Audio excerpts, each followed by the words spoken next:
All right, thanks so much for joining us for the Wayward session 68. Just one more.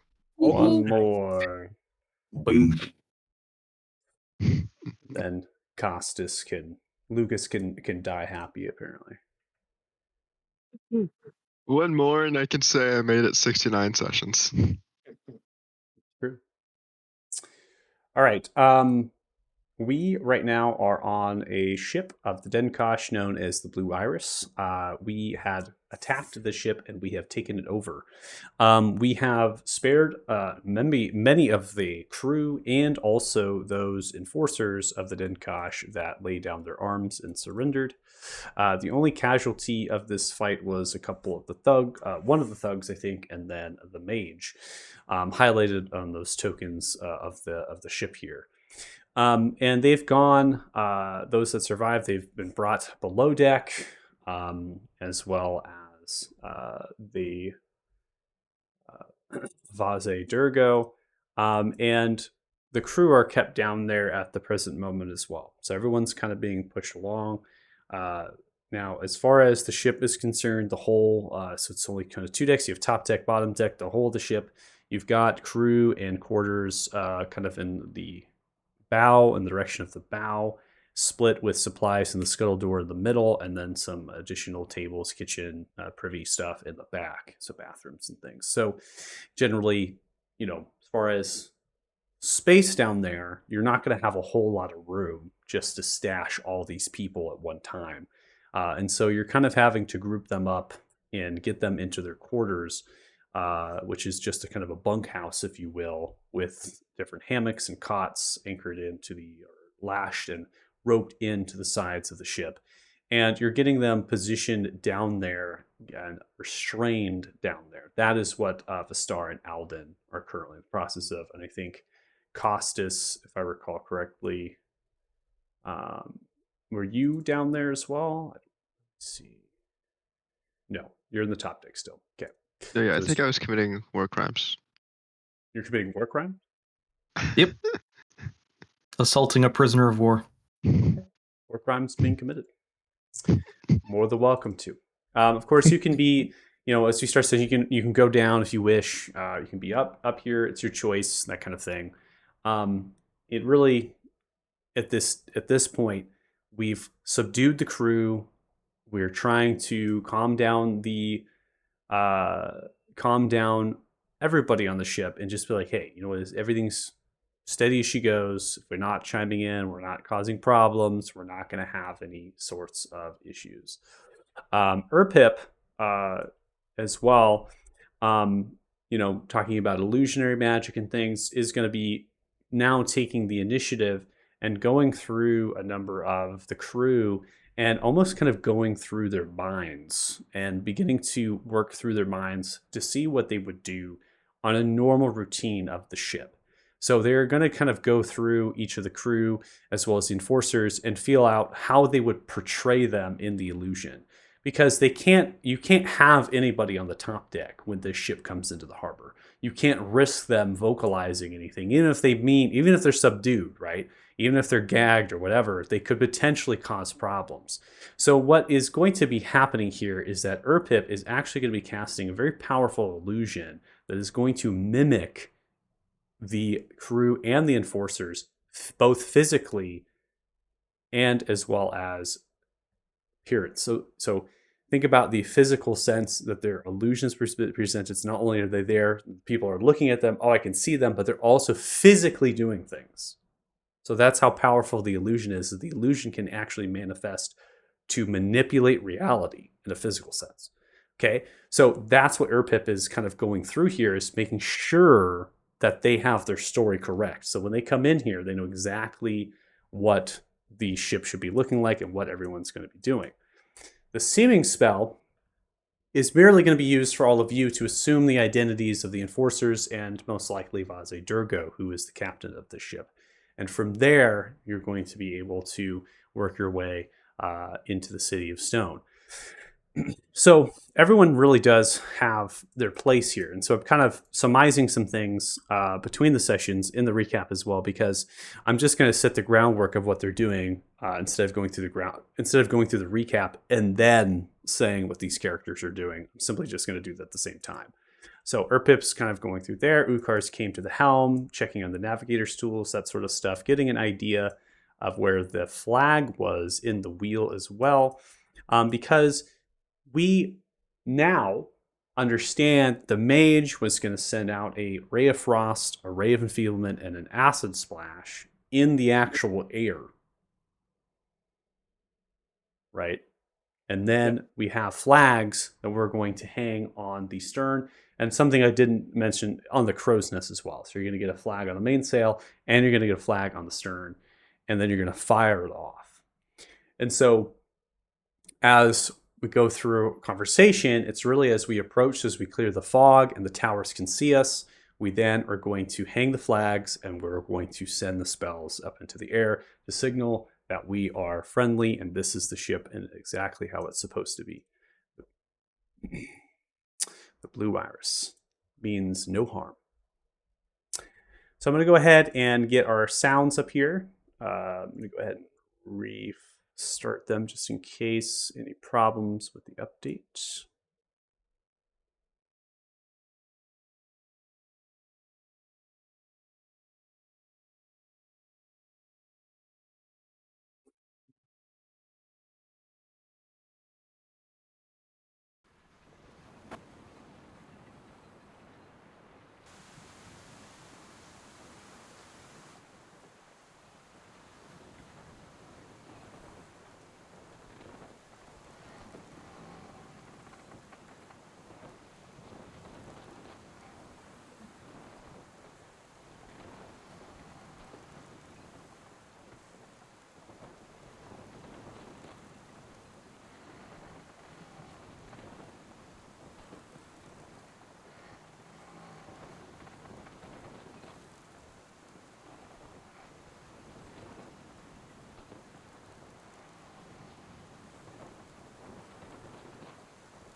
You are free to do as you please. We have a number of hours here before we reach the point that we have to navigate the sea gate.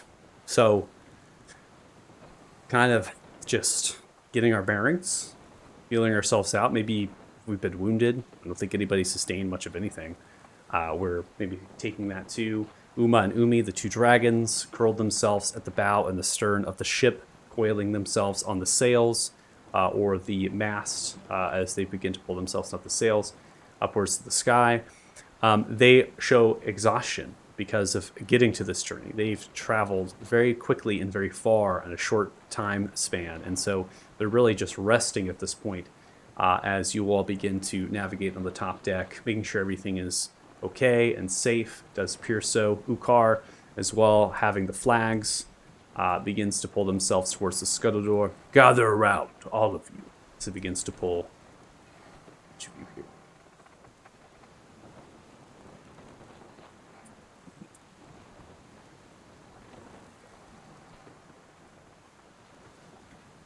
Excellent job taking the ship.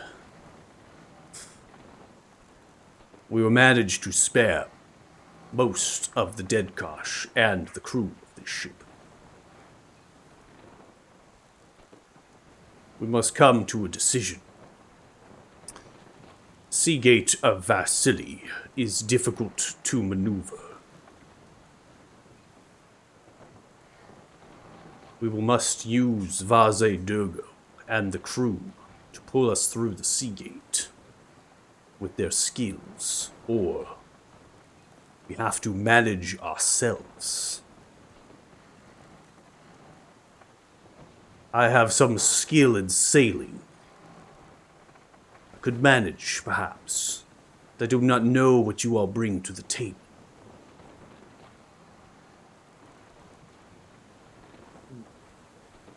I mean, I've taken canoes and stuff up and down rivers before. Never did much crewing on, big old ocean ships like this, though. can pull ropes real hard if you tell me where and when to do it.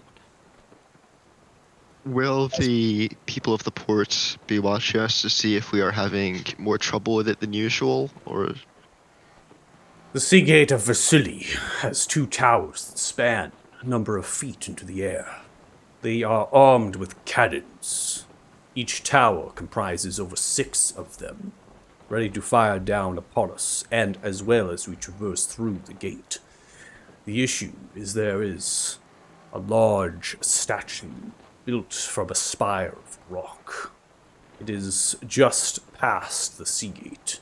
We will need to swing the ship through the sea gate, which is a tight space, and then pull the ship around the spire of rock that has been designed, and the artwork, statue dedicated to Vasily, that which created the bay, the harbor, I should say, along with Frothingham.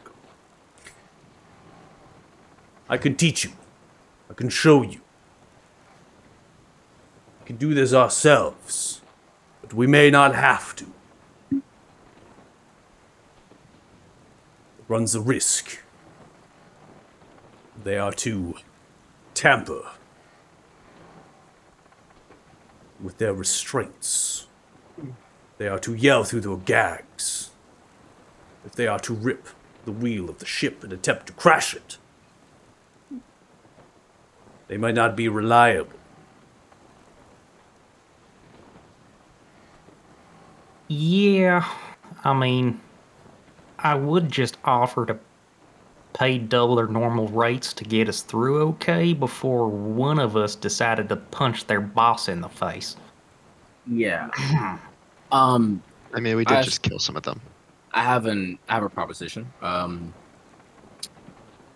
I think it might not be too difficult for us to do it as well. Also, I can go downstairs. Maybe convince, and Othala will put quotation marks in the air. Some of them to maybe help us. I've done it with the Rangers back in the forest. I probably could do it on this boat, where maybe having control over them. Ukar, do you know if there's any magical detection past the gate? Like if they know if somebody was controlled in any way? Because we are using powerful magic. I don't know if lesser magic would be detectable. It's a question for the star. See as they reach down to the scuttle. For star! He yells down. So they begin to pull themselves up. Yes, Ukar. Tell the detections of magic in the city we will be plagued with. It is suggested to the dragoons, to the rebellion of Dragonpike, that the patrols of the Tinkerer have matters and means to detect magic. It is what the patrols are doing. They are moving around, attempting to find sources of rebellion that are conjuring, perhaps, spells that would defeat the walls and the defenses the clan has put up. We shouldn't have any trouble from these patrols in the lower steps. They are far and few between. Unless they are called, we should not encounter them. We can stay clear of them. In the same way, these patrols will have means to look through illusions at a distance, and we should be able to stay clear of them.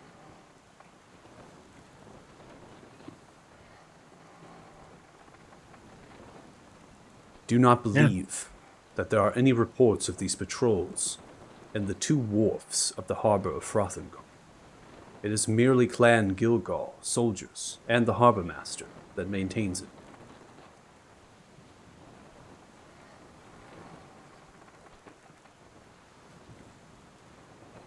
Okay, so I think if I can use the rod of rulership to maybe get as many of them on our side for a few hours, it'd be helpful.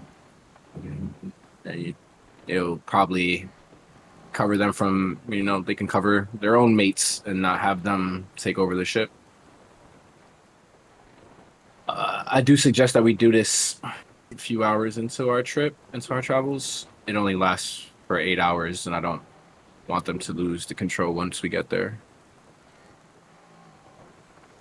I like it. Sounds like a plan.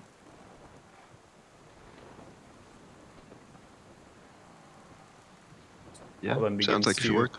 come up here as well.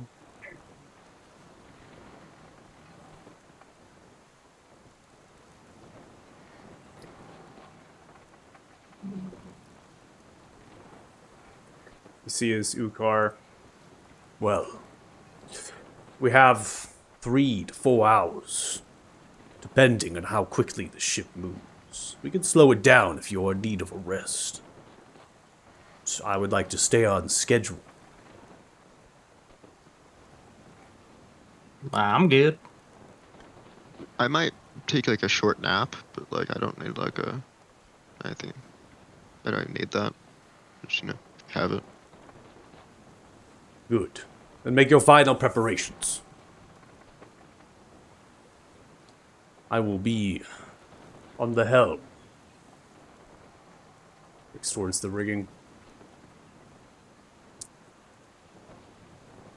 Star, Alden, why don't you help me with the ship? Rest. Smile to themselves. They look around, looking towards the ship rigging. A new car begins to direct them on what they need to do to get the ship in somewhat good straits.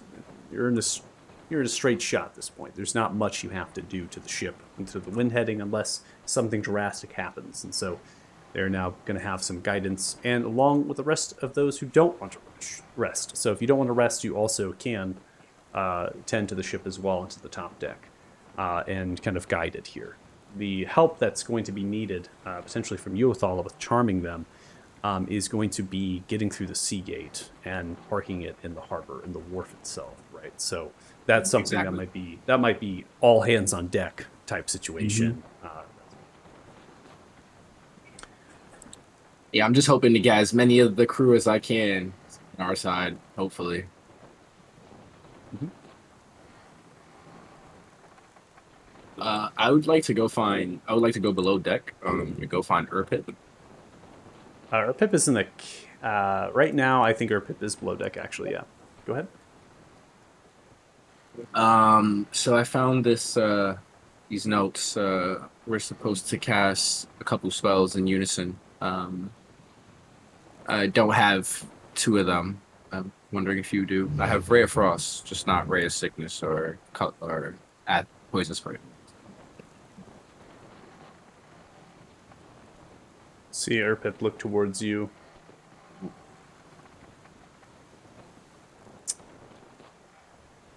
Pull themselves. Erpip has Acid Splash. Erpip does not have this.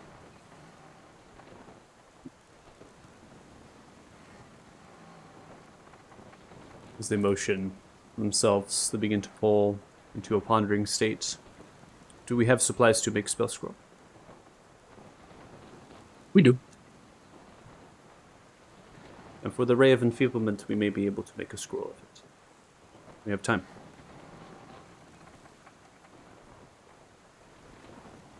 Yeah, so I suggest we start getting on that then. Motions to depart the hole and head for the captain's quarters where it's quiet to begin to make the spell scroll of a Ray of Enfeeblement.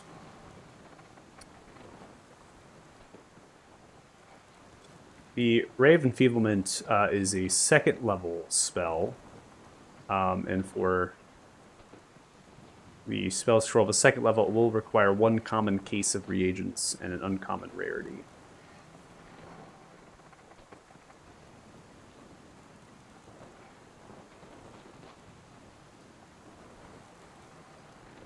Yep, I got that. To be able to accomplish it, and I believe that you have. I believe that you can meet the DC passively. The issue with it, the spell scrolls require, and I don't think that you have that tool.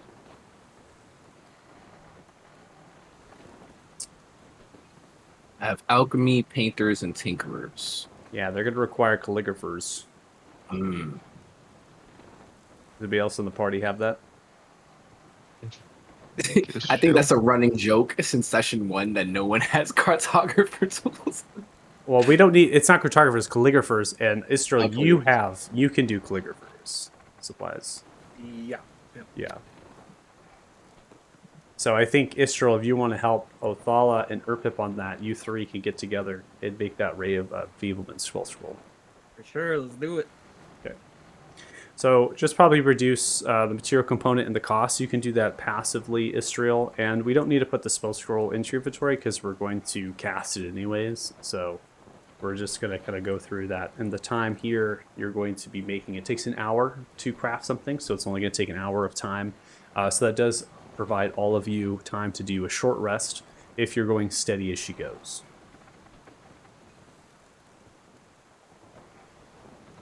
Yeah, I'd take a short rest to get my hit points back up to max.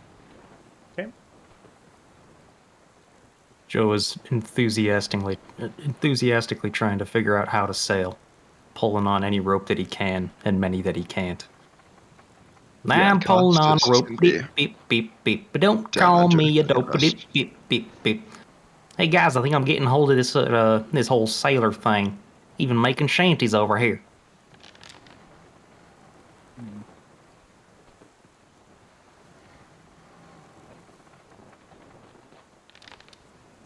These Ukar looks towards you as you're speaking of your shanties. And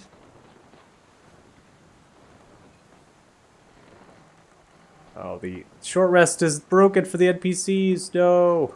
Come on, you can do it. I believe in you. Oh, man. Oh, well, I guess I'll have to do it manually. One thing Othala would be keeping his eye out for the short rest or however long he sees Ethrin. Do the other dragons stay away from him? They are just minding their own business. I'm sure Ethrin, if they want to kind of go over to Uma and Umi, they can, but Uma and Umi are not going to go up to Ethrin. They're simply just going to be minding their own business. So I'll look at Ethrin. Are you okay? Are you feeling any indifference to these dragons? So before the short rest, before it ends, right? Yeah. Looks towards you. I'm fine. Just fine. So you're not bothered. Is what I'm getting at. No. Not bothered in the slightest. Why would I be bothered by two dragons that are alive?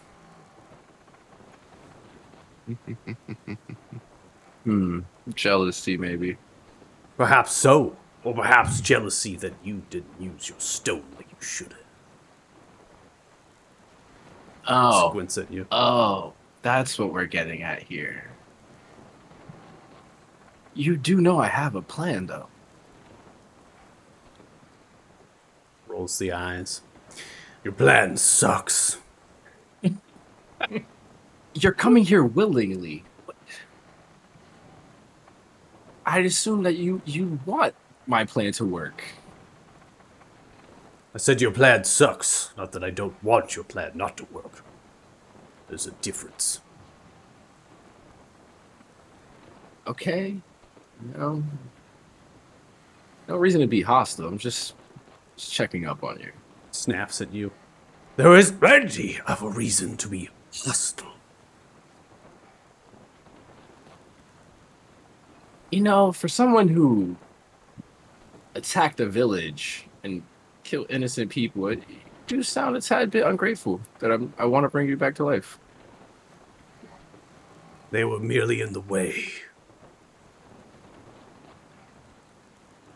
And why do I need to be grateful? You're the one who got me killed. I was fine before you came. So was I. You attacked Barlow's bar. I didn't know I was attacking you.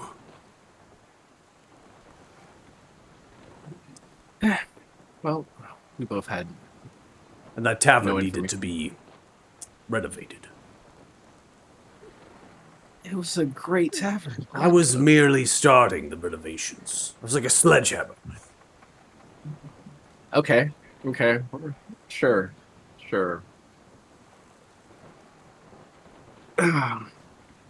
We can finish this later. Are you really telling me that you have feelings for a small tavern in the middle of nowhere? A frozen place that you just happen to be? Because you were forced to be there? And yet you're judging me now. Well, I have no place in this world. I Weren't started you... off with. Hold on. You were attacked by a dragon already. And you didn't think another dragon would attack you again. You put that tavern in harm's way. Oh, so we're blaming me on this. This blame's gotta go somewhere. I blame you. And I think you should take responsibility for your actions. Take entire responsibility. I take all the responsibility for bringing down that shit tavern.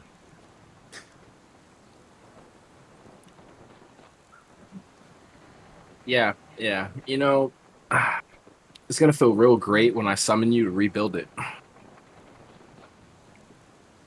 will make it immaculate, pristine. And I will use the bones. Grind them into mortar. This has been very enlightening, Ethrin. I think I'm gonna send you back now.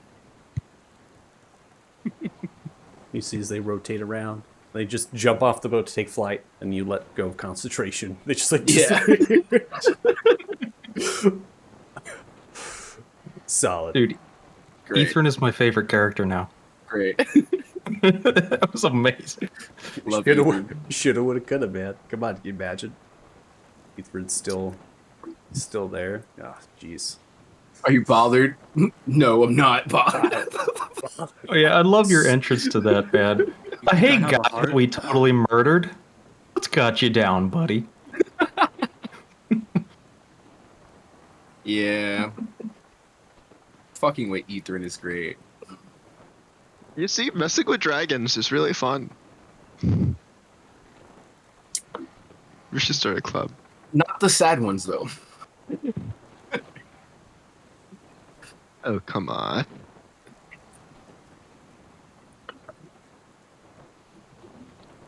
I have all good intentions. Mm-hmm. Mm-hmm. Okay, so as we are here, you see Zukar is pretty much enjoying your sea shanties here. Is going to join you in some sea shanties, Dirty Joe. Just like it was in the past. Longed. You know, I have a number of stories of Sotaris and I on our small ship. What was it called? Ah. Black Talon. Truly inspiring. I wonder if it was what spurred them to name their ship Black Rat. As they motion, smiling every so often as they reminisce of the past. Don't throw me overboard, nope. But not gonna die today, I hope. Bit.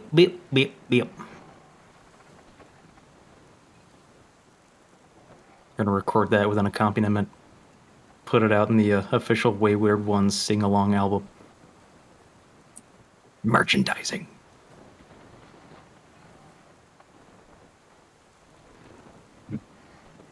Gotta pay for this back caves somehow.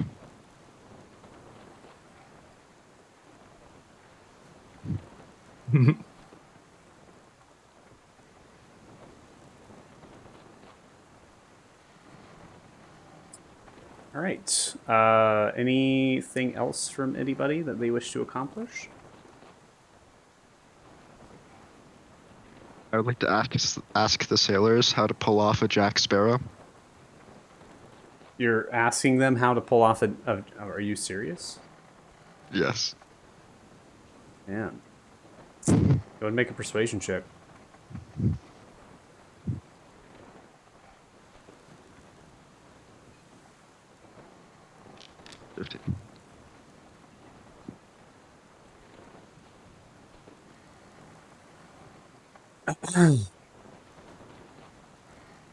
So, as you go down and you begin to talk to some of the sailors and the crew, they speak to you about the Jack Sparrow, how it should be accomplished. They run you through, even with the restraints, that the maneuver itself is dangerous. It will surely meet your own death, and has only been accomplished by a few notorious pirates of the span of centuries. I tell you, it will require strong hands and grip, as well as a flipping-like motion of the body, be agile. And then you must land with grace as you swing down. All of this encompasses that you must meet a DC 20 athletics check.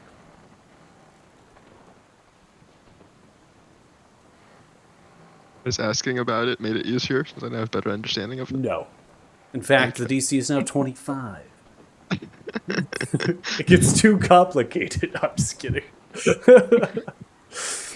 No, you're able to. You're just able to figure out that it is extremely difficult. You are going to be rappelling down a rope, swinging and rappelling down a rope of like 90 feet. So it is incredibly challenging. And they also point out that you are wearing heavy armor and are not the most dexterous of characters.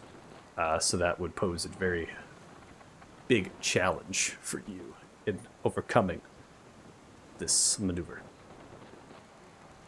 Thank you. If Austin tries again, he'll croak. Beep, beep, beep, beep. I'll find a tactical reason.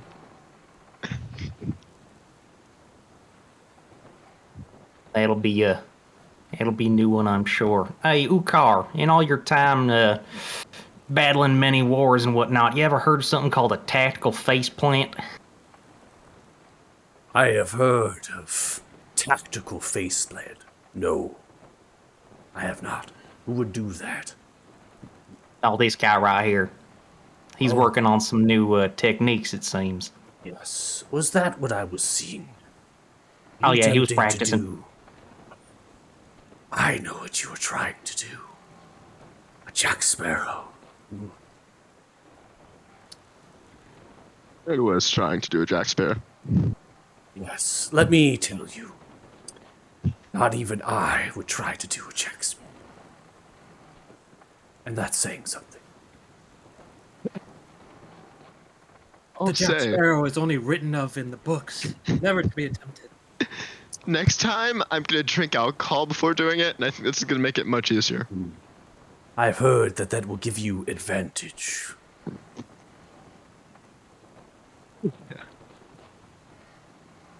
By the way, does anyone You- have whiskey just in case? You can find, I'm sure, plenty drinks at the captain's quarters, points below the helm. But if you are aimed to get drunk, I will advise against it. We have a mission ahead. You Yeah. must clear your mind.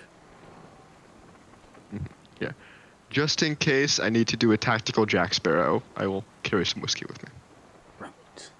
Don't worry. And what was this that I listened to about your mother? Oh, you don't know half of it, man. Very special It could have lady. been a lot. It could have honestly been a lot. Can you be more specific?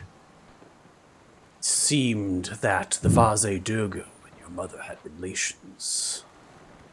Oh. How do It you seems to feel happen everywhere we about go. this? I need you level-headed. You seem quite young.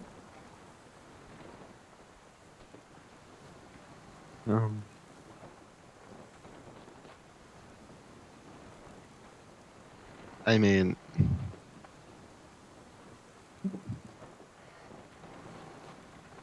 And also, Yeah. where would I find your mother?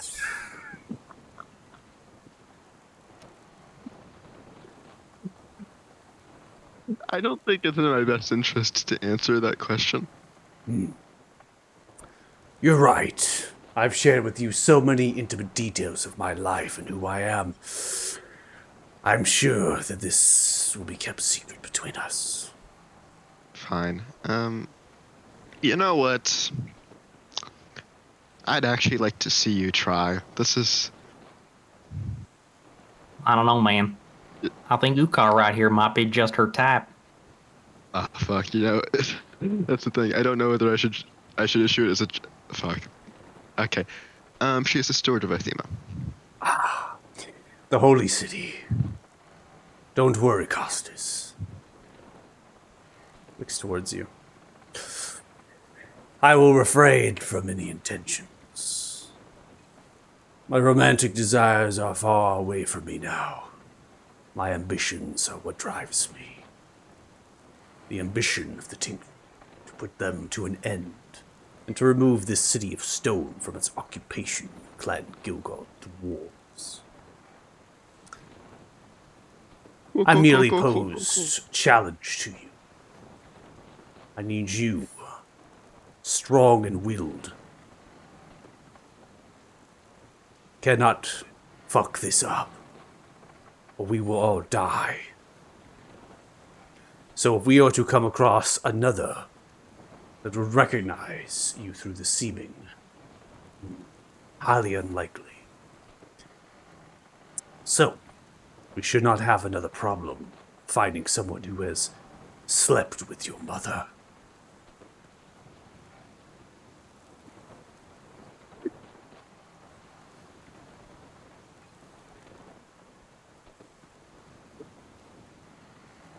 Costas just gonna stare him straight in the face, and he's gonna say, "Are you messing with me?" That I am, Costas.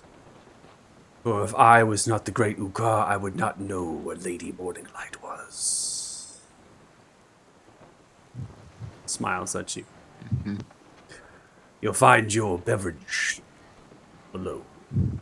Points towards again over the helm. Steady as she goes, Alden for Star and Dirty Joe. Steady Sir. as she goes.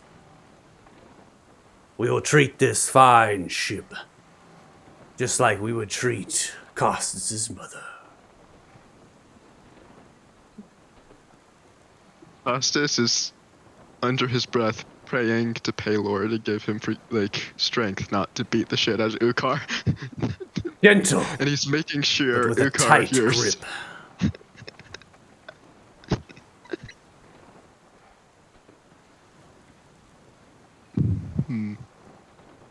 You see Zukar, satisfied finally with themselves in jokingly manner, continues to pilot the ship. Is anybody else going to accomplish anything? Because we have obviously Israel, Thal, Urpip doing spell scroll.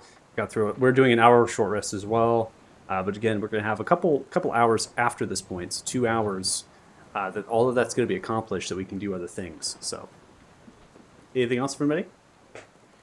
Just one thing. As soon as Costas is away and out of earshot, picking up a bottle of hooch, just gonna go over to Ukar.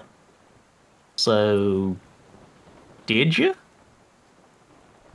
Did I what? Come on, man. You know what we're talking about. You've crossed paths with her before. I'm sure. You get around. Something to know about me, Dirty Joe. I do not spread my seed often. Where's the fun in that? I may have encountered the Lady Morninglight, but they never saw nor heard me. Well, fair enough. Actually, kind of surprised by that. The more we meet people, the more I realize, Costas' mom gets around. And I don't really understand it personally. I met her. She's real mean. Don't really like her much. We change as we grow, I'm sure that they are much different now than they were before. I suppose that's fair. Ah, well. Back to rigging. Boop, boop, boop, boop. Aye. Okay.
Right, so at this stage, Othal, are you going to go and try to bring them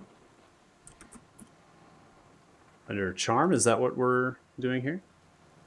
Yeah, I'll go below deck to where they're being held. Are they like in a cell, or they're just like sitting in the middle of the room? They're not in a cell. They're inside of the bunk, kind of this room right underneath the top deck, right in the hole near the bow of the ship. It's just sectioned off here. There's many different, essentially hammocks that are kind of like in threes, almost like a bunkhouse, right? And they have numerous amounts of like different things that are roped, and also these metal rungs that are kind of nailed into the hull of the ship, anchored into that wood. And that's what you've roped them to at the base. And those are used really to tie up like chests. They're not like kind of flying around. They're used to kind of store supplies up. And there's shelving and different things in here as well. But it's very much just for sleeping. This is really what it's for. And some of the beams from above to brace the ship come through here. They're grouped together. So if you're going to use the rod of rulership, all of these creatures around you would essentially be subjected to this. Okay. Just for added flavor, because I don't really want them to know what's going on or who's being charmed in what way. I'm going to ask whoever's with like one of Ukar's group to help me blindfold them. Blindfold everybody. And then I will step probably in the center or around everybody, and then use the rod of rulership. Okay. So the rod of rulership, something to note is that if harmed by you or your companions or commanded to do something contrary to its nature, target ceases to be charmed. You might try just focusing just the crew of the ship, and not necessarily the enforcers or Daze Durgo, because they are. If you command them right to go through with acting like nothing is wrong, right? Just take care of the ship, don't say anything, that kind of thing. That's contrary to what they would do. That's contrary to their nature, right? So they're going to want to survive, self-sustain themselves, alarm whoever. But the crew of the ship, these are just hired hands, hired deckhands. They have no problem, right? But this is more of almost like a reassurance in a way. That's as if one of them decides to have a thought cross the mind. Now you can say, help us take the ship in. We have no problem. Don't say a word, right? And you can kind of command them to do that. And they'll do that. Because that's not against their nature. It's not against their nature to pilot a ship and not say anything while they do it. Right. And so it's a DC 15 here. I'm not going to... And I'm not going to roll because on average, there are actually a lot of them are going to fail. Enough of them are going to fail that they can help you with the ship. So I'm not going to roll for it because technically, in a lot of average, they would be able to. Enough of them would be able to be under the implication of this rod of rulership. Yeah. So again, it Okay. kind of states: do you want to use it on the Denkosh or not? That's what I'm thinking about, because it says you're its trusted leader, and I'm thinking not of commanding them and saying nothing, more commanding them to be like, we're a part of the crew. But that does make sense where they wouldn't go against that because they are part of the Denkosh. Yeah, I might just keep them down with the enforcers and just take the crew. Yeah, I think that's the Okay. right play. So you take the crew of the ship and not the Denkosh, not Vaze Durgo. You keep them down there. You also, at this point, you have them not only blindfolded, but Ukar is going to suggest gagging them. So they're going to be gagged and blindfolded, so they can't actually speak or have any sort of thing. The crew, on the other hand, they're going to come up here and under what you've described, Othala, this rod of rulership, and now the ones that are charmed by it, you assure Ukar that the crew that are on top deck don't need to be gagged as well. The rod of rulership, as long as you command them to do something, they are going to follow through with that command. The obedience is directed by the rod. You know that from identifying this item and what power it holds. So the crew are going to take to their proper positions. They're going to take to a number of different pulleys and hoist systems upon the ship. They're going to then navigate and get ready for pulling towards the sea gate. Some of the crew actually have gone on this journey before, so they know what to expect. And they're going to tell you that after this is undertaken, right, that the spells and the flag, right, are put up, there's going to be a series of sounds emanating from the towers. They're going to blow a horn, and then they're going to send a blank and a blank. So they're going to fire the cannons and fire blanks out. And that kind of signals the horn is that they recognize, and then the cannon is that the sea gate is lowered enough for your ship to go over it. Because it's going to be essentially, right, the sea gate is not going to be above the water line. You're not going to see it. You're going to see the chains come out, right? But that is just hovering right below the water line, so it catches your ship. So what they're going to do is they're going to lower it down so that your hull can just, right, the bottom of your ship just coasts right over it. Then they're going to say, you got to get to quick work. You have to turn the ship, pull us into this wharf. This is where we need to go. So they're going to tell you which wharf it is, which is information probably passed by Vaze Durgo during the interrogation. Because there's two particular wharfs. And then they're going to pull the ship towards the right side, so the port side, I believe, right? Port side is right. And the towers of the harbor are going to go through a process. We are then going to allow them to do this. So the crew are going to work with you because they want to survive. They just want to get the ship in. They don't have any problems. They're not with the Denkosh. They're just hired deckhands. So, very good idea to charm them with the rod. Before we get out of the fog and in the line sight of the towers of the sea gate, Uma and Umi are going to leave. They're going to pick themselves up and they're going to take flight. They are not powerful enough to be able to change their shape, as metallic dragons can. They're too young. And they do not want to be spotted and signal that there is something wrong. Okay, so they are going to leave and depart. Ukar gives them a warm blessing in Draconic, speaks to them on the level that a parent would their child, tells them that they will see them again, and that do not fear. Do not make this more than it has to be. When the time is right, we will reunite. Go hunting in the High Auric. Live your lives. Because Uma and Umi are technically, by their age, children.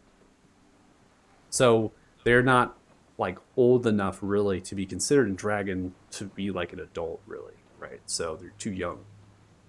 When you think about Ithrin was kind of in the same boat. They were not a child. They were old enough, but they had maturity level was just barely on the cusp of being an adult. Then Urpip is going to get to the top deck. They're going to find themselves by the mainsail, and they are going to cross their legs right by that mainsail, and they are then going to activate their illusion after they use the seeming spell. Come to the question of who wants to portray Vase Durgo. Whoever portrays Vase Durgo has to be at the helm. So it goes really towards Ukar, because Ukar is going to be on the helm. But if someone else wants to be on the helm on the way in, they want to take that chance, and they want to be Vase Durgo as the speaker of this party under the seeming spell, can. Ukar's badass. I think he can take it. Okay. With my low charisma stat, ain't no way I'd make it out of there alive. I was just thinking the same thing. I think maybe I could do it. Oh, we're definitely all gonna die if you do it. Yeah, there's no way. Yeah. Yeah, that's the thing. I have confidence I'd pull something off, but I don't know if we'd end up at the right port.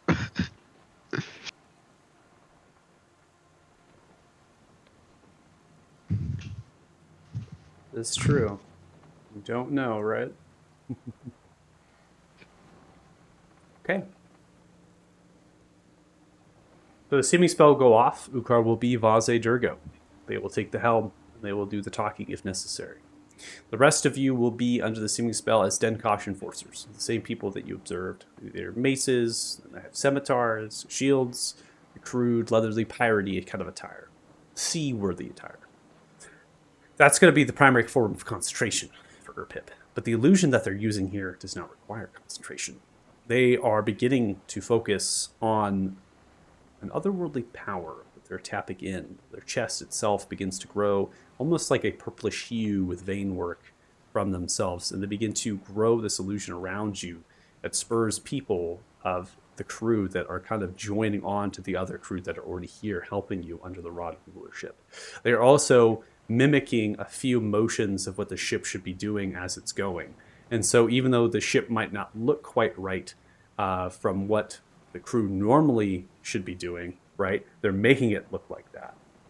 So maybe this sail needs to be adjusted at this time, and this is what the crew was supposed to be doing, but they're being a little slow, and so they're going to kind of push that along.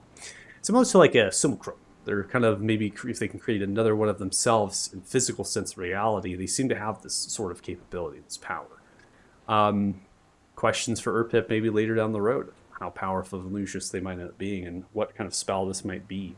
And as they're doing this, they're in full concentration mode. So not only are they concentrating the spell, but they're folded down upon themselves in a seating position. The eyes are closed, and they're in a meditation-like trance, and they're just not even here. They're just holding themselves in that kind of state.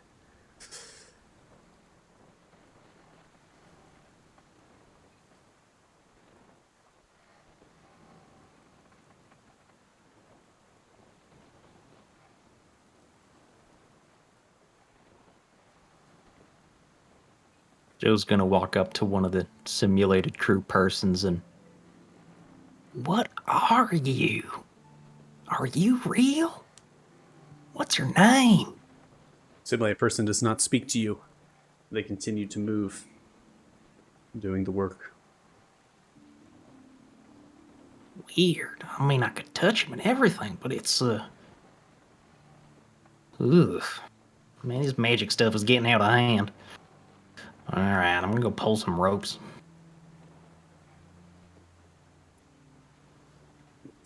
Aluda, the city of stone. So now it's time to buckle yourselves down. We're going to go through one description of the city, and then we'll go through another kind of description, because we're really only seeing one side of the city.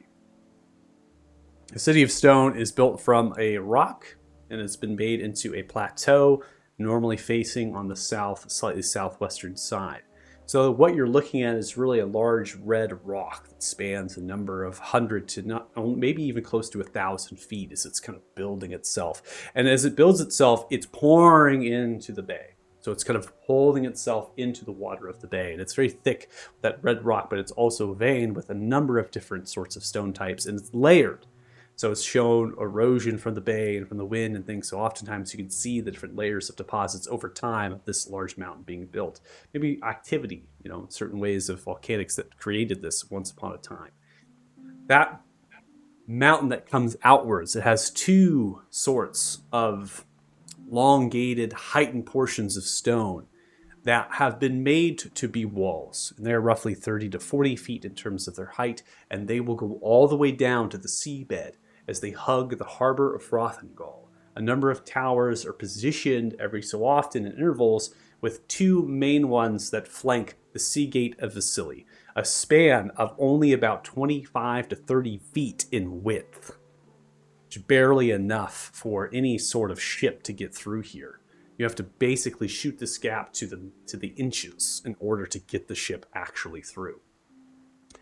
You have two hoists that groove in the stone, these chains that pull themselves through the grooves of the solid stone towers. Spires, just like the statue of Vasili that dedicates themselves to the sea gate that was built. Dwarven tinkerer of sorts that developed this in masonry that was immaculate, because they actually chiseled down the very rock, the solid stone. They've made grooves inside of them.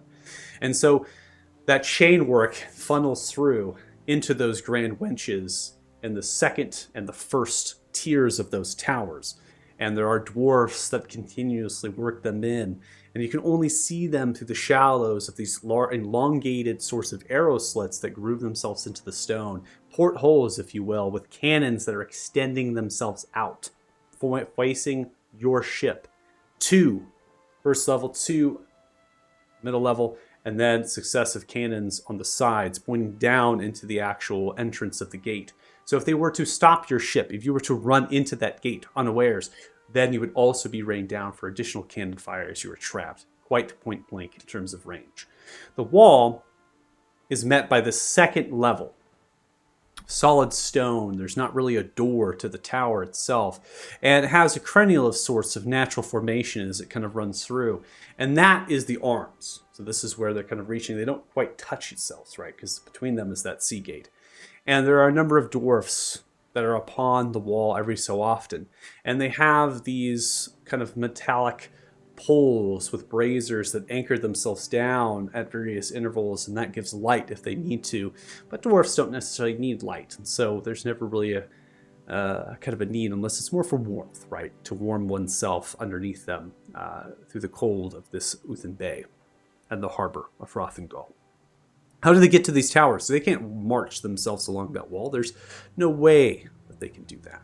These are solid stone, and they build themselves out from the mountain, sheer as they come down, and then they form to that wall. They'd have to build an immaculate elevator or steps. From what wharf? Because there's no wharf that reaches there. The city isn't faced to that wall. So how do they get on? And they get on by their own independent wharfs, built out of the stonework that has built themselves up from the seabed at various towers. So they actually will row ships out to here. And then they will dock themselves onto those red rock solid slabs of stone. And they will live out here in these towers, cooking on small fires, camping in hammocks or cots in the towers themselves, before they need to go back to the city to resupply, maybe reposition, take leave. The city of Stone is right now an occupied city by Clan Gilgal, but it is always technically occupied by a dwarven clan. They are brought to by a democratic council. They are elected by the people of the city and the surrounding territory. And a council, an election known as in Herwick, and the Stone Council. Okay, so the Stone Council is always there, regardless of what clan is leading the charge. They're the ones who vocalize for the people, pass legislation. They're the ones who help run the guilds. They're also mainly guild officials, not really nobles per se. Could be a couple of them. So What makes of the Stone Council under Clan Gilgal rule? You don't know. Are they still alive? Do they still exist?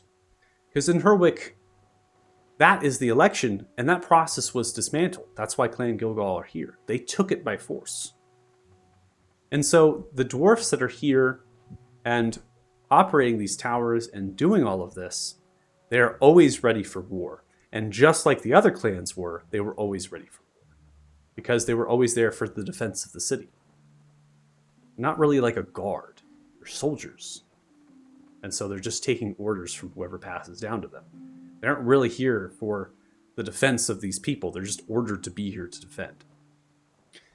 Just like Clan Gilgal occupying. Especially them now. Because they're really for themselves. And what agenda they have. Well, don't know. Trying to figure that out. They know it's for war. Building siege weaponry and getting ready to move it. We know that as a party because we've discovered that. We've taken the time to research that and learn that. So setting the stage, if you will. When we actually get into the city, I will describe the city at that point, but you can't see anything. So there's not really anything to describe. It's just a large mountain slope face that's pulling itself down from nearly 1,000 feet. These two large pieces of stone that are 30 to 40 feet high, built with towers, solid masonry that's been dealt to these. What I can describe to you is statue of Vasily. It's not a knightly figure by any means. It's an astute dwarf. It stands with a tunic like they're pulling their hand forward and their shoulder pointed here. And they have themselves is a hammer. Masonry hammers they hold. They hold it here. And on the statue itself, engraved with dwarven runes, the language of the dwarves, is giving an homage to the great voyage, the dwarfs that took to the sea to spread themselves far throughout Antares, to lay claim to the mountains and the treasures that lurk within for the greatness of the people at whole. So, kind of giving a message. They built the city of stone for the people. The dwarfs don't need it. They built it for the people to be here. Dwarfs live in the mountains. And they make the mines, and they take the gold, and they take the iron for the goodness of the people. That's what originally the families and the clans came here. The greatness of the people in that great voyage. There's fountain work. There's other things about the statue on the spire. It's not just the statue there. So there's a couple fountain pieces and other things. They're continuously adding to this piece of stone.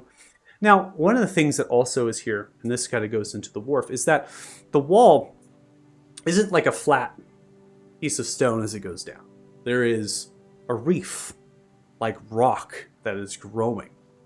So if you think about it, even if you take a ship and I'm going to ram this wall, you're actually going to hit in to the shelf of that rock first before you cascade into the wall.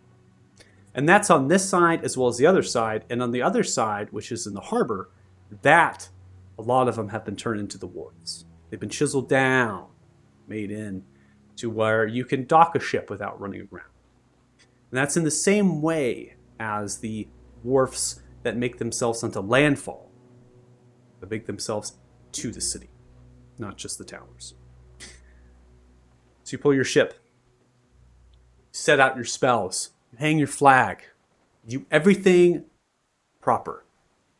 Something that would never been able to do without the help of all of you in alliance to Ugar as well. You're working together as a unit. One horn goes off. The other horn goes off. The left and the right tower. As they both signal to each other. The ship has been spotted and they have been accepted. You continue to sail further ahead. Steady as she goes. Pull up your sails a little bit now. Slow down your speed as best as you can. Get ready for the maneuver going around the statue and through the sea gate. Cannon fire, the left tower.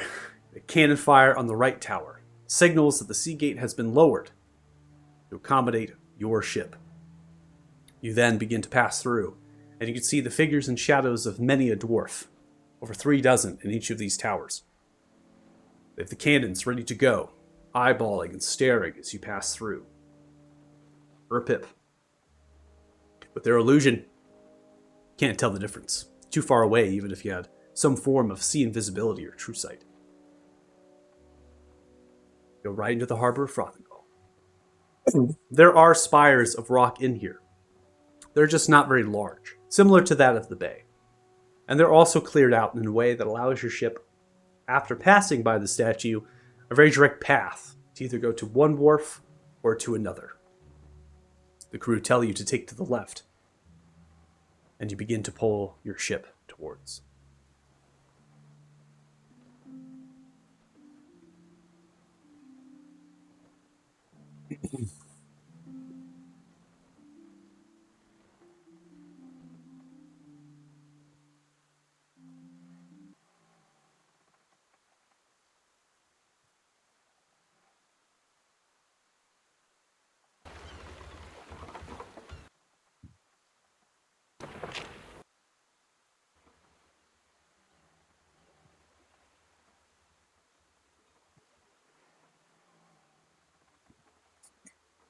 So, it's not that there aren't ships at these two wharfs in this harbor.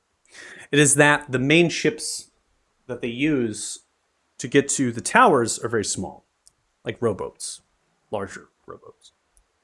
And the main transporting and shipping vessels, well, they're docked to be here for quite a long time. So you're seeing a number of them have barnacles growth, they have signs and wear and tear, because they've been here just docked, not able to leave. Crew of these ships, not found. There are still people on the dock working. They're still unloading from some of the ships, parting them, taking off bits and pieces of them. Maybe finding a scuttle hidden away for supplies that they're taking now, putting it in carts and wagons. Hear the laughter of dwarvish soldiers up above. A wall of stone built from the solid rock on the north side of this map where the towers anchor into. It is about 80 to 90 feet or so in terms of its height. The towers stand even taller than that wall, and they are in the same design as those about the harbor. There is a lack of cannons, though. It's only on the middle ground of those towers are there actual 2 cannons, and each of those towers with their 2, they make 4, and they do look upon all of the ships currently pointed at your ship. Not to fire, but just to be safe. People are mucking about, but it's quite quiet. A little bit peaceful. So how do you get in this position with your ship? What ends up happening is the crew are going to tell you to take it to one side, literally the right side, so port side, right? I believe. Side, right? Could be wrong. I always get my shipping, I get my nautical terms. It's not, Isn't port left? It's port left. Starboard's right. Starboard. They're going to tell you to take it to the starboard side. And the towers that are here, they are going to, on the top level, they have little port areas where viewing and other things and the solid bits of stone here, they're going to shoot out grappling hooks that are not to puncture the ship. They're blunt. And they're going to kind of shoot them out, and then they're going to be expected that your crew is going to tie them off to your ship. And so the crew, everyone kind of clears off the top deck. And then they fire off, they land, they tie them in. More crew get ready because they will also have to throw rope to a number of people on either side of these docks. Because not only are you going to be pulled back, but you're also going to have to make sure it's not crashing in as you're being nestled. And so there's ropes on either side as they're pulling them, and the grappling hooks kind of pulling you, and this winch-like mechanisms from inside the tower. And they're beginning to pull your ship into position. And then those ropes on either side are going to be tied off to the mooring posts, which are the kind of postings in that solid bit of stone where you kind of make your little bow tie, right? Tie up your ship, that sort of thing. The towers, well, they're pretty ingenious. They have 3 tiers to their stone, and they seem to have these grooves where they're kind of turning independently. They have a large main crane, and they have a hoist, 2 of which, and they can turn and be able to lift supplies from ships, turn them, and deliver them above on the shelf. Because the wharf takes itself up many hundreds of feet before it reaches a tunnel and a road that combines with the other wharf. A slight railroad that's going to take you into the lower steps. And so the design of this dock is to try to get the supplies from your ship up here to this level without having you to pull a wagon and a horse. A large, steep, moss and algae ridden red rock slippery surface. Put your tokens just in basic positions. Not changing the appearance of them by any means, but just know that you are the enforcer and the Ukar is the Vase Durgo. There are people waiting for you. They are dressed in similar attire as the ones on the top deck. They have common simple weaponry, some martial, crossbows, some which have war horses that are barded, currently saddled upon them. They are kind of waiting as the ship is pulled. There is a dwarf that is here. They are grayish to the hair, rune covered to the sides of the head, and a large braid that kind of sticks and almost like a rooster kind of comes upwards a little bit before it goes down. Threaded is the hair of this dwarf. They have a number of braids in their beard that appear to be finely done, showcasing the number of victories they've had in battle. They have a great axe on the back and a nice piece of chainmail across, with a heftiness of warmth of wools, of browns and grays, gauntlets pressed on either side as the arms are folded. They have rowboats that are loosely roped, ready to go for where your supplies of the ship are going to be put on. Next to them is a small halfling. They are not as a child by any means, they're just small in stature for their race here. And they are wearing similar grays and browns to that of the dwarf. They're currently in the side, nestled with one satchel and a backpack that's just way too large for their body. Their eyes stare with blue and blondish of hair that's slightly hazel in a wiry fashion. And they're currently right on the hip. And you know it's just too close. It's way too close to the dwarf. The dwarf doesn't mind. He sees the dwarf pulls the gauntlets and begins to pat the head of the halfling. They would their own child. Ship is now in position. Vase Durgo, you've arrived. Oh, this so rotten shit bucket. How are you? Tell me, how was your voyage? See as Ukar makes way to the side of the ship. It was fine. Just fine. Go through the leather jar. We had no troubles. The frost giants due north. Frozen landscape of the frost storm was welcoming to us. And we made it on time.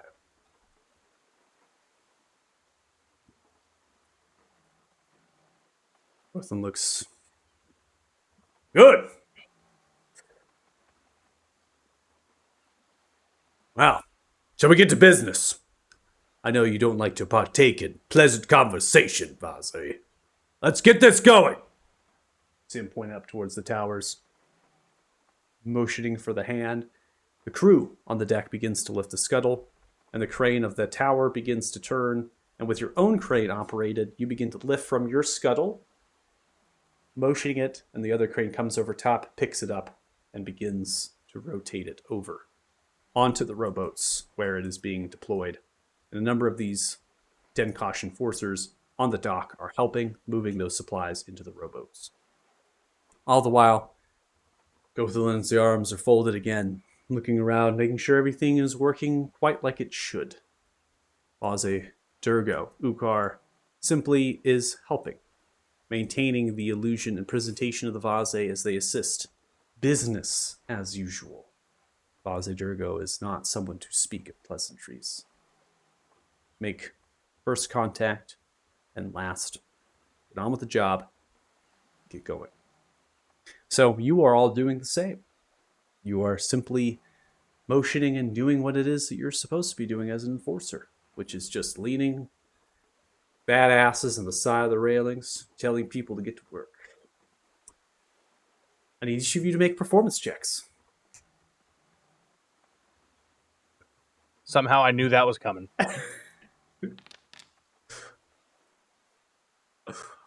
Ooh, with my -1 to performance. Oh, balls. Yeah, at least I'm not the lowest one here. I'm going to chrono shift. Damn, you're both bad.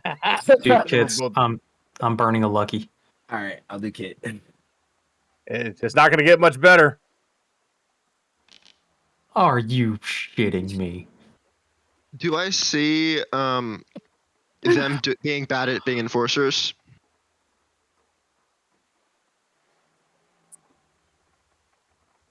Like, do I see their bad acting?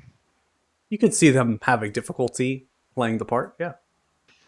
I would like to kind of then attract attention to me, so to speak. Like, if like walk to the opposite end of the ship and like start yelling, especially like still within the role, but like start yelling loudly, like act like one of the workers fucked something up and like just lay into them, You like see attract attention away from them. I like it. You see as the thug down here begins to look towards you on the warhorse. Yeah, you lay into him. Get him to fucking work. You see then Golden Leatherjaw comes over. What the fuck are you doing? What are you doing? Grabs the reins of the horse. Sir, we have a job. They have a job. And you are doing shit at your job. Your job is to sit on that pretty fucking horse. Don't say shit. Unless something goes down. Something going down right now, Bravo. Something. Anything. No, then you don't say shit. Silence yourself. It's there. Begins to walk back. Holds the arms again. See as the thug down there gives you a stern look, Costas. I'm gonna give him a smirk. Turns himself back to the reins. Just continues to kind of look around for any suspicious activity. Over the link to everyone in the party. Man, am I glad I don't work here.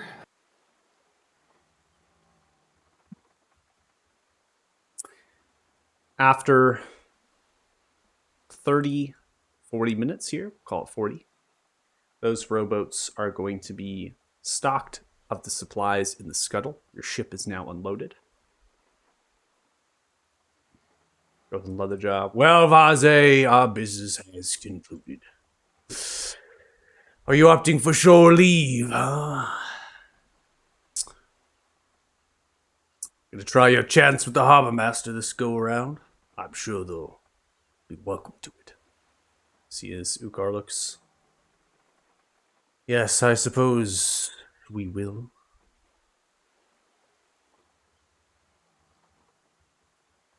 Our crew deserve it.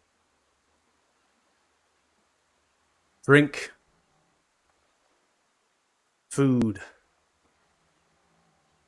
And perhaps a good fuck. Smile. Yes, you.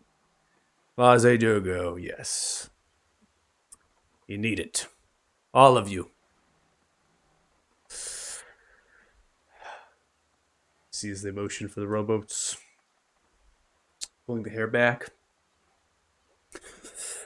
After all, the work in this damn stone city's never done. Let's go! You see as the two and the horses turn themselves, and they are going to ride way up onto the wall, the steps here as it begins to pull itself upwards towards the road, most likely to enter into the city. And the characters here are going to get upon the rowboats, and they begin to row away. As they do that, they are going to proceed north, which is east of this map, and they are not going to go to the other wharf. They are actually going to continue to row themselves past that, disappear out of line of sight, headed for somewhere else. How fast is that boat moving? The rowboats? Yeah. Very slow. All right. So as I see that happen, I'll go below deck cast cast Arcane Eye and then have it fly out, and try to follow the boat from a distance. See if I could just keep eye on it. Okay. If it has a 30 movement speed, if it's same speed, I'll try to just stay a little back. Yeah, I think that can be managed. Yeah. And every so often, I'm gonna check up on the boat to see where it's heading. Okay. Distance wise, I think. How far could it go? Yeah, I think no it can limit. just keep moving. Yeah, no limit. Okay, so just keeping track. You're alone now on the boat.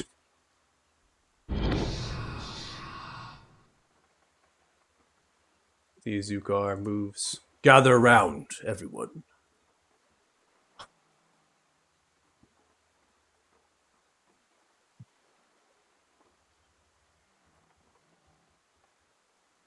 Plan has gone smoothly. Go to the leather jar. They like to chat, Vase Durgu does not. An easy part to play. Even though a couple of you misstepped. They wouldn't speak of it even if they saw it. We are one crew and they are theirs. Their own. They have their business and we have ours.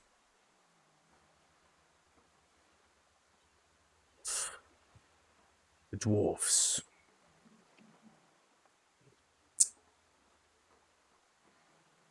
They will not think anything of us as well, unless we draw suspicion.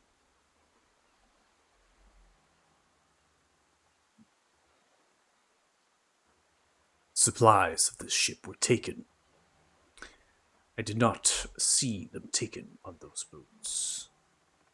But I can see it perhaps as an opportunity. Our plan was to attack the Nimble's automation, for it is a nest to the Tinkle. We could instead try to find where the supplies are taken and move on the Denkaj. They could have a way to the Tinkle. After all, the supplies are to be made into their creations. We have two choices. I see them as equal opportunities. However, if we do not wish that the Denkaj die, we might best avoid it and move for the nest.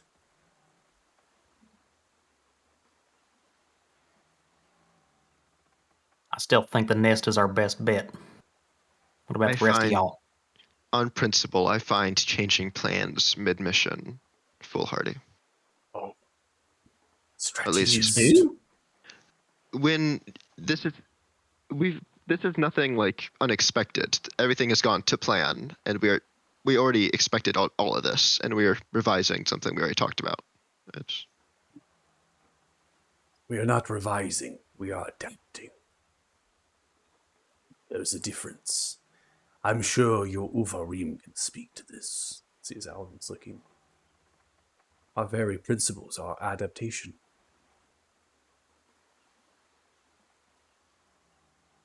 I will agree, though, with you, Costis. We will keep to our plan. We will not change it. To the nest we go.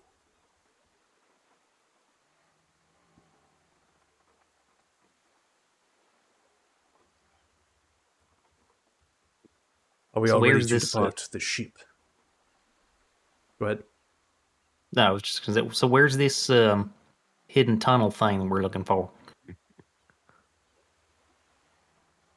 The tunnel into the city is up the road from the wharf.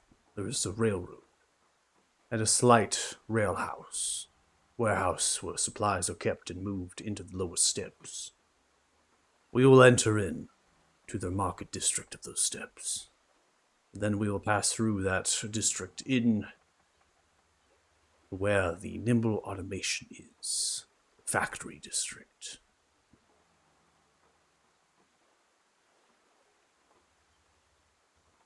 All right, let's do it. Simple as that. Yep, yep, we are leaving. Good luck. Oh, before we depart, you think we should move the crew that helped us deck?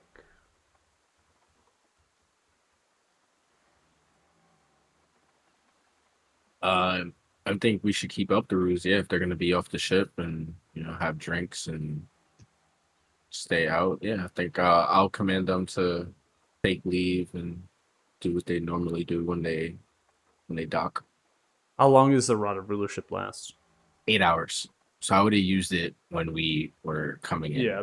So that's the point Ukar's trying to make. Do we hope that we're back in 8 hours, or do we stash him below the ship and allow Pip's illusion just to take Mhm. over?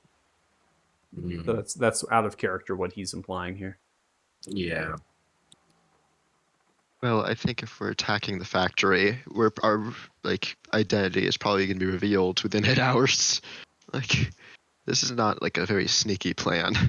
Yeah, Maybe to the to other command method. them to go and go to the city and then come back sounds pretty weird. We'd have to choose one. So Okay. um yeah, I think we're already gonna attack them. I'd say let them do their thing as long as they don't speak to anybody about what we're doing. They just go about their nature, keep up the ruse for the 8 hours as much as they can. Okay. But looks towards And you. just Solid plan. yeah, let's just get this done as soon as we can. I'm gonna group you you all kind of together a little bit here because I'm actually going to move you off of the ship into the direction of the grouping of dwarfs here on this north side. Ukar will take the lead, but of course you all can kind of be where you're at. Given what you have stated, there's also a number of crew here that are joining you. I'm not going to put tokens down on the board to showcase that. Just know you're kind of forming a crowd of sorts from the ship. You see as the dwarvish soldiers recognize, they're kind of pulling themselves. And then there is a cheery dwarf that comes strutting forward, the great black beard, kind of darker complexion, raven eyes. They have 3 braids in the hair that kind of go down, 2 of which come here. The middle one goes towards their back. They have a nice piece of plate armor. The dwarvish symbols, of course, the Clan Google symbol is there. So dwarvish symbols for their rank as Favartin, and then also the 3 coin pieces for the Clan Gogol symbol. So this is stuff that's been described before. They kind of look. Baze Dogo! Ah ha ha! Yes! Welcome! You see as they offer the gauntlet, Ukar just continues to fold the arms. Right. Yes. Looking for a little leave, are we? Are we, Vaze Durgo? Want to get into the city, huh? See as saw someone's token go absolutely fly. Costas, your token! It warped! My token warped? Your token just flew to the south super far. Okay, I'm gonna try and move it back. It's coming back. Is this... There Yeah, you go. I saw that it was on the port, so I was like, why am I not with the group? Yeah, you're like, your token just moved on my screen like really randomly. Yeah, here, let's put you with the group. There you go. Well, as you know, 24 hours. It's gonna cost you this time, Vasilurgo. That's gonna cost you. Call some of that. Get some of that crystal. Except, see, as Ukar kind of squints. It's Vasilurgo. Crystal, to you, really. Maybe something else. Soldiers, they need some coin. They gotta be fed. You know the wages. We don't get paid much. You can help out a little bit. Grease the wheels. Maybe give you a few hours after 24. We'll go searching for you. Won't ring the bells. Goodbye. No. Bosley Durgo looks.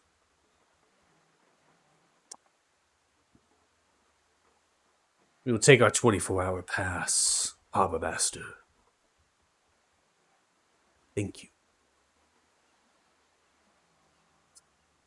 And don't mention the crystal again. I would hate for you to lose your tongue. The darkest and deepest of nights. No one can help you. Right. Gotcha. See, as they pull pieces of parchment, they begin to sign them, already pre-printed as passes. Here you are. Here you are. Begins to hand them out. The rest of the soldiers giving you a pass, simply stating that you are given entrance into the City of Stone. And you must maintain yourself in the lower steps. You are not permitted to go any further into the city besides the areas within the lower steps, which become apparent. Cycle over to the map and I describe the city. It's also describing you only have 24 hours. You are to return to the harbor master, named Harbor Master Thielen Longbeard. Make your presence, get back on your ship, or they will alert the guard, the soldiers, and they will come searching for you. Most likely that will include the Tinkerer's patrols. Thank you very much, Harbor Master.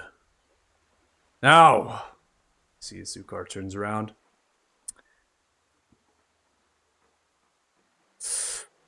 Crew of the Blue Iris, let's have some fun, shall we?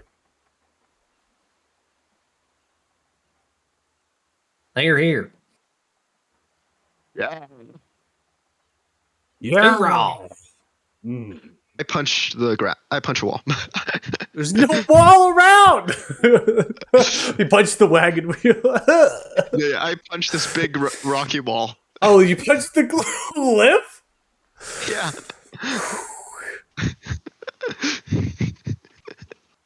I can't ignore that one.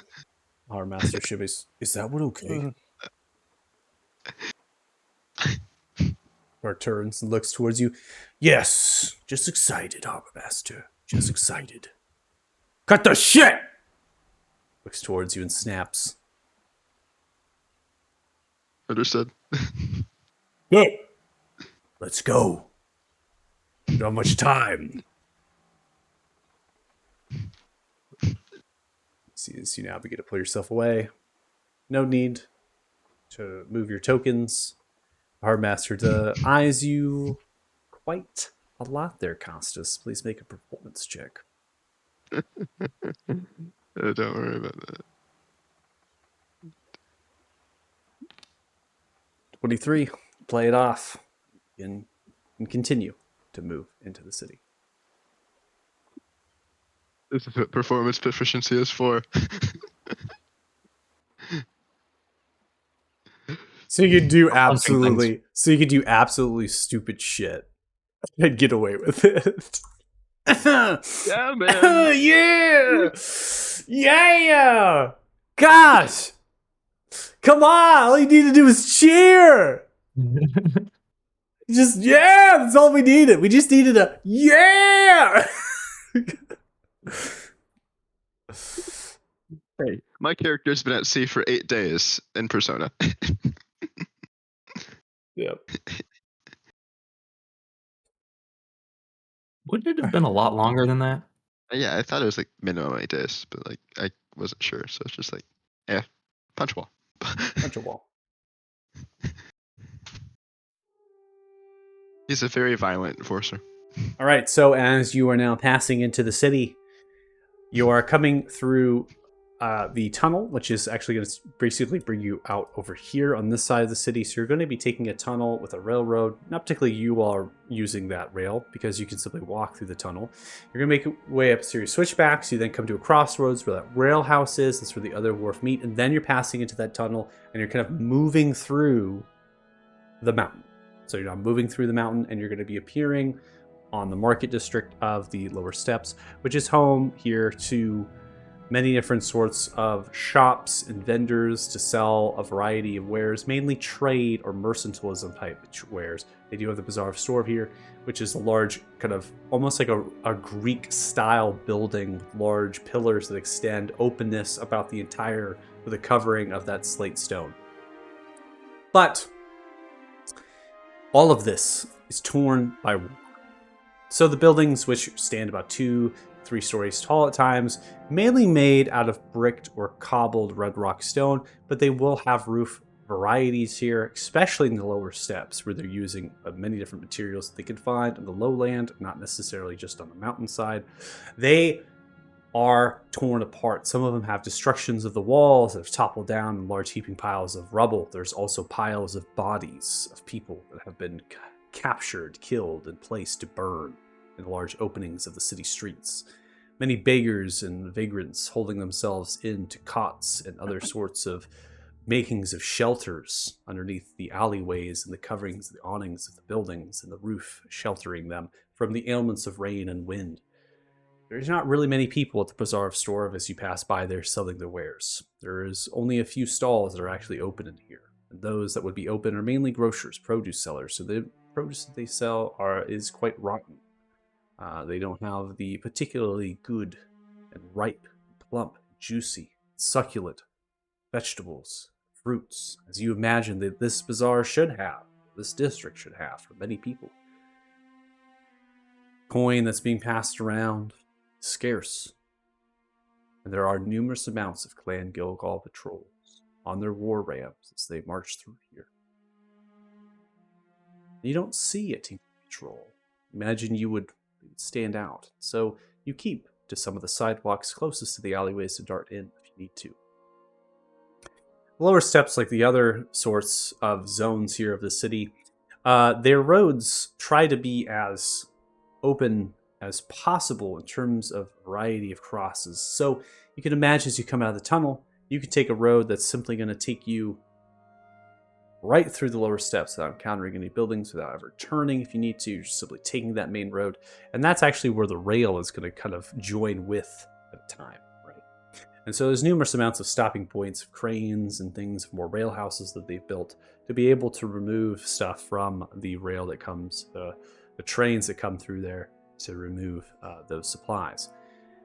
Crossroads, every so often, filter them further in.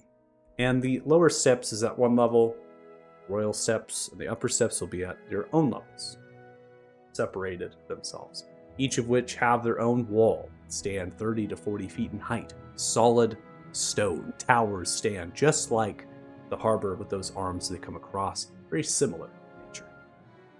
Their ramparts funnel upwards to the next zone underneath those gatehouses. And some of that outer and inner wall for a particular zone is actually connected by its own rampart, vertical, similar to a Roman aqueduct as it spans, vaulted in its position.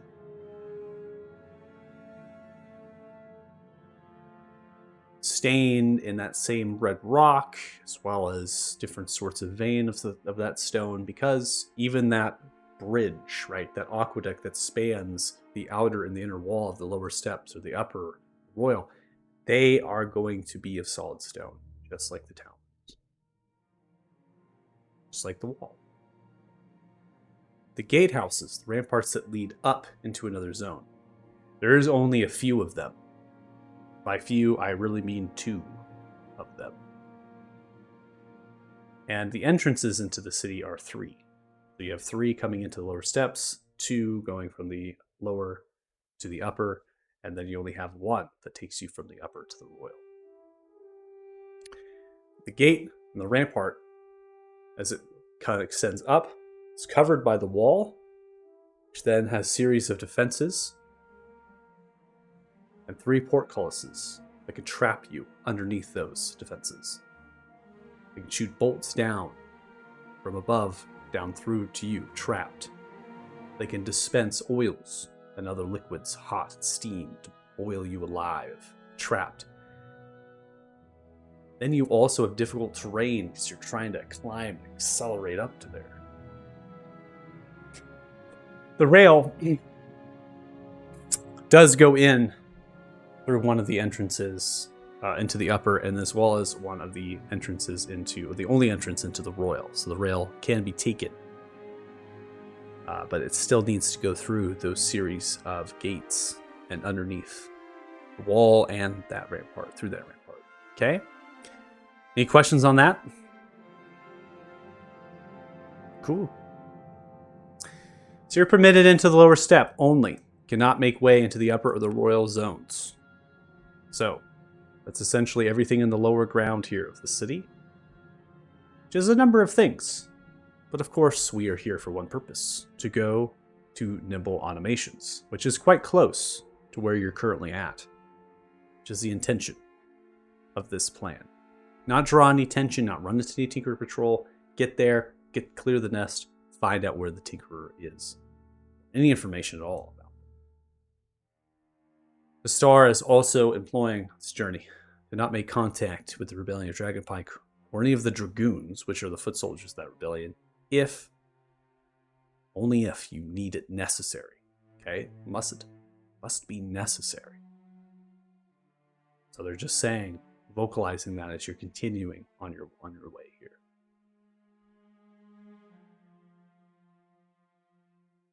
Are we ducking through alleys, or is it just straight? Like, is everyone on a straight line and have to be seen? Is that like how the city is structured? Everybody trying to be in the law's eye, I guess. There is one main road that is going to carry you through the lower steps all the way through, and that's basically where the rail is following. Okay, or maybe the rail. This is the path of the rail. The road is following it. Either way you choose that. That's going to cut through the main middle of that lower step all the way through. Okay, there are plenty of alleyways and areas to move around. You are kept off of the main road. You are not on the main road. You're using the alleyways right now to move around. You're not going to chance if a patrol is coming down the road, that sort of thing. So, to answer your question, All right. Yeah, I wanted to do two things while we're ducking through the alleys. Just wanted to cast two spells. okay. Caution. So I'm going to cast Gift of Alacrity on Costas, as well as myself. Okay. And then I'm also going to cast See Invisibility. So Costas and me for the next 8 hours has a D8, and then I'll just hold See Invisibility for the next hour, because I don't know what the Tinkerer has in this city, and I don't know what he is making. I don't know what's happening, so just to be cautious. Okay. Sounds good. Also, we knew the general layout of the factory, right? Like maybe not like the exacts, but generally. Yes. Did we ever plan like a entrance? That's what we Or are. like That's what we are going to do now.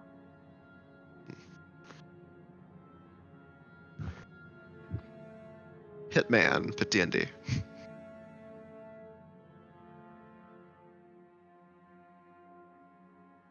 That's actually what this whole mission has felt like. Hitman, but a D&D. Yeah. Like, I mean, it's just like, be quiet, don't alert the guards. Okay, we're entering the facility. Gosh, there's so many Okay. extra NPCs. Oh, man. Yeah, now you Going in can hot. kill shit, like you can go loud, but being quiet is like it's starting to feel like one of those stealth recommended games. Not necessarily, but recommended. Deus Ex style. Yeah, like Hitman, or maybe like one of the Tom Clancy games. Although in Tom Clancy, you can fully go balls to the wall. Although That's not going how I back would a ways, isn't it? When was the last time one of those came out? Breakpoint's Surprised pretty you recent. even heard of them. So the Division was pretty recent too. Was it? Oh, the Division! Ah, fuck, I'd forgot that thing existed. I've been meaning to play that. So, as you find yourself nearing Nimble's automation, you now take some time passing to a bar here that's open. Very similar to some sort of kind of food truck, but it's a building, right? So it kind of serves alcohol to the outside, but doesn't have any seating inside by any means. Dwarven ale served here, passing you flagons, like a pit stop, if you will, as you group yourselves together at the bar. You then make way for a nearby table for some of these canopy canvas of red and orange. Sit down at the table, some of you standing around. At this point, the crew that has joined you is going to dissipate as well. They're not going to be here. They're going to go away and do what they're going to do for their 24 hours of leave, given the rod of the worship has commanded them. What you see here on the scene actors, that is who is around this table, under the seeming spell. As they grip themselves, Ukar is the first one to speak. The star, tell us. Describe this place to us. Once more for our friends. Looking towards you all as Wayward One. Nibble's automation is a single-story structure. It is tall to accommodate constructs inside. Ceiling height will be semi-arched and span roughly 20 or so feet. The orangish-red slate stone is thick on its roof, and there is no entrance inside unless you scale into the many chimneys the factory has. There are 3 entrances into the facility. There is one small entrance on the north side for personnel, shop entrance on the west, south, and a large factory double door to enter in where they machine and smith. That'll be on the southeast and is the largest. My guess is that will be locked, kept away so no one can enter in to the smith floor. Personal entrance on the north side will be locked as well. That has the least likelihood of encountering any of the constructs inside. We could pose as a shop after all. It pose of interest to their wares. However, there are towering constructs that defend crossroads and potentially these entrances. They might be able to see us. By helm, they will be able to see us. They'll be on the lookout for magic, especially our items that we possess. They will detect it. Or at least they'll try to.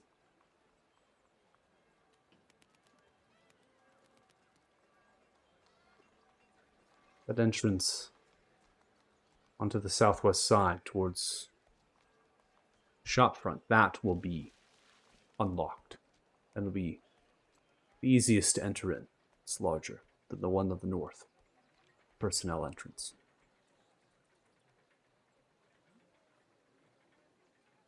So, to conclude, the smith floor is on the southeast side of the building. It takes most of the room.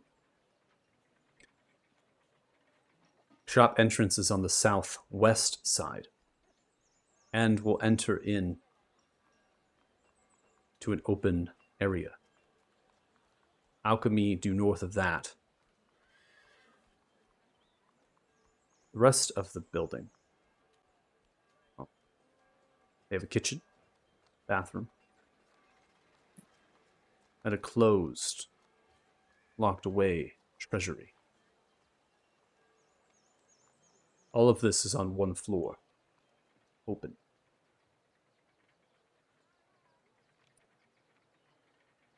Rhodey has told me they have a few hidden chambers. Don't know what they might be used for now, but they were private. Rest to drink. The work nights went long. Levers hidden in the rock walls, the stone wall.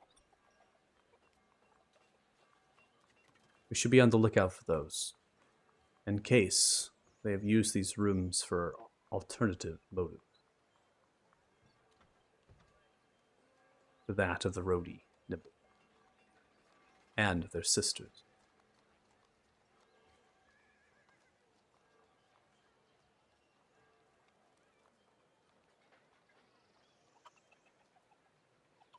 Is there, excuse me, is there perhaps a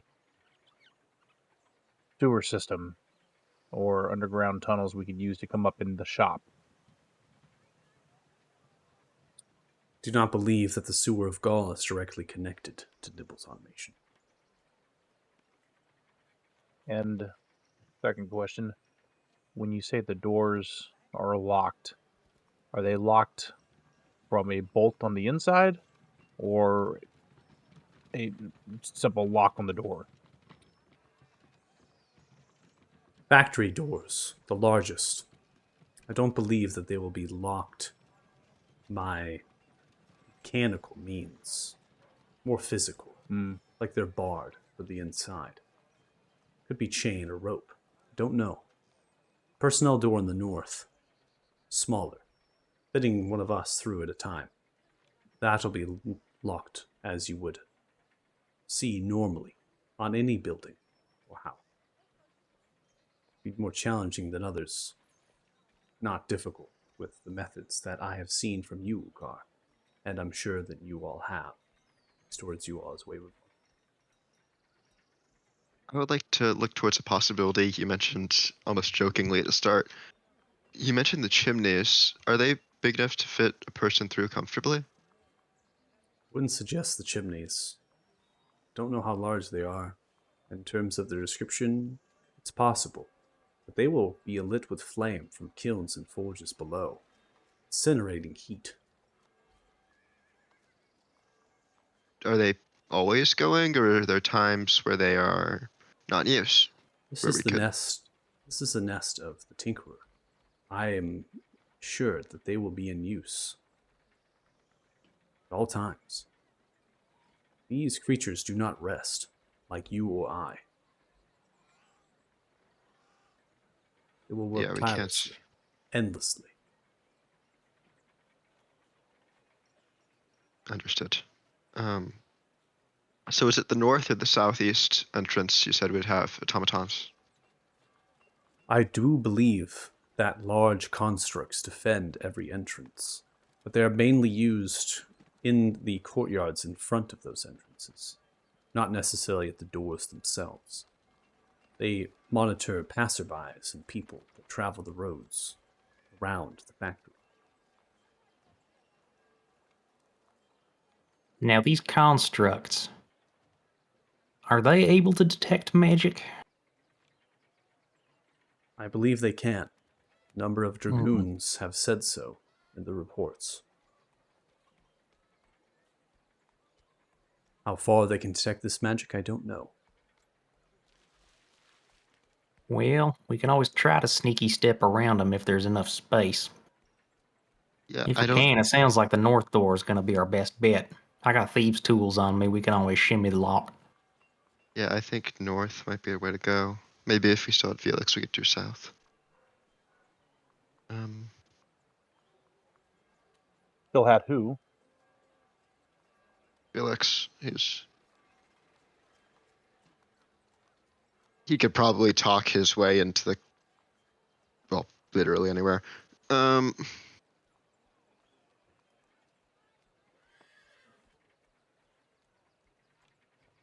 Well, what do you think, guys? Can I sneaky step up on everybody and just take a nice, slow, careful pass by the north side, see what we see?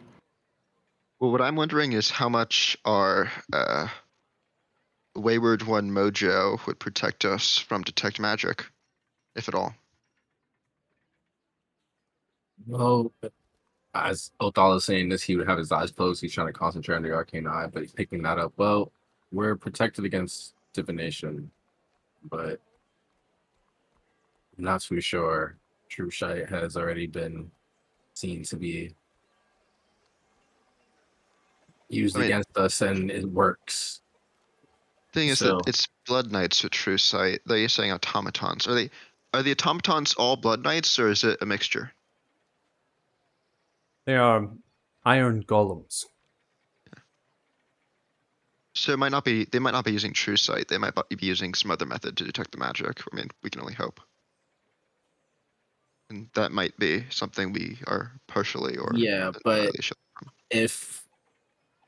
if you're a blip in the system and the Tinkerer knows what's going on, he's using these constructs. He works with Damodar.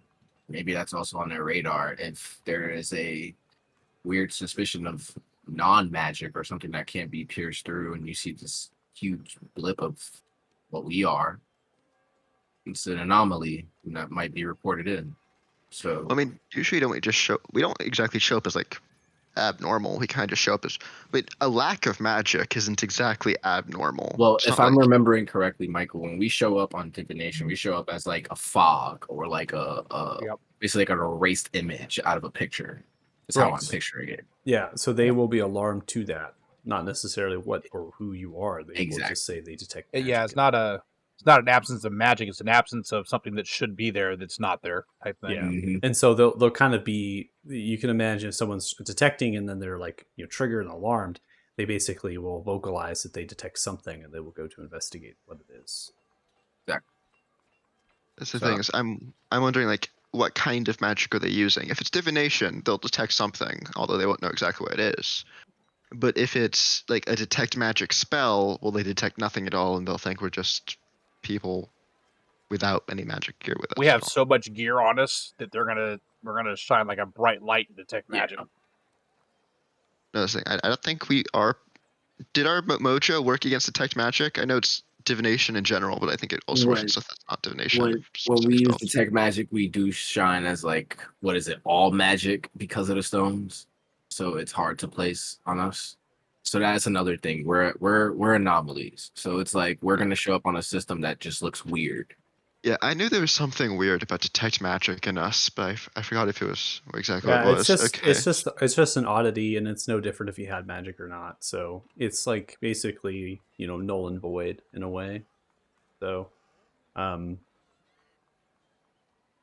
don't know exactly how these creatures, not even the star knows how these creatures are responding when they detect magic. They just know that when they detect it, they will go to investigate it, and they will tell you that a number of dragoons have lost their lives because of it. So they tend to keep their distance away from these constructs, from any of the Tinker's creatures, because they do not want to draw attention to themselves by any means. Bukar at this point is going to look to all of you. We should not fear ourselves and our capabilities. We should be confident. We can kill these constructs if we need to, and we most likely will have to. After all, this is a nest. Once we take it, stir the hornets, they will come after us. We will defend ourselves. What's important is that we have chosen this location because it is our best bet in fighting the Tinkerer and where they dare lie. They could even have an entrance to the Tinkerer from the factory. We don't know. Nimblethumbs haven't had control of the factory for months. Things have changed. Vestar is telling you is only what they've been able to report from the outside, which is not much. We can stay to the alleys and get close to the factory. Vestar has told me that the windows, they are shut. They will have small ones in the lower level here that point, but not enough to be able to go through them physically. If you have magical methods, perhaps you can teleport into there. But again, we may alert if they sense magic. Use it, they could know. I propose two options, just like the Denkarsh supplies, where they were going. I say we either draw weapons and go in, lethal intent, tenacity to strike, or we take our best bet at an entrance to sneak by, pull the constructs in, fight them inside the factory, form a line. I think I agree with fighting them inside the factory. It limits possible damage to civilians, and And it's just a better tactical position. yeah, I don't want to start something in the middle of the road where we can get boxed in and have all their reinforcements coming from everywhere. Here's what I propose. Kit and I will try to sneaky step our way through. Maybe not in, but scope it out while you guys are hiding out nearby. We'll keep the link up. We'll see what we see. Do some basic perimeter testing. See if we can get close to that construct. Test out whether or not it is alerted to our presence, maybe see if we can get behind it. If we can, we'll come back, pick you guys up. We can all sneak our way in. If not, we'll let you know that they've been alerted and we need to get the hell out of Dodge or just go in. What do y'all Before think? that, I have one question. Do you know how they usually react to discovering a magic item? Well, they ran over Kit when they saw he was invisible. Or like That's true. detecting it? Oh yeah, they actually seem pretty blind. These are I do think that constructs. was a accident. These are constructs. They are of the Tinkerer. They, when alarmed, will try to kill you. But when they have not confirmed what the magic item is, who owns it, they just detected one nearby, how will they respond? Typically. They If may you know. not. I don't believe that they care. Only that they detect it. They go to investigate the source, and if they prove that it is, well, hostile to them or in their intent, any way, they will engage. So do we just strap like some minor magic item we don't care about to like a bird and have it like fly in front of the factory, lure a few out, then go in? Are you gonna attach a magic sword or a ring to a pigeon and chuck it at the building? I mean, I'm using a What- bird as an example. I'm actually kind of just scared to suggest a familiar, but a familiar would work. That's Tell you double what, I magic. mean, what are we gonna gain out of doing that though, Costas? We lure enough of them away, we might be able to safely sneak into the building without alerting anything. Maybe we can do some initial investigating to decide if this is even a target we want to engage over, because we won't have a blown or cover yet. And then if we can, then we can decide to attack if we want to. Costas, our We get new initiative. friends here are doing this regardless if we do it with them or not. What I'm saying is we still have other possible targets, so we can go in. We can maybe like take a look around and be like, okay, is there nothing here? If there's nothing here, we can leave. And if there's like something here, but we need to fight, we It's fight. the factory of the Tinker. There is things Yeah. there. We Yeah, need We need to destroy the schematics. factory. Period. If our goal is to get in without fighting, luring a few out, Uh-huh. then getting in is better than not. I don't think we're getting into this without fighting, though. That's where I But- think you're missing that. We have to fight. That if we're gonna take this as our point, are we gonna stay here with the constructs? I mean, no, like fighting them once we're in the building, like not fighting them outside. It's like getting into the building, then fighting them inside the building. yeah, that's why we're gonna try to sneak in. We're gonna scout around. We're gonna test if it's possible to slip behind them. If it is, great. We'll pick the lock on the door, sneak in, and then start kicking ass. If they detect us, at that point we probably just draw our swords and, start the fracas. Yeah. Your crazy plan of strapping a magic ring to a dog and having that wander through the alleyway, see if we can have them go chasing chicken or something. That's insane, Costas. All that that's going to do is set them on edge, looking Exactly. for You're right. something at It'll this set point. them on edge. I mean, Maybe how they'll call many for how backup. many dogs or birds or cats have you seen, or familiars have you seen with a magic item attached to them just flying around in the same place in your It lifetime? could have eaten a magic ring. Just kick Heavy to the back. Don't look at Heavy. Look, I think that we should go in whichever door is the most unexpected. And I say that whether it's locked or not. I think that the skills here, we can get the door open one way or the other. But going in where it's least expected is the best bet to maintain our element of surprise. I will say in that case, the north door might be very expected because it is. The north door is kind of what we went to first. I mean, if we're planning on fighting them anyways, the southeast, there's people there, of course, but The they're. shop front is gonna be manned. There's gonna be people Mhm. definitely around. Yeah, but The we're gonna main fight them factory anyways. door is definitely gonna have a ton of people around because that's where they're unloading supplies and getting most of the work queues set up. The north door for personnel only. Well, if it's not for a shift change or something, there's no reason for them to be anywhere around. So if we can sneak in there, at least get a little bit of ways into the factory before somebody picks us up, that's our best bet. Oh, okay. I misunderstood what he Valid was saying. I thought he was like thinking that the most expected door would be like a trap. Okay. No, that's. Oh They yeah, don't yeah. need No. traps. They got giant golems that'll punch your head through a wall. I mean, it's a factory, so I don't think there's going to be traps on the doors. Otherwise, they're. I mean, it's a reasonable concern. If you've seen how seriously the city takes its security, it's. If they're using these doors on a routine basis, like it sounds like they are for different things, then traps during the day and when people are coming in and out are not so much of a concern. I do think that we all need to brace ourselves so that there may be collateral damage, let's call it, based on what we're doing. So just prepare yourself that there are some people that may indeed die from us going into the factory and starting this fight. Some innocent people, potentially. Always a risk. So, Yeah. I like Joe's plan.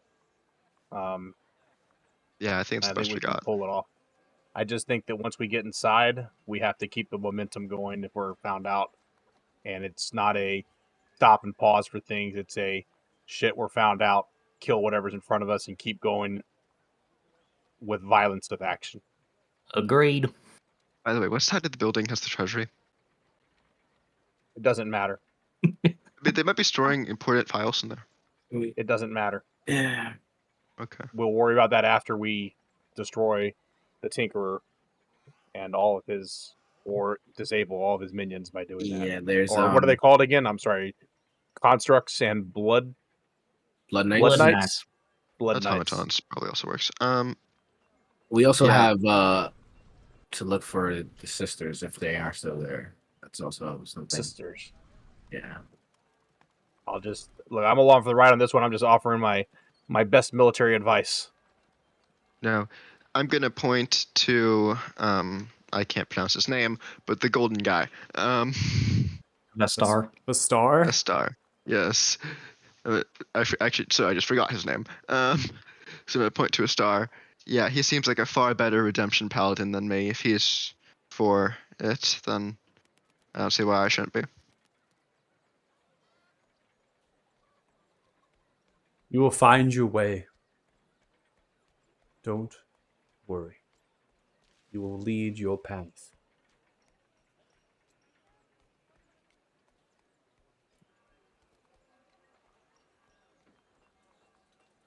Ukar Thank you. looks. It is decided then. We will look for that northern personnel door. We'll take an alleyway that hooks around, leading to that. Or Lane. Be a number of traders selling some wares nearby the factory. We will move through them. Then we'll make way for the door. Together we stand. Yes. Yes. Yes. Should I wait to pop the sneaky step until we're getting closer? More than welcome to use it now if that's what you wish. All right. Everybody huddle close. And remember, spooky fingers out, light steps.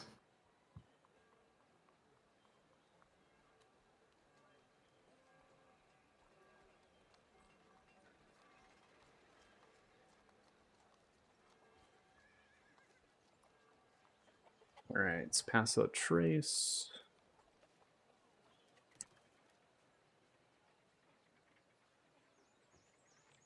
Istral is here, but Faith is not with us right now, so it's going to kind of have them not on the map until we have to present them here.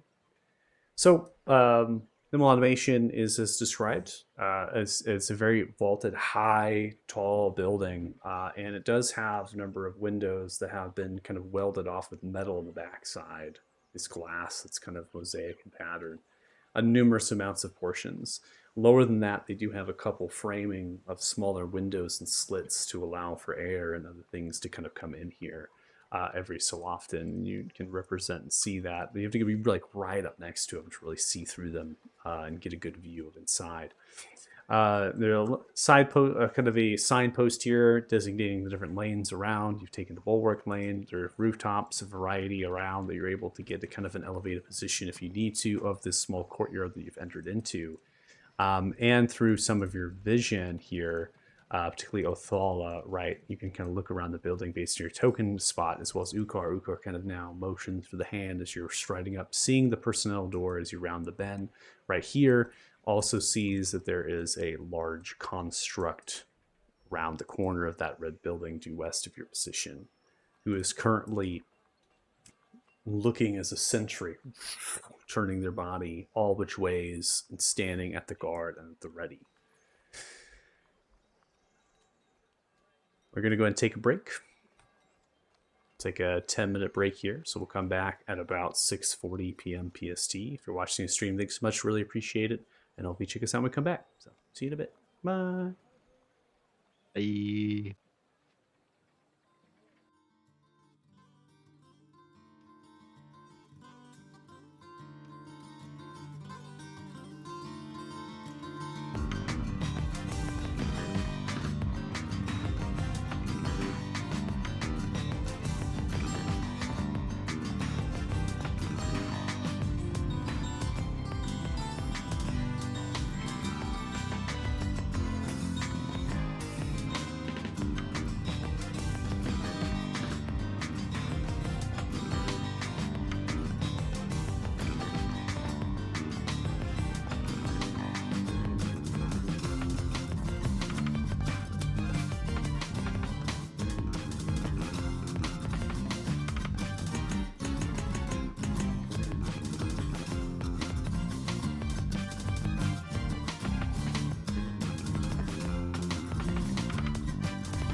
Welcome. Thank you so much for joining us as we get back with our session, Wayward 1, Session 68.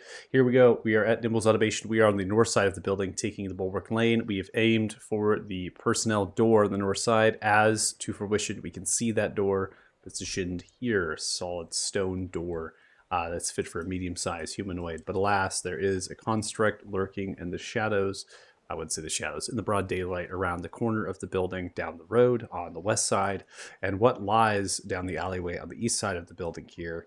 We don't know. We picked this avenue of approach, which means we'll be on the side of where the bathroom is, the alchemy, and a couple other things. This personnel door will also go into the long corridor, the hallway that cuts through the center point of the building, which is what is intended, because you want to have as much room and access as possible to enter into the factory and to go hot. The question remains as far as who is going to approach the door, that sort of thing, right? How, if we're going to go in. So what we're going to do here, because I actually have to control many NPCs. In fact, you brought Alden along, so we are now having to have 3 NPCs to control along with the enemies NPCs. We are going to just roll our initiatives here to get ourselves in working order, and then we can use the dynamic initiative to lower initiatives downwards to values, so we can kind of set ourselves up in stepwise right order that we want to be. Because Ukar can lockpick the door, right? Or Kit can lockpick the door. So we have opportunities here getting to this door and unlocking it. So we kind of want to get ourselves in a state or position where we're not stepping over each other, but we're funneling through the door. At the same time, I am going to roll initiative for the close enemy, which is that construct down the road, because they're actually going to be looking. They're actively being present. Okay? Question for lock picking. Is that a sleight of hand check? It's either a check with the tool itself, or you roll sleight of hand. Usually you can't unlock a door unless you have thieves' tools. It's actually a requirement. So, Which I do. I just wanted to see who's got the biggest skill in it. I've got I mean, a I plus have 5 to sleight of hand, but I got a 7 to sleight of hand, and it would be. I would guess because it's Thief Tools is dexterity plus proficiency, right? yeah. If you're proficient with them, yeah. So I would have the same to Thief's Tools. okay. Well, I will let you take the door then. Unless Alden somehow has higher. Alden could destroy the door. Not what we're going for. Ukar is also a rogue. So Wait, Ukar's a rogue? Did you say Ukar or Alden? I'm sorry, I forgot. Ukar is a rogue. I refuse to believe Did you that man's multi-class that guy more than I am? He's like a holy homebrewed, man. He's based on a rogue. Okay. What? Maybe he should take the door. I mean, he might be better than both of us. I don't know. I could also pass through the door quickly with my new tattoo you gave me to check and see what's on the other side. Ooh, I forgot about that. And you could just technically unlock it from the other side if it's a regular lock. That was. I hope you caught on that. That was my question about how were the doors locked. So, Hell yeah, let's do that. all right, easy. I can do that easy enough. All right, me, easy enough. I will stay behind you then, just to keep the passive stealth bonus on. I guess we're wanting to sneak up to the door too, right? Is the whole point of Yeah. this?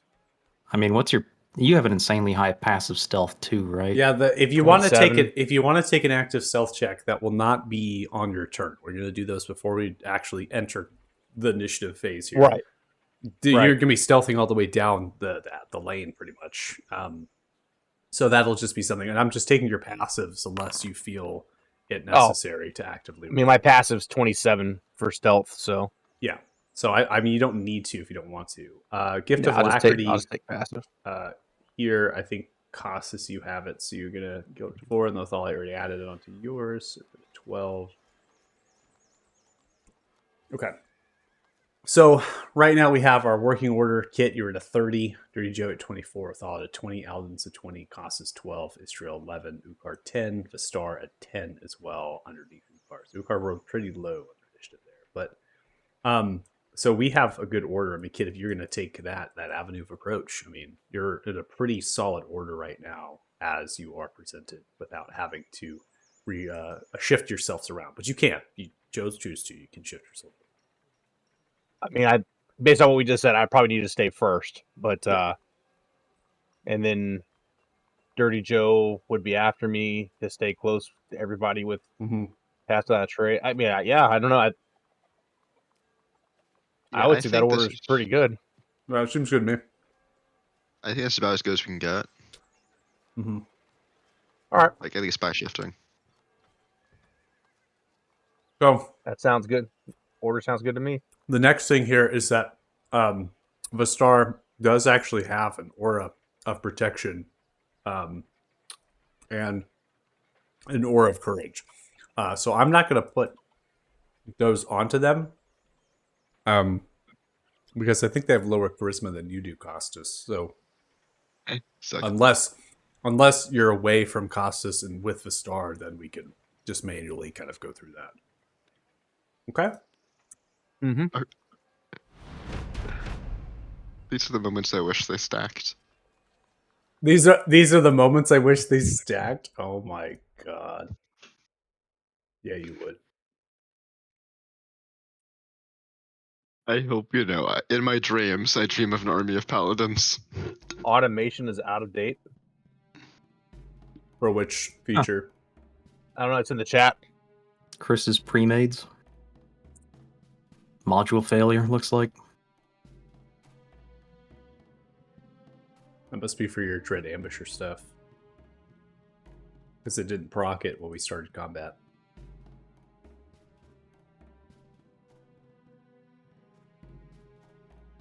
Which would be just be extra movement, extra damage. Yeah, it's the extra movement, extra attack. It's fine. I didn't update your character sheets with features, so I wonder if that was one they updated on the Chris pre-mades.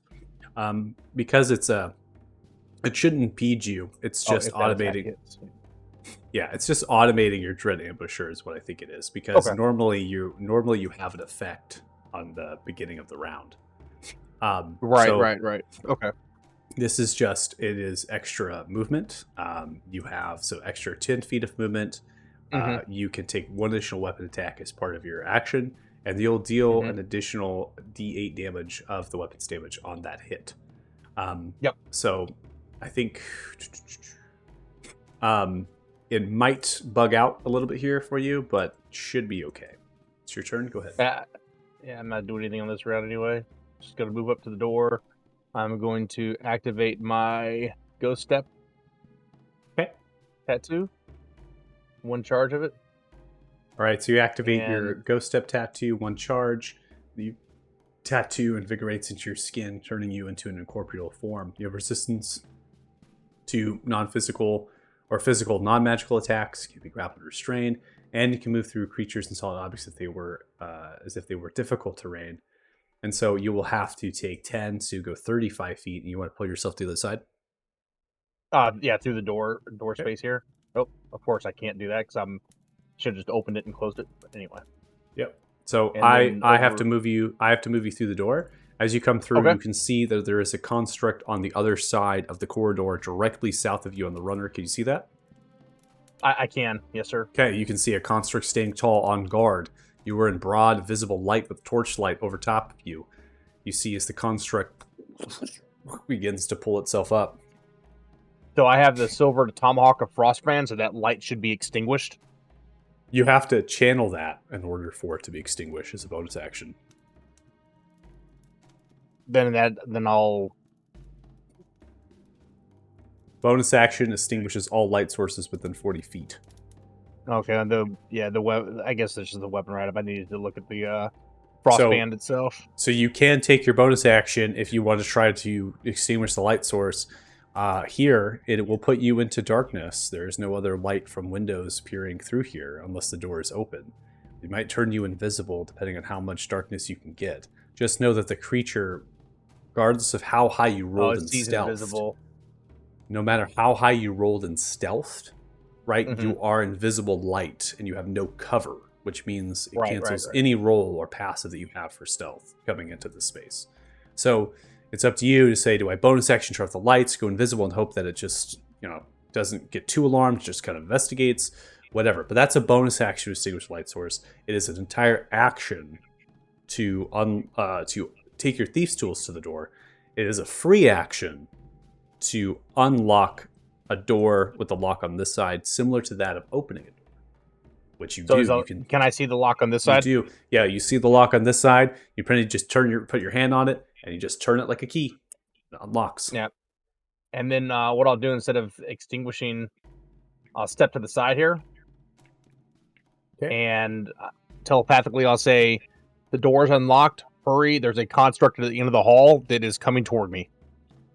And I will hold a attack action if the construct gets into my melee range before my next turn. You know what I'm saying. I'm with you. And then I will end my turn. Okay. There's Joe. All right. Well,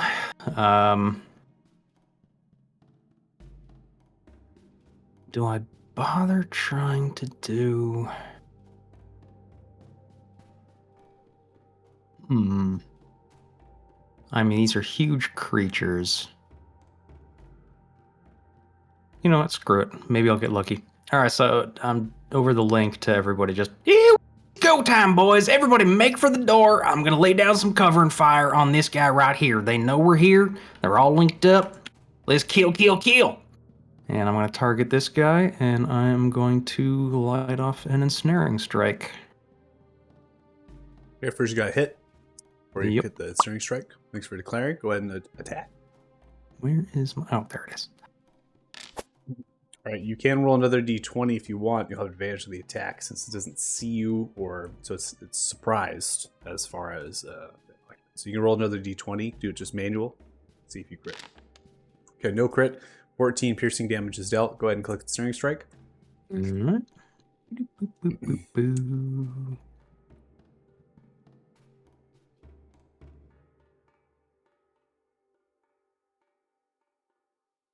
Yeah, I guess we don't need to. Creature sneaky is going step to anymore. succeed with a 20. It is not ensnared as the bolt lands. The arrow lands into its leg, sprouts upwards. It pulls its leg outwards from those and turns around. As it turns around, it lowers its right gauntlet down. A sword extends all the way to the ground floor, all the way to the city ground here, the street. Citizen, as it vocalizes loud and intimidating towards you. It's not its turn. I'm not going to roleplay anything else beyond that. I didn't vote for you. Piss off. And I'm going to shoot it again. Okay. This pissed off RoboCop. What if RoboCop literally showed up? That'd be so funny. Started shooting everybody in the dick. He was like on the motorcycle. Oh shit! That was so great. 27 hits. They take 10 points of piercing damage. And yeah, that'll be it. Everybody make for the door. Othala, Wait, the kid opened the door? It's open? your It's arcane eye Alright. Oh. tells you that the Den Oh, Kosh shit. have a secret cove lies due north of that second wharf on the right side. Not very far at all. It's just rounding that corner of the rock as it extends, covering that wharf. The cove itself, Arcane Eye follows in, washes into a dock, rickety. Spire and two bridges cascade into a hideout that they have built that connects to the sewers. They're shifting the supplies by crane, lifting them here, getting them ready to move them into the sewers and into the city.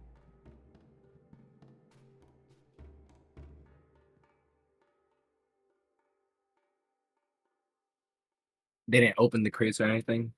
Nope. Alright.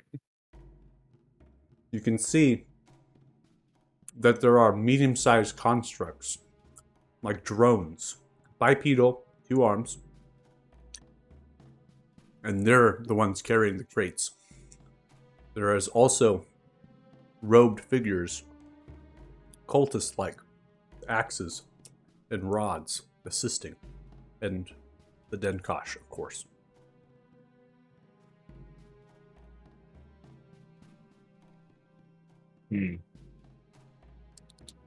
Like the ones we fought in Fort Farron?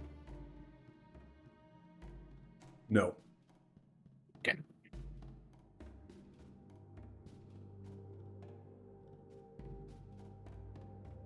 Okay.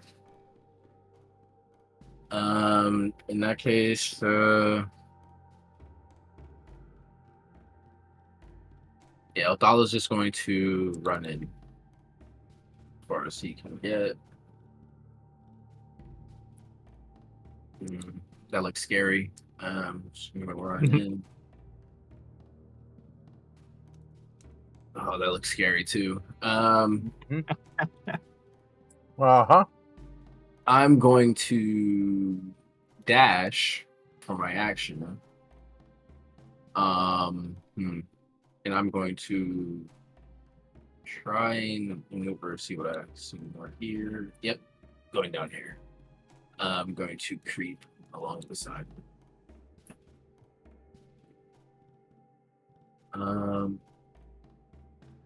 Yeah, and then I'll have Heavy come out as my bonus action, and I'll enter. So, the information you can get from your Arcane Eye isn't exactly helping you because there is a fuck ton of enemies in that cove. You would have to find a way to get into the cove, attack it amphibiously, which is a big challenge.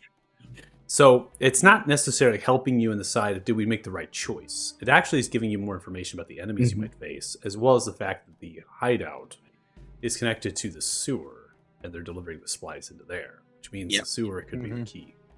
But the sewer is expansive throughout the entire city, so that alone also does not solve the dilemma. Alden, they are going to move 30 feet, and they are then going to move in 20 feet here on a dash. They see the construct that lies in front of them. And as they look to the ceiling height, and as well as the space around, they are going to change into their form.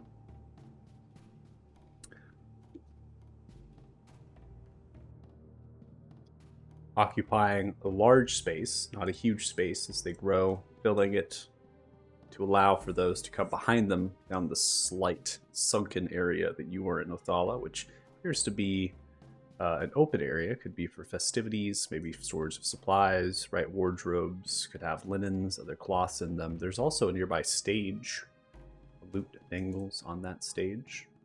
Entertaining. It's been a particular interesting place here in this factory, if you will call it that now. As Alden changes in their form, you see the right paw change into a large axe from their blood as it whirls. They hold it, ready to strike. Costas.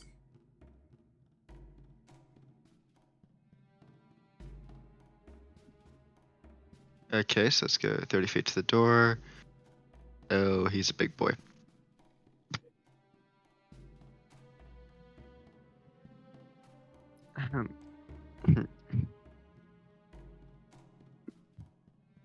Yeah. Does it take extra movement to move through an ally? I do not quite recall. It's moving through an ally is difficult terrain unless they're large, like one size larger. Okay, then instead of moving here, could I have moved 25 feet, like the spot above me? Technically, you would not be able to do 25 feet there. That'd be 30 for you if you were trying to go around your friends. So, is there a place where I could have moved that would have been like I think kind of close to the door? What are you intending? I guess I should ask. What are you trying to do? Somewhere kind of close to the door, but like out of the way of the door. So you don't want to be in the way of the door. You want to move 30 feet and stay outside. Yes. Okay. I'm going to have you move here then. We'll have you go 30 feet there, and you still have an action to take. Cool. That guy's right there.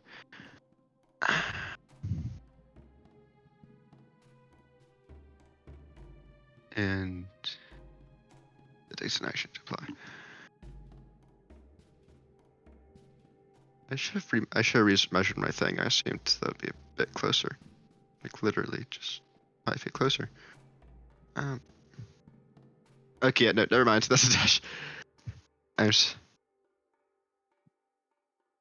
Yeah, never mind. That's a dash. That's because I thought that was 25 feet when I was looking at it. Yeah, I'm sorry. I'll just dash in. I don't want to distract other people. Okay, dashing in. And then, do we remember exactly what kind of elemental resistance? Like, if these guys had any specific elemental resistances? Like, not. Are you saying, do I remember anything or recalling anything about their attacks, or is that what we're talking about? Because we fought relatively the same kind of like automaton before. Do you remember like if they took radiant damage, basically? Well, the automatons in front of you, will take radiant damage. They do have resistances and immunities to different damages. I'm not going to get into the particulars of that. Just know using fire on them is counterproductive. Okay, cool.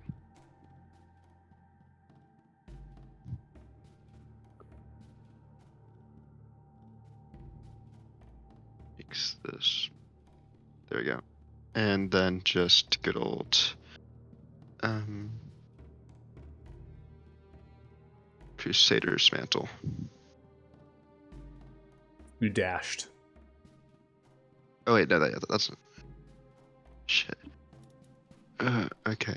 Okay. I know. You did. I was looking at Spirit Shrouds, then I looked at Crusader's Mantle. So. Oh, good. So Crusader's Mantle is going to be an action. You've already dashed, so we'll remove that. Yeah, no. And then let's add a spell slot back to you there. Yeah, no. I just did. Oh, Spirit Shroud. Then. I'm sorry. Oh, good. The fact that door wasn't 25 feet away really threw off my entire turn. I can tell. I had happens. a whole thing where I was like, okay, I'm gonna use like an oil. I'm gonna like, no, it's just like, fuck, 5 feet, 2 feet movement. Throw grease bottle. No, it's, goddamn. Okay. Yeah, end turn. All right, Istral. Okay. All right. How tall is this construct? Construct is roughly 15 to 18 feet tall, reaches the ceiling height of the factory.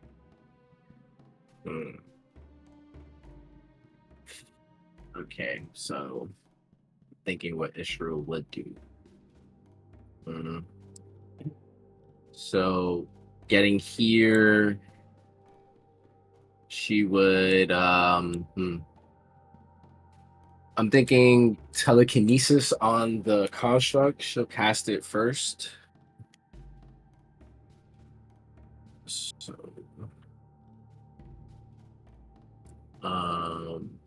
where is it?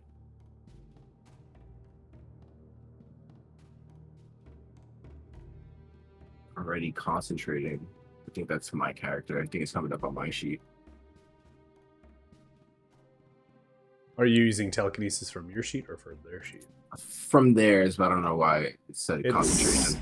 It does say that they were concentrating on something, which probably is before the update and removed it. So that's fine. You can end that and then put that on. Telekinesis comes up. Good.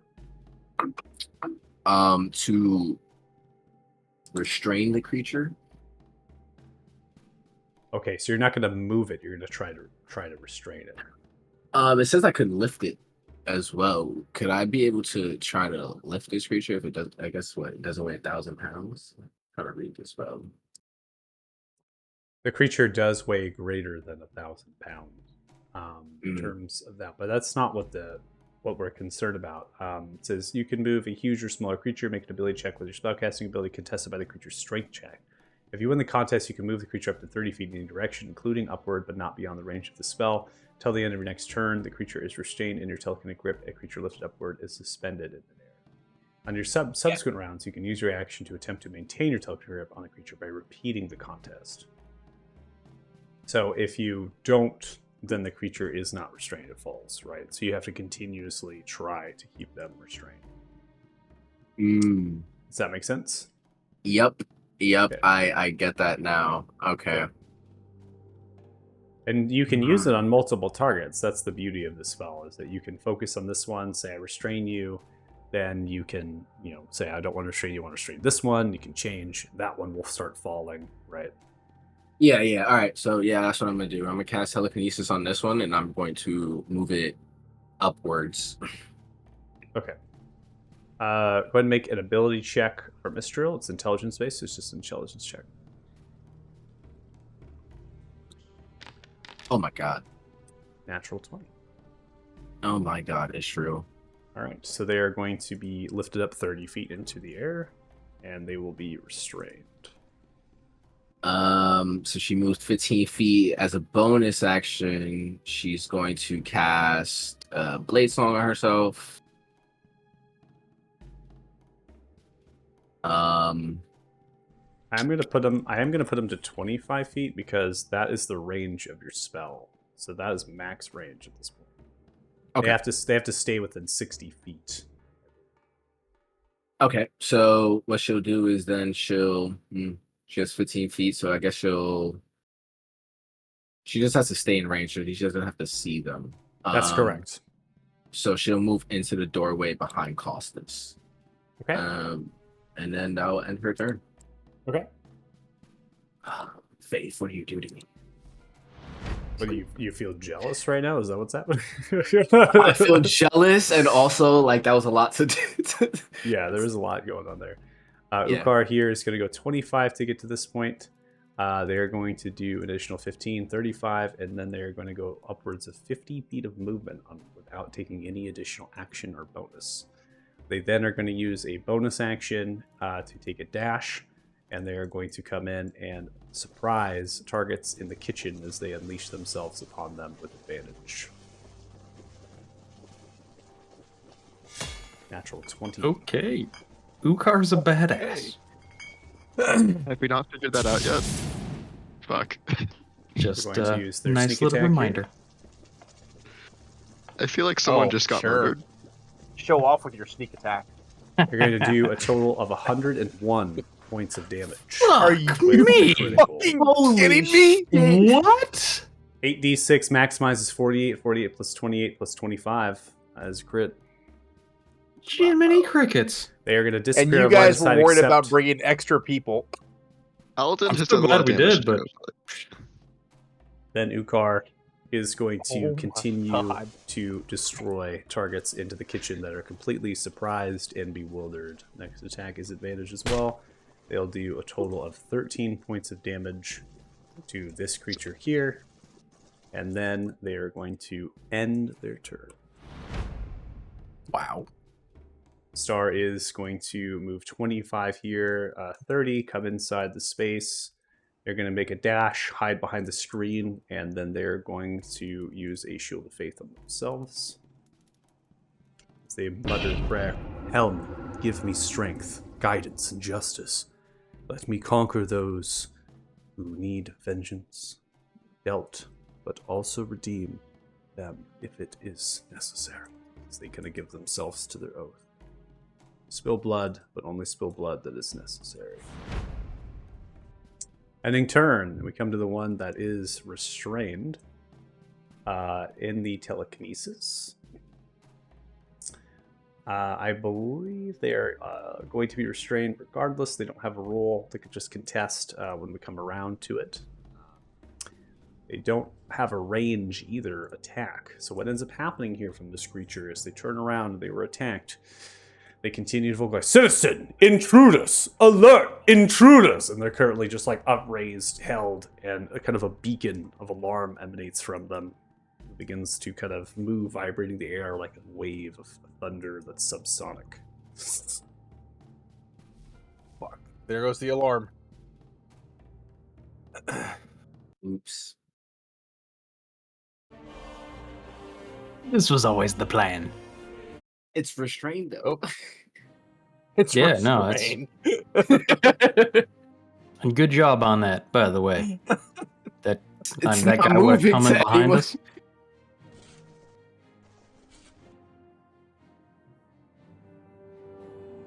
How long does that telekinesis last? 10 minutes. I could hold it up. Hell yeah. Put him in Gives us timeout. time to That- make some serious headway in the That's building. concentration, though, right? Yeah, and I got to use my action, so I don't know. I think I suggest taking it out fast. Yeah. Let's get in here and lock that guy out. I don't think he can come through the door. Yeah. Let's get inside and close the door. Let's just He is a iron golem. The door Well, kind I of mean- doesn't matter.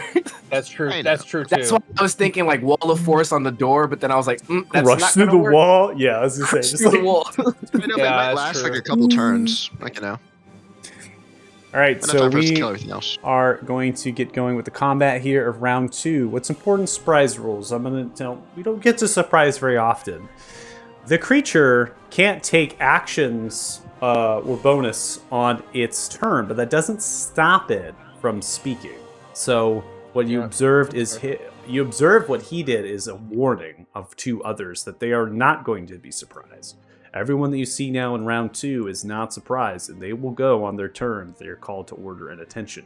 The benefit of taking the surprise to the entire first round here, what you've accomplished really, is the fact that you've gotten into the factory without having any sorts of problems at all. No one attacked you, you just got in here. And so you have the whole corridor to fill. You can go to the other rooms. Ukar is in the shit right now. They're in the fucking kitchen. They killed somebody already.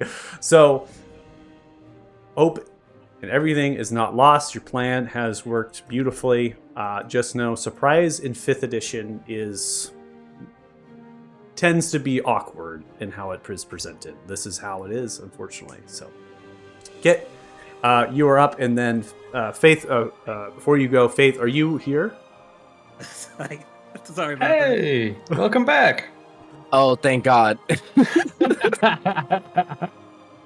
I see the relief. stuff is happening. We kept you safe for a little bit. I don't You're know not if it did the actively same being thing killed. extra would do, but I did something. I restrained somebody. Okay. Yeah, this Got construct gloves on. outside, I don't know if it's even in your line of sight right now, but you have one of those massive constructs 30 feet in the air with telekinesis. Yeah, you're Oh, Darth so as Vadering a soon as you- construct. Yeah, Right, as soon as you okay. drop that, it's going to come after us. So Gotcha. So yeah, the It's first okay. Though. round. There's a door that we're gonna Yeah. shut that's in its way. So we are in the city. We are in the lower steps here. We are in technically the factory district of the lower steps. We attacked Nimble Automation on the north side, the Bulwark Lane, going for the personnel door. We had incorporated movement through. We didn't even have to lockpick. We just went through the wall and then struck it. The entire first round was technically surprise. So this creature was surprised, but they still were able to emit their alarm. And now that has made it so no creatures inside of the factory will have surprise, and they are rolled up.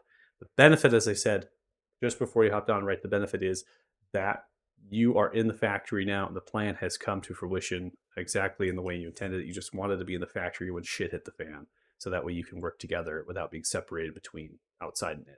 Okay? Kit, you are up, so it's your turn. And then Faith, you can always ask sir. questions when we get to your turn, okay? You're good.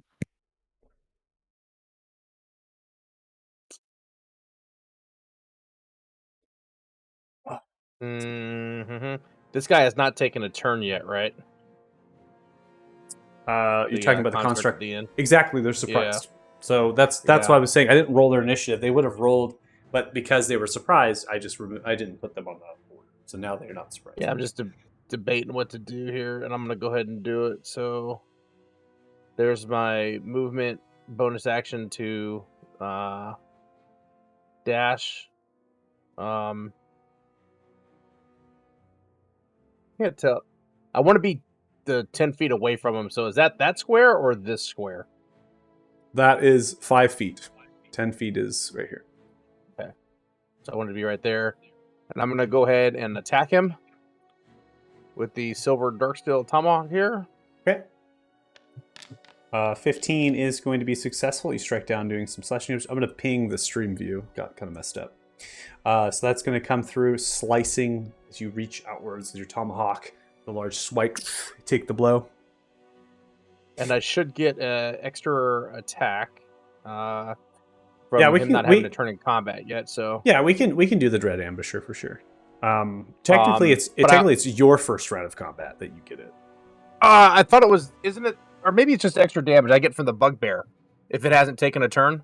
Yeah, so the Bugbear thing does come through, but I can take your Dread Ambusher too if you want. Technically, this is the first round of actual combat.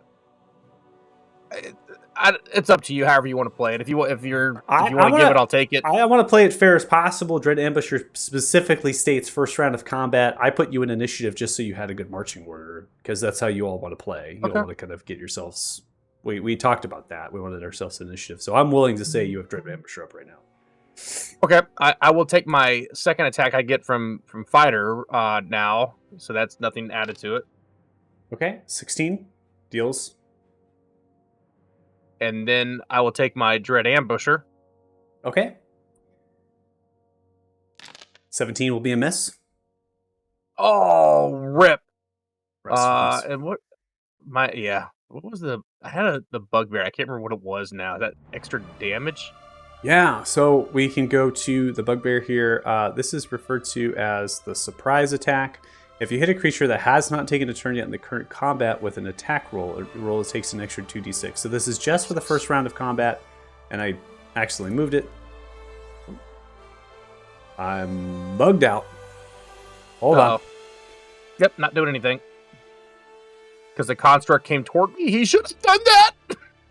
It moved, It but has then broke initiative. it moved, but It has escaped I the game. can't move it. So I'm gonna refresh here. This is what happened the last time All with good. these things. So the beautiful overture just played, and man, I got too excited. Started running at you. I said, "Fuck initiative! It's gonna kill you." Yeah. Yeah, I mean, at least I'm not invisible. He's not stepping on me this time. Right. Let's see here. Yeah, sorry to everybody else as I kind of work through this with the guy, still kind of getting used to the combat side of him.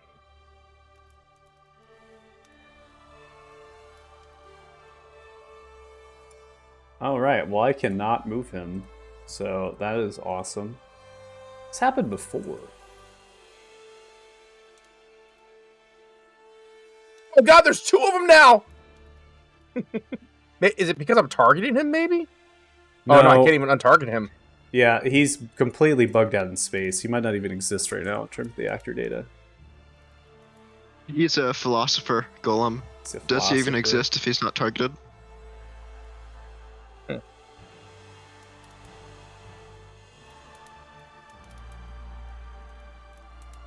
Yeah, I just pinged him. He's not even existing in terms of the actor data right now. So get out Oh, of he just town. disappeared from me. I There we deleted him. go. I deleted him. Oh, okay, okay.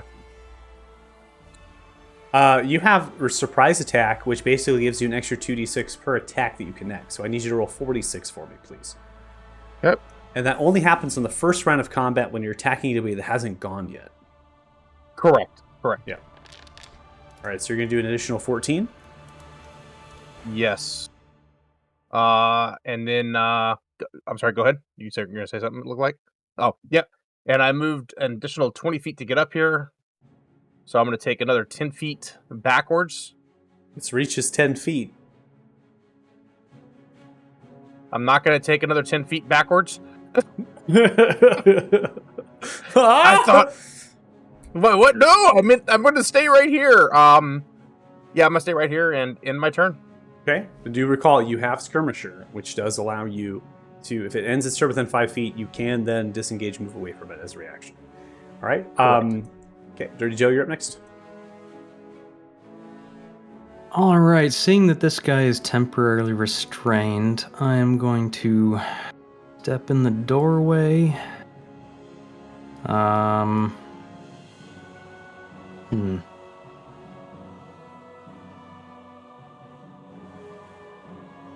Is closing the door a free action? Correct. Okay, well, can't hurt. So that was what, 15 feet. I'm gonna move another 10 feet up just to see who else is where. You guys are hanging out there.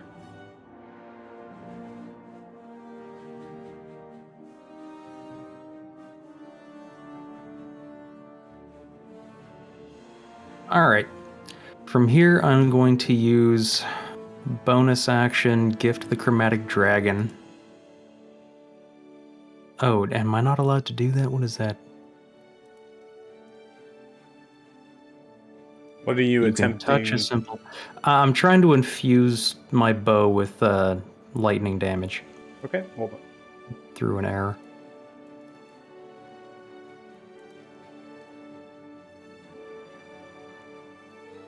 There you go. Okay. So that's bonus action taken care of, and from there, I'm just gonna shoot this construct at the end of the hall there. Okay. 29, so it gives you the d4 of lightning that will hit. You strike for 17 points of piercing and lightning. Excellent. And second attack. Pew pew! 30 is going to hit, and you do 11 points of piercing and lightning damage. And that'll do for now. Bloop. Alright, ending turn. Lethala, you're up next.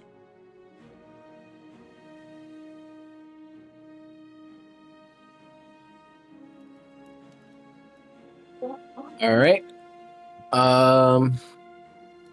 Going to grab out of my bag. This is the best I can do right now because these are constructs. I'm gonna stand under Alden. Take out a little oil flask, and I'm gonna cast catapult at it. Okay.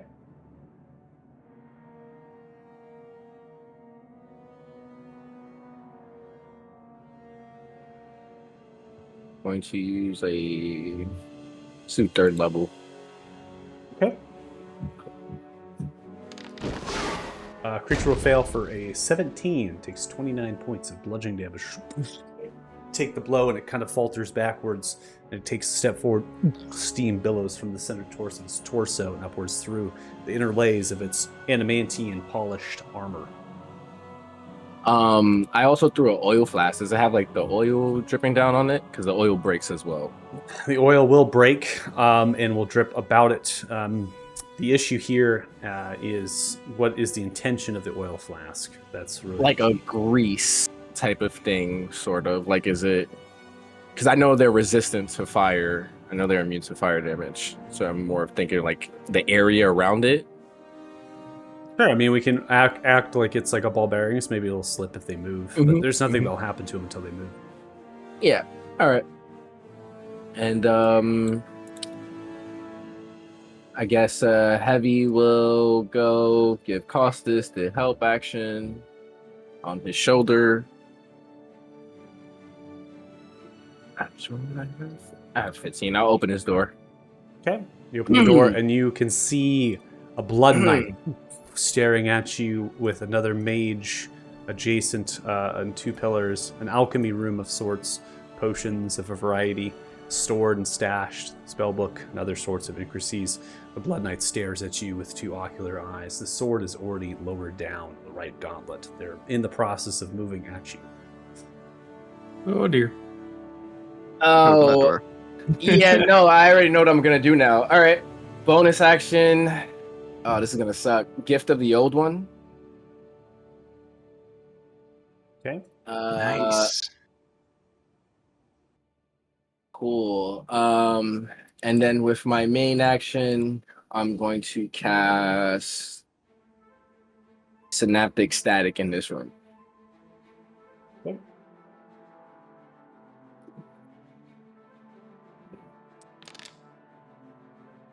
All right. The 2 mages are going to fail. The blood knight succeeds. They're going to take 16 points of psychic damage, as well as the condition of Synaptic Static. The Blood Knight did not take silver, so it has not dealt any damage whatsoever. It's not succumbed to the Synaptic Static condition because it succeeded.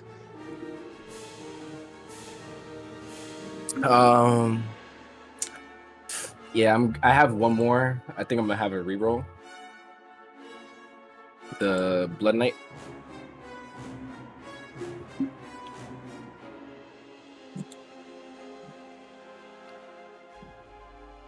$18 is a failure. That'll use your Nice. reaction. Yep.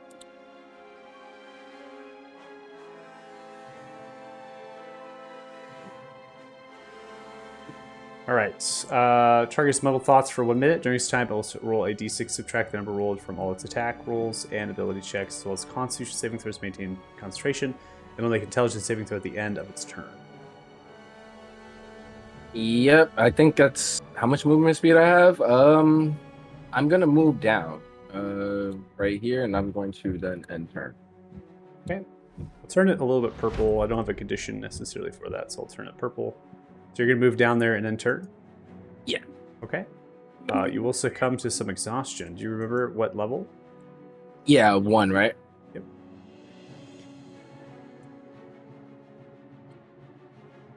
Activating your gift brings about purple cackling lightning from you of otherworldly power that begins to spend time around you, quickening your movement, getting you another action, a use, right? Bonus action. Basically another turn here of stuff you can do. But you succumb to exhaustion as you falter. Using it more, it actually has a kind of an exponential effect. You will, if you use this again after having 1 level exhaustion, you will take 2 levels of exhaustion. So you will kind of deteriorate rapidly if you continue to use the otherworldly power, as it is quite ferocious. You see, Kit, you are braced. We come to Alden. Alden is going to look and see the 3 targets in here after this sympathetic strike, and also the fear with all of you and the movement of lightning. It vocalizes, "Have no fear," as it sends outwards, and shrinks its size. Then moves it. As it shrinks its size, it is going to come in for a series of attacks. 1 with the axe. Lightning activates its shield arm attachment to a 31. Will connect through. They do 35 total points of damage. The bite, 28, connects, dealing 19 total points of piercing damage. With the silver of the axe in combination, it's able to come through. And then the claw, 26, comes through, and they do 15 points of slashing damage to the Blood Knight, ripping it to shreds in 1 singular turn. They then brace themselves and end. We're now going to come to the subject of legendary actions. This is a very important subject on this fight because you have 2 characters that actually have legendary actions on your team. You also have 2 enemies that have legendary actions against you. So how this is going to work is that when the enemies can use their legendary actions on the end of your or your friends' turns, and then your allies can use their legendary actions on the end of the enemies. Okay? So we've just ended Alden, which is going to be a friend. And from there, the Blood Knight in front of them is going to use the Gauntlet as a paralysis power as a legendary. Alden succeeds and is able to stave that away. I believe anybody has particular vision of this. Ukar is going to have a slam against them. Uncanny dodge for only 7 points of bludgeoning damage. The next stack is a natural 20. And Ukar is going to uncanny dodge that as well, taking 2 reactions. They take 14 of the 29. Yes, there was inspiration in the variant rules. This character Ukar has 2 reactions that they can take on a round. At the end of their turn, there will be 2 legendary actions taken. There will be an improved disengage by Ukar to move 10 feet and disengage away from their target, and then a legendary action by the Alden. Alden is going to come in for a claw strike for their legendary here, and that will deal 12 points of damage to the Blood Knight. Damage is also dealt to them, and they have silvered claws at the present moment. Creature is going to take 5 steps forward, prompting it for a dex save. Natural 1. So I'm going to have them fall prone. They're going to use their attacks here as they kind of cascade slipping down. On you, Kit, 2 sword strikes and 1 slam. 15 misses. 16 misses. And the slam is going to be a miss. All 3 as they're kind of stepping into the oil and swing wildly through. They then kind of falter down. Then, in a fashion, they're going to use half their movement speed to pick themselves up from a prone. Since they have the movement speed available, not to meta, going in the process of what makes it more realistic, they'll slip, attack, and then they'll pick themselves up. I'm also going to draw a square here. And we'll fill this with some black murky oil.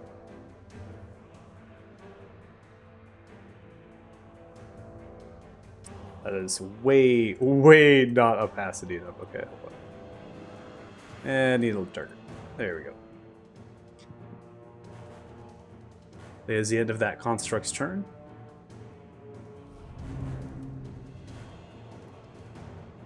Now, Okay. the end of the construct's turn, there will be another series of legendary actions taken. Another improved disengage by Ukar, and then another claw strike by Alden. Deals 12 points of slashing damage. Costas, go ahead. Yikes. Okay. I'm gonna pop in over here. So that's 15 feet of movement. Then I'm going to come in here to help Alden.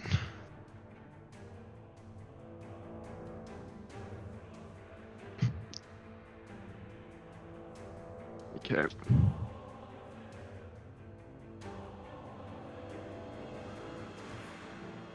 Yeah. I have advantage because of heavy, so that's all. Yeah, advantage on silvered. the first attack here. So go ahead and try to hold down Alt. If not, we can always just manually roll a d20. Not a big Yep. deal. 23 advantage just come 23. through. That will hit. They're near death. Let's just do that. 2 smite. Let's see. 3d8, 3d8. Alright, so they're going to take 26 points of bludgeoning and radiant damage. They are going to fail, and so they are grappled.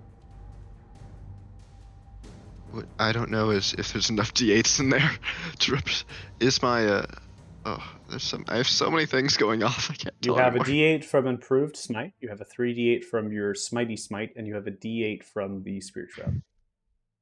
Okay, yeah. So everything's that should be there. Is there? Okay, second attack. Alright, This time second not attack coming advantage. through. Does not have advantage. 15 missed. is going to be a miss.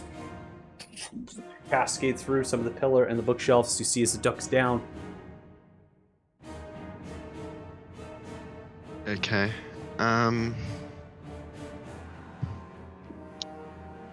Yeah. Then just end turn.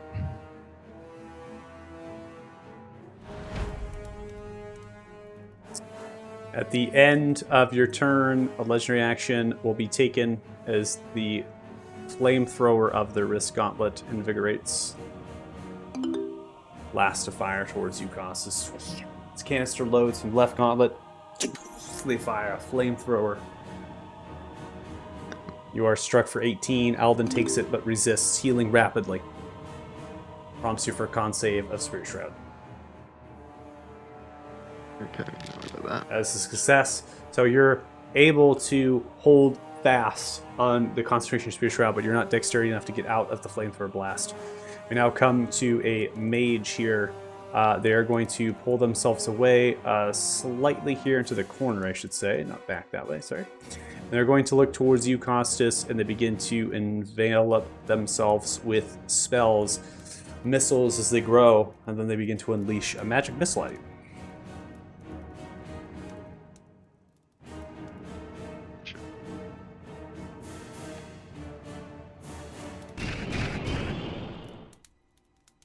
They're going to fire all 3 of their magic missiles at you, and it does appear that they rolled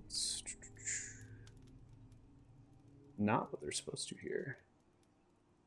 Let's see. I got 1 roll. I got a d4 for 1, then it kind of failed on the rest of them. That's so sad. Such good automation. Man, I was hopeful. All right, 2, 3. Okay, so 5 plus 2, 7. 7 plus 5 is 12. You'll take 12 points of damage from all 3 of the magic missiles.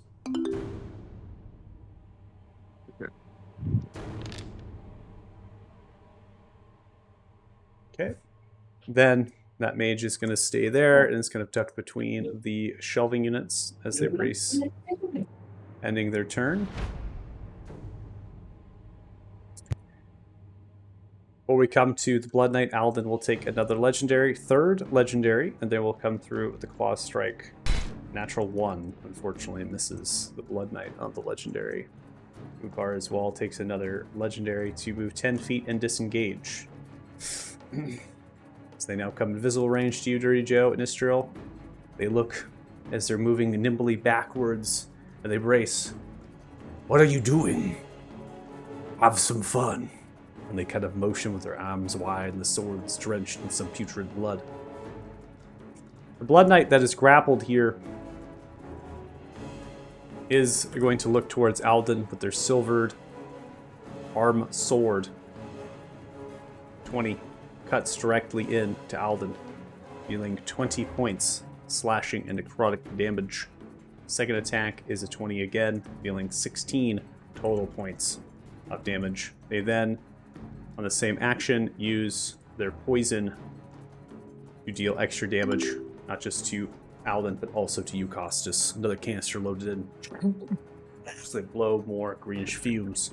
Prompts you for a dexterity saving throw. Oh dear.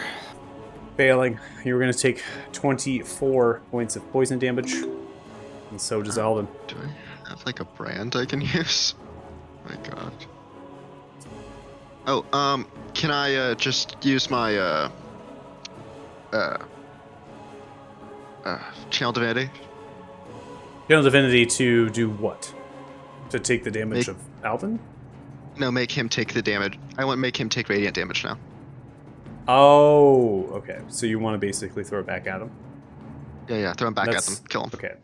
So you can use Channel Divinity to rebuke those who use violence immediately after an attack within 30 feet of you deals damage and attack against a creature other than you. You can use your reaction to force the attacker to make a wisdom saving throw. On a failed save, the attacker takes radiant damage equal to the damage just dealt. A successful save, it takes half as much damage. Okay?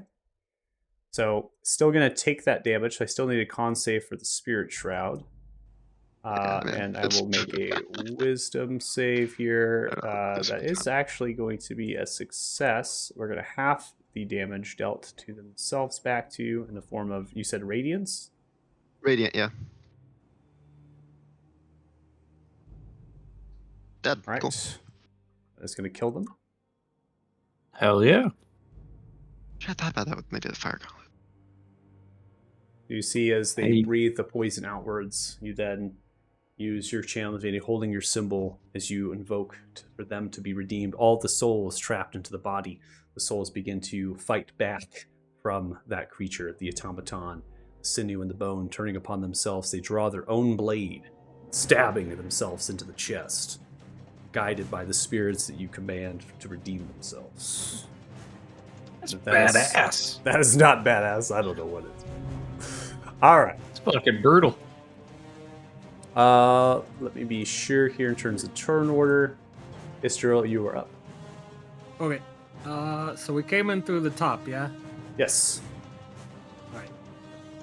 And as far as we know, we're just infiltrating right now, and we ran into people. We were in the nest. This is the nest. This is Nibble's automation. This is a shop front in a factory with also an alchemy. It's kind of a multi-building. It's definitely more presented in a fashionable sense rather than a rural, raw, steampunky type of way. Fantasy driven here in this place. Right.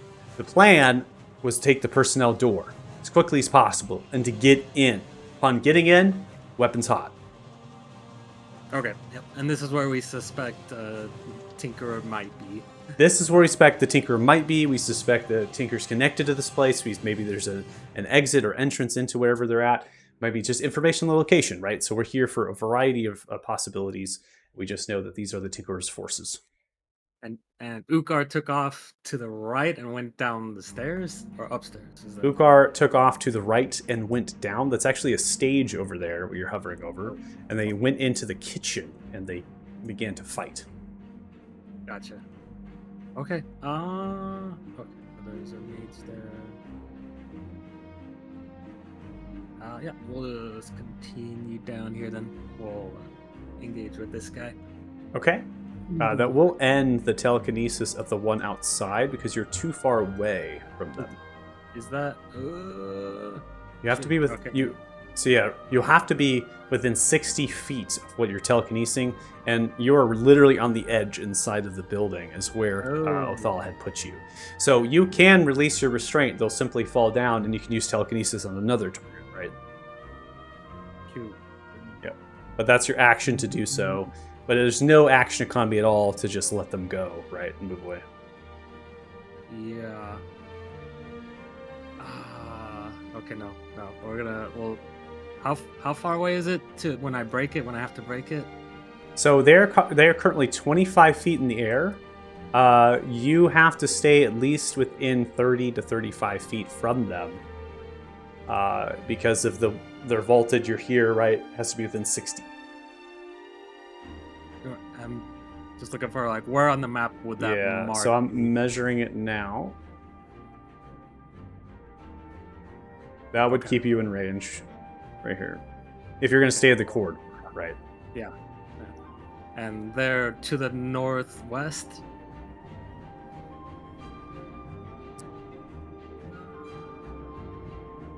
Any space in that line. Any space on this line. Okay, perfect. Okay, then, yeah.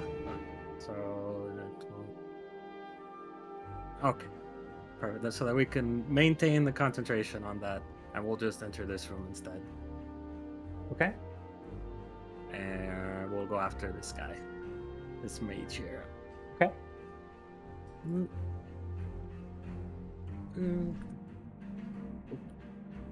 All right, 13 comes through. You do 13 points of piercing damage.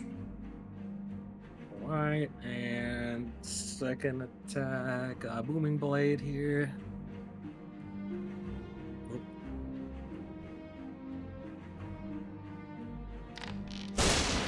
That is going to kill them. You see as you see the mage using magic missile, they're cowering back in the corner. They have a cultist-like rune, almost like an abyssal tattoo on their forehead of blood. And then you come through with one slicing through them. They hold up their hand. Putrid and bile is the humanoid hand and the black lily glove that's tattered. You come through with the boom blade, bam, into shrapnel they turn of guts, bone, and glory. Sweet. Alright, and then lastly just do a bonus action offhand. Okay. So this guy. 18, that will hit. You do 7 points of piercing damage. 10-4. Alright, we're good.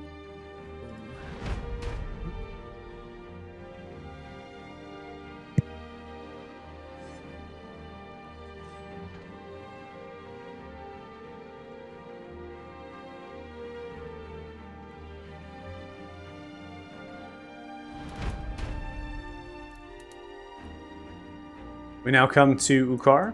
Ukar is going to move upwards of another creature here. And as they do so, they are going to kind of come into an attack on the run. So they're going to come in for one strike, dealing 14 points of damage. This one in the kitchen. And then they're going to bonus action disengage from them, reveal themselves from the cloak here, and they're going to come in for an attack upon the construct. As 15, which misses. They're going to end their turn here.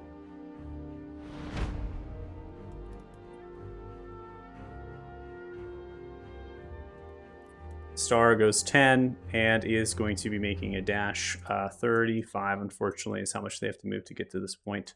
And they hold the line with you, Kit. They brace their sword. That is going to give you the Aura of Protection, the Aura of Courage from them for saving throw purposes. And they kind of stand shoulder to shoulder. To me! Strike me! And they take their great sword and light it with flame to kind of draw its attention that it wants to attack them. But they know well that flame and fire will not do well against this target. They will dare not strike their great sword of flame onto them. They will turn their flame off before they strike.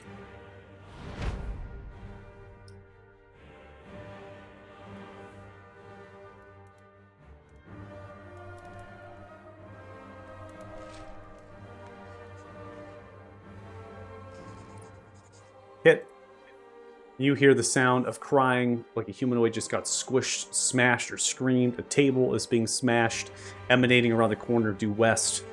And then through the ring and rung, you see steam billowing down the corridor as if another construct is emerging, coming from the west around the corner of what monster is currently right next to you. So if you look on your map here, there's a little corner here. Wrapping around that due west is where you hear a creature emerging itself.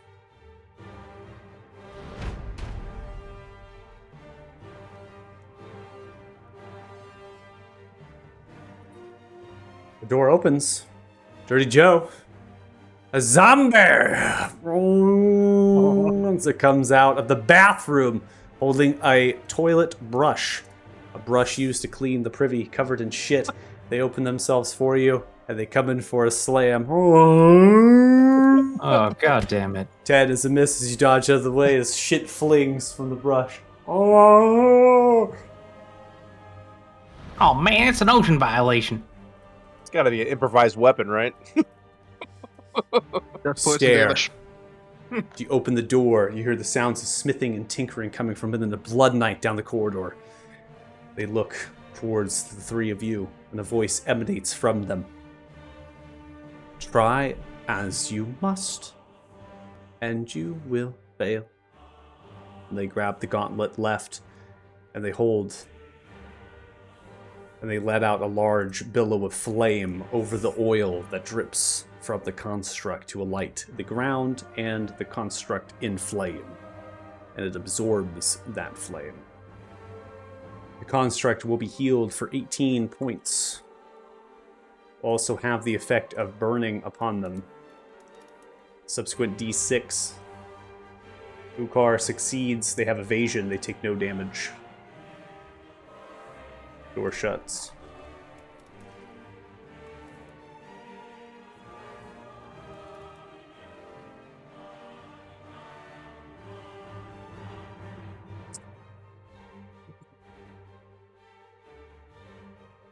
Let's go ahead and get some fire, huh?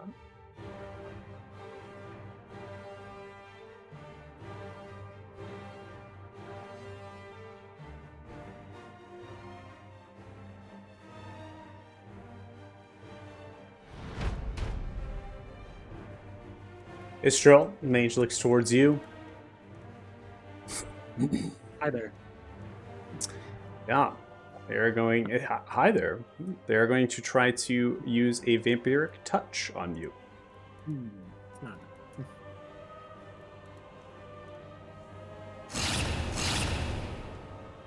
That is a 5, which misses with the minus d6 from the synaptic.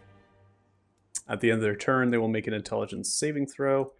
Not able to wave off the synaptic static. They hold themselves to the rod on the left, bracing themselves. And they're kind of looking with mindless eyes, similar to like a drone or just kind of a clueless figure. They use the vampiric touch. The skin itself is pale. Oh, hey, did the synaptic static automatically, eh? Come on! What? Alright, that's it fails. As it comes through here. I also forgot to state to you, Istrel, so we'll make this a free thing for sure. But the telekinesis, if I read this correctly, and I could be wrong, but it says that on subsequent rounds, you can use your action to attempt to maintain your telekinetic grip on the creature by repeating the contest. But if you don't take the action, I think that they are released, right? Yeah, I just read that too. So Okay. I was like, I'm Okay. thinking about that too. I but yeah, confused. we'll do- I confused me. So let's go ahead. I'll give you the free stuff here, but I do want to give them a chance to contest it without using their action economy. So I wanted a ability check from you here, and then they're going to contest it with a strength. So intelligence check from you. Okay.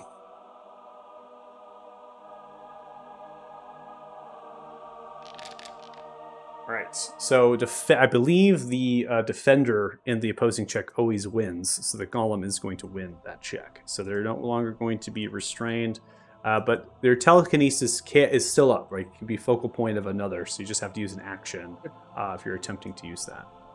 Sounds good. Dirty Joe, You hear a crush on the wall. The stone is slammed. Stone bricks topple forward. You hear a voice coming from the other side. Intruder! Intruder! 24. They're able to smash and destroy the wall segment. Well, that's not good. They raise. Lower your arms. Surrender. My arms are attached to my shoulders. I cannot lower them. I think he's talking to the zombie. Yeah, you might be right. Fucking shit, Wad. I love it. Kid, you're up. Round 3. Alrighty. I am going to oh man, that one behind me now opens up something else.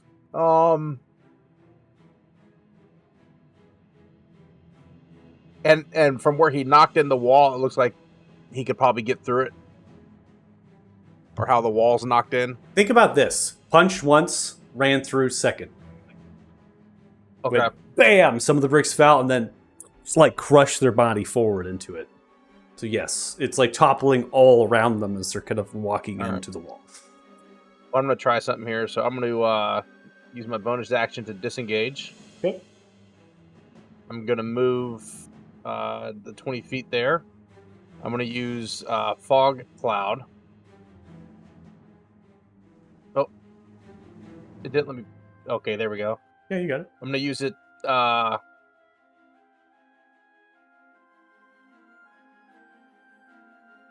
right there. Yeah. It's fucking massive. Yeah, it is. Dirty I didn't realize... I didn't realize exactly how big it was. What is going on? I can't see anything. Yeah, that's fine. It's by design here, okay? By design. And then I'm gonna use 10 feet of movement to get up here to Joe. I'm gonna grab him because I can see in the fog with my blind sight, or my blind fighting technique. Yeah. And I'm gonna say, Joe. And I'm going to point him direction down the hall. Go this way. Walk about 15 feet. And you'll be out of the cloud. Facing the construct at the end of the hall. Aim forward, good buddy. And then, that was 10 feet right there. And then I'm going to use my action to dash. And I'm going to get right on the side here. Okay. And... in my turn. I'm hoping this works the way I thought it's going to, but we'll see. All right. Well, in that case, I'm going to bob out of this fog cloud real quick. Bloop. Oh, look at that. It worked.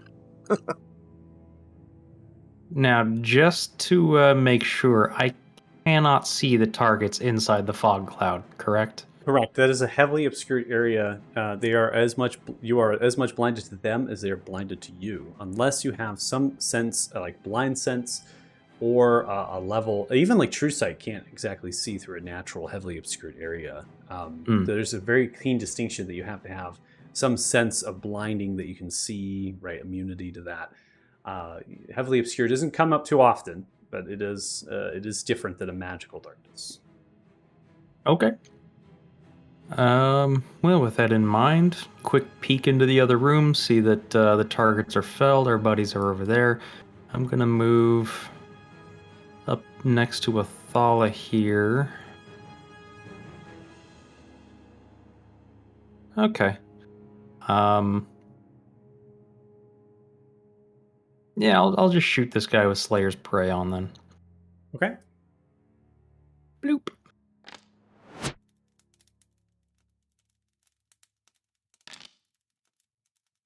All right, so they are going to take 15 total points of damage.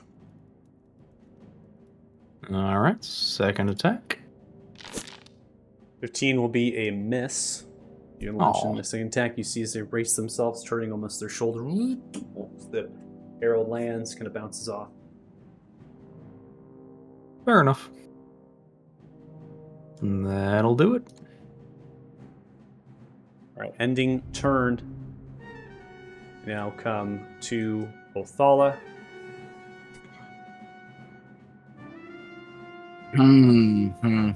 Okay.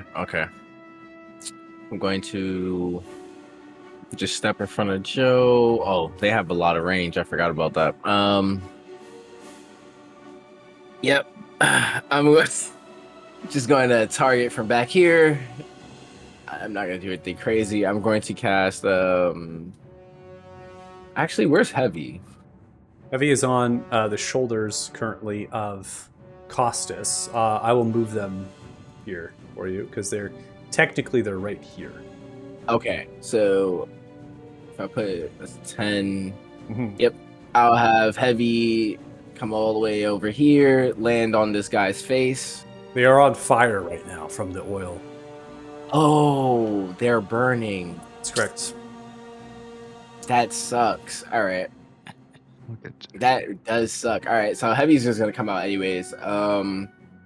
Give Joe the help action. Okay. And for me, I'm going to Toll the Dead. Okay. Let it rip.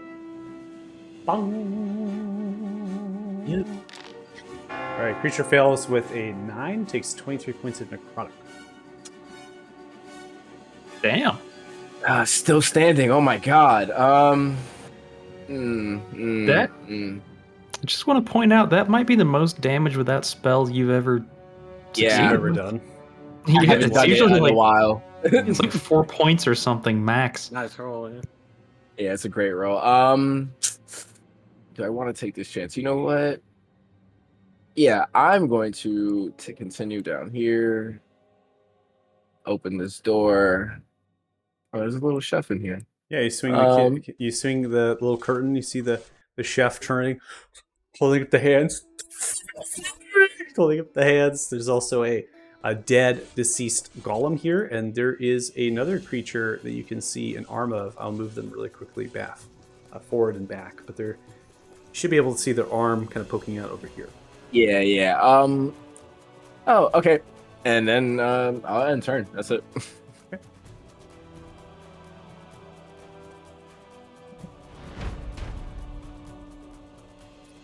We now come to Alden.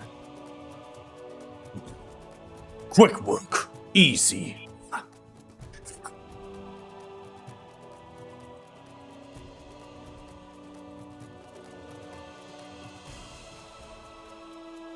They're going to move. This has to be a dash. It's a lot of movement for them to get over here into space.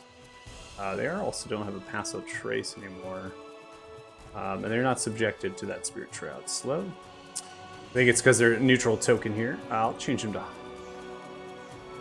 right in there. So this is going to be a dash action for them to get up this point, but they've joined the star at the front, kind of growing their kind of height-wise, but not necessarily wide. And they're beginning to group up upon the creature.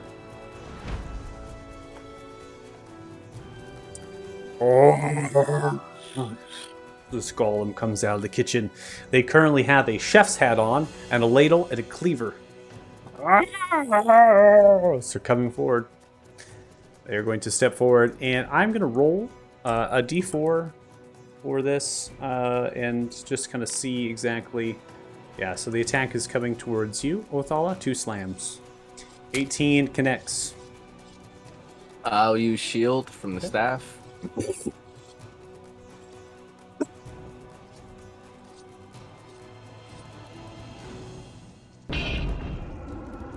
Okay, so you're going to shield. Brace against, I believe your AC is now 23, so that slam is not going to land, and the second one strikes into the shield as well. He takes the ladle, takes the cleaver, into your shield. Yeah, no, I don't want any of that. Thank you. You see as this one is burning, they are going to take a d6 worth of fire, but for them, they absorb all fire and turn it into health. They gain 6. So lit on flame, they look towards potential targets. They have 3 attacks to dish out. First attack is in the direction of a star with their sword. 28 cashes down. They take 35 total points of slashing damage. Has to take the blow, faltering down. The second strike is another sword, and that is towards Alden. The sword is silvered. As it does, it cashes down upon Alden. Alden takes 23 points of slashing damage and does not recover from those wounds. The next attack is a slam, and again, I'm going to divide it up just for the sake of that one. Okay, Othala, it's you. Slam attack coming through here. 19 strikes into your bubble and pushes you back like a bouncing kind of a ball, right? You're just kind of bouncing off the slam attack into the wall, so it's kind of moving you. Trying to be fair as much as possible with this creature as it's just kind of wildly swinging at what's in front of it to be as fair as possible. Now, we're going to go ahead and end that turn. And this is going to trigger some legendaries here. The first legendary that's going to happen is going to be Alden's Reclamation. Alden is going to recover 58 total points of health as they reclaim the blood that has been reabsorbing it into their body. The next legendary is going to be from Ukar. Ukar is going to chuckle to themselves, and they are just going to go outright invisible and disappear. Costas, you're up next. Istriel, I leave them to you. Then. Oh wow. That is 25 feet total. He is now 10 feet away. Perfect. Oh.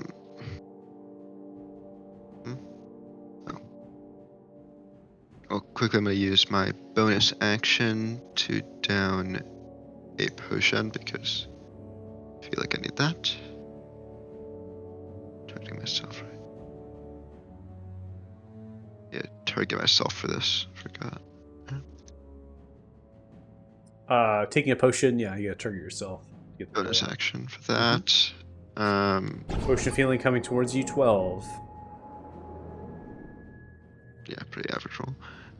And then I will just lay into them a bit with my weapon. All right.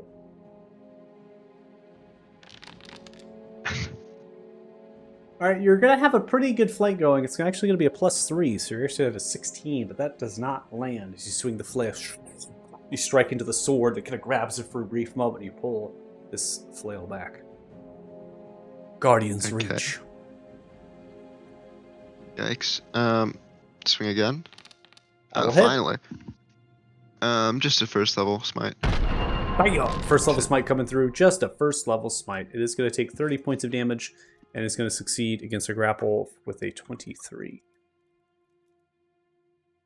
And since it's in my thing, it doesn't heal. You're a Spirit Shroud? Yeah. Gotcha. All right, Istriel, you're up next. Yep. Kind of just turning toward this guy's like, oh, well, you heard the pretty boy. Take a couple swings. All right, 23 is going to connect. They take 12 points of piercing damage. Ah! Ah! As they groan. The booming blade.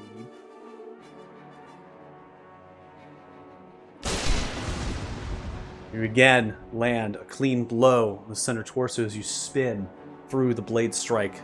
Sends shrapnel waves through their sternum, cracking bone, and they coat the back end. Or sorry, they coats that kind of pillar shelving unit with some drawers and books underneath in their organs of their stomach. It just kind of explodes the middle part of their body cleanly. Kind of stepping around like, well, this is going swimmingly. And let's try opening this door.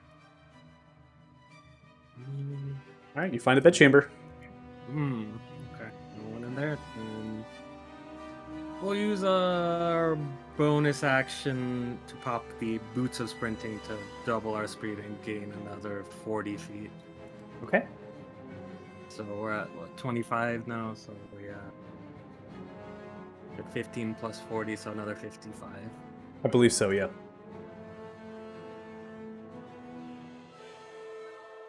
But you didn't check the thread count of the thread count of those sheets?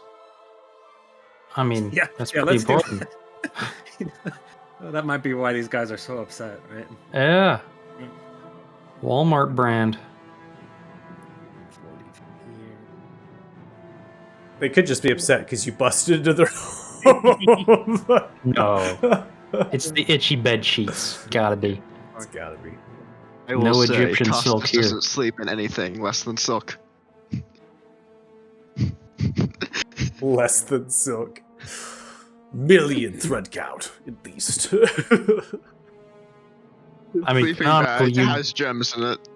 you do go adventuring with silk pajamas, so He actually carried around a 2-person tent for the better He part. did, yeah, of I the remember that. campaign. You carried Yep. that around. I think we're just gonna I'd hold the get back rid of it line for here. Wait, Okay. turns.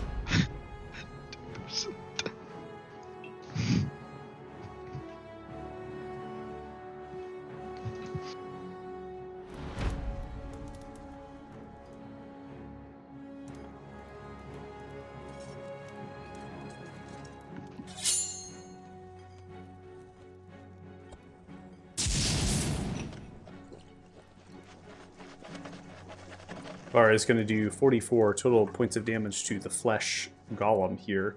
They're going to reveal themselves from the invisibility after that attack, and then they're going to go in and attack another time here, dealing additional 12. And then they take out a purplish dagger of soul reaping, and they jab it at the golem, dealing 21 total points of damage. You can see Othala as the dagger stabs into the flesh golem. It lands. A shroud of purplish energy erupts like a crack in a chasm in the golem's flesh. You hear the screams of the souls that made this creature billow and absorb into the dagger, into the large gem crystal at the hilt of the blade. They then grab the dagger outwards of the body. Another saved. Smiles to themselves. The end of their turn. Come to Vistar. Vistar is going to swing their weapon here. I'm not going to count. They're going to turn their flame off, so I will remove the fire upon the swing. 16 plus the 3 is a 19. That'll be a miss. Next attack is a natural 1 down. oof. Those are not going to land, unfortunately. Performance anxiety. I know it's a frustrating experience. They did take a hit though, like a champ, so we got to give it to them. They are going to look at a bonus action as a healing potion here. Recover 24 from a greater as they chug it.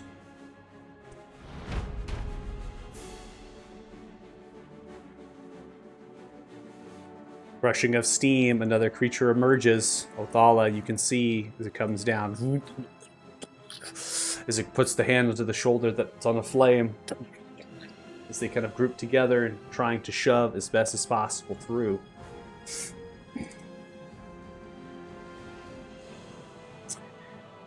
Now, in terms of range, it is, I believe, within 10 feet of the construct and 15 feet to Othala and Ukar. Means it cannot attack.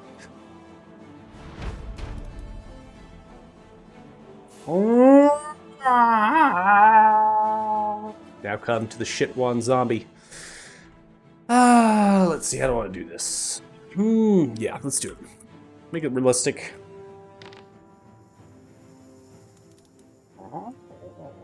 It's gonna go this direction. Kit, you can take an attack of opportunity on it if you so choose. It's going to leave. You are muted if you are talking. Oh, sorry. I think I was muted. Yep. I will hold my reaction in case I need to use it to move. Okay. All right. So it's going to continue to skirmisher move feet- in or this skirmisher. direction. It is going to get outside of the fog cloud here and is confused, bewildered. Makes a dash.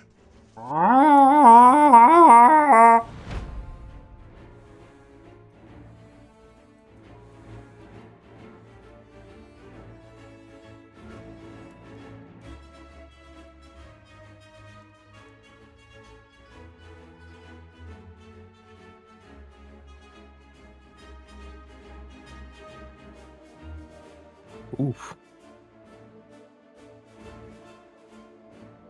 Okay, so another flamethrower is going to erupt here. That template grew to accommodate the wall that it intersected with. The two targets that are going to be collected by are the Iron Construct and Ukar. Here, the Construct will fail, obviously. It will take 18 points of damage, but that is healing for it. And because because it cannot be healed by the Spirit Shroud that is around Jukos, it recovers nothing. Then Ukar is going to succeed and take no damage whatsoever. The creature then is going to step onto the flame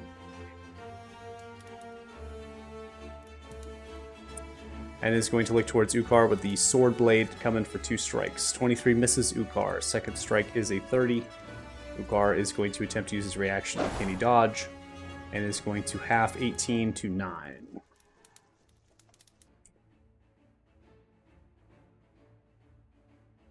Creature swings the door open here for the sake of visibility.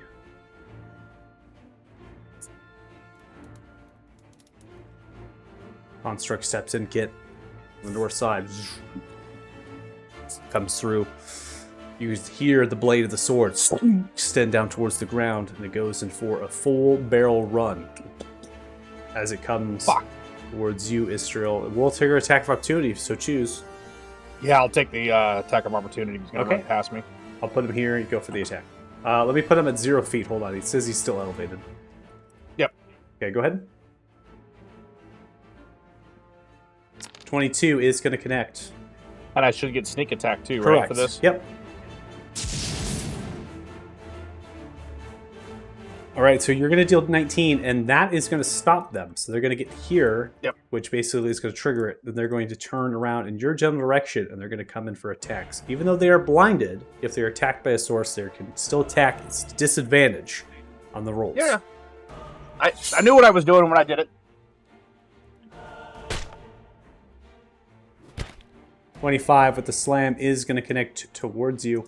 These attacks are considered magical, which means you will take the full 17 points of bludgeoning damage as it cascades. They're also going to destroy this wall segment, so I'm removing it on your south end. You can see as it comes through the sword, smashing through wildly with the sword, cleaving stonework, and then takes the slam and crushes down on top of you with the bench, pinning you into the wall. It is going to prompt you for a Constitution saving throw for the fog cloud.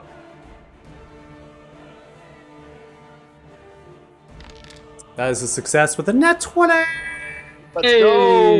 Go! That is the end of the creature's turn. We now come to the top of round 4. All right, I'm going to move from my location I was at there, stay within 10 feet of the creature here. Okay. Uh-oh. While you're doing that, sorry. I'm doing legendaries. So just Yeah, sorry. I'll let you go, Michael. I didn't know you were doing legendaries. No, I can do it while you're doing your stuff. So I didn't say anything. But keep going. Oh, I'm just going to do a tomahawk attack on the dude here. Okay. 19 is going to be a miss. Heavy plating of this adamantine polished armor takes the blow. It doesn't see where it's coming from, but it's sensing. It's moving its head. Yeah, and what I'll do is I'll use the rest of my movement to move catty corner there where I attacked him from. And I will that's all I have.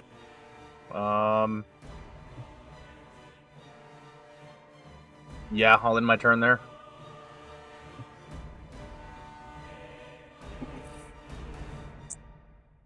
All right.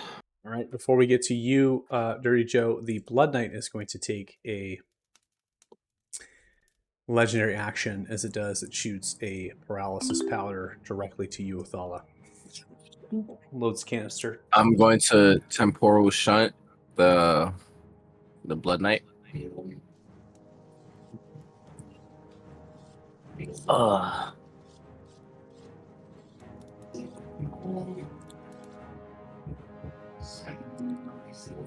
You're within 10 feet, 2 paladins. Okay, your reaction is already used. I did use my reaction. Shield spell. Yep. I just realized that. That's why I didn't let me use it. Okay.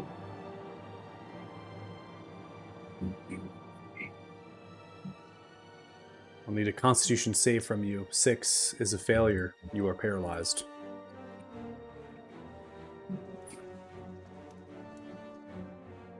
Dirty Joe, keep going.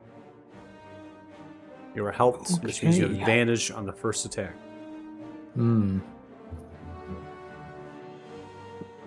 Okay, in that case, for my first attack, you know what? I want to use my Economy of Keen 2. That is a reaction, +2 to attack, +2 damage. Lower the crit threshold. Yeah, so go ahead and click your Economy Keen 2, and that's just to keep track of the charges of that, because you have 2 charges to use. Basically, what this is going to do is it's going to lower your crit threshold by 2 of your longbow, which means you'll crit on an 18, a 19, and a 20. Perfect. Does volley get applied automatically? Or do I have to select multiple targets? Let me I think you have to select multiple targets for volley to work, but I have to be certain of that. Do I have to, like, oh. How do you select multiple targets? Do you have to hold down Alt or something? Let me see here. Hold on.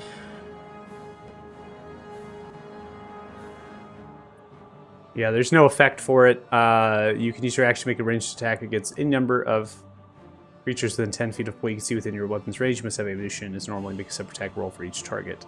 Your shift T for target. Oh, cool. All right, so I've got my silvered arrows equipped. I'm gonna shoot both of these guys. Yep. Ooh, 17 on the first, 29 on the second. So we have a 4 on the dice roll and a 16 on the dice roll the second. So not critting because you didn't have an 18, 19, or 20 there. The 17 will miss the construct. Hits into the heavy plating and is not able to go through. But the 29 is going to hit into the Blood Knight. And they are going to take 11 total points of piercing and lightning damage. So that was first attack. Just to make sure, am I able to do a Conjure Barrage with the second attack? Or would that take up an entire action or turn or whatever? Conjure Barrage is an entire action to use. We did play that the volley only takes one of your attack actions to balance it. Is the way we were playing with volley for you. So if you continue with volley, you will have another to use, so you can volley again to hit these 2 targets, similar to a Hordebreaker like style. Or you can simply take one attack as regular. Okay.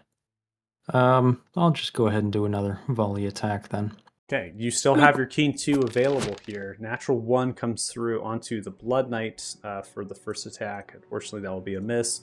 And the 6, 19 with the flank passed by with the 15 is going to hit as well to the construct. So what I'll do here, because I think you're 17 plus 3 as well. Let's see. Oh, because Athala is paralyzed. So if a Star and Alden are only doing the flank, which means you get a +1, actually. So the 17 plus 1, 18 will miss. Of the first 19 plus 1, 20 is going to hit. So you do 11 to the construct. So your volleys were successful because the first volley hit the Blood Knight for 11, and then your second volley hit the construct for 11. So you're able to do some good damage to the 2 creatures here. Okay. That'll be it then. I hate to intrude like in the flow of combat, but Kane is a reaction. Couldn't he do it at like once he gets a roll that would crit with the use of it? No, so reaction needs to be taken place before the attack roll functions because you're going through the roll at first. So you always have to declare, if you're going to do something, declare it first and then go through the attack roll. That's how I try to rule much of many reactions. It's in the rule thread. If you take a reaction like a shield spell or something, try to declare it before you see the outcome of the roll. There are certain things like a Divine Smite that I try, I just throw up the shoulders, right? Because it's kind of, if not really a reaction, it's like a special thing that you do. But reactions, I try to employ to my players to make it as realistic as possible that you're reacting to something that is there. And you can't really react if you've already seen the hit, right? because you're putting maybe some more umph behind it or something along the lines of targeting some area. But if you already know you hit them, how do you react to? You see what I'm saying? Okay, yeah, sorry. Okay. No, you're fine. I'm just Sure. I just want to make sure that that it's understood. Anything else on that? No, it's... Okay. All right, so I'm paralyzed, but the whole link is still up, so I can still communicate with people, right? Sure. I want to try something before I do that. Would it be possible if Heavy went into my bag, right, and used an item for me? If Heavy used my, my entire economy just to use a potion for me.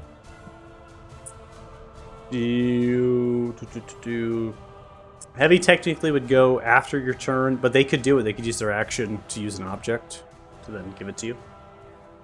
Okay, so I'll have Heavy fly from Joe, land on me, take out the restoration potion from my bag, and then basically open it up and feed it to me.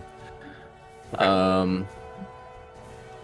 After he does that, Heavy's going to fly into the room. No, that's bad. Yep.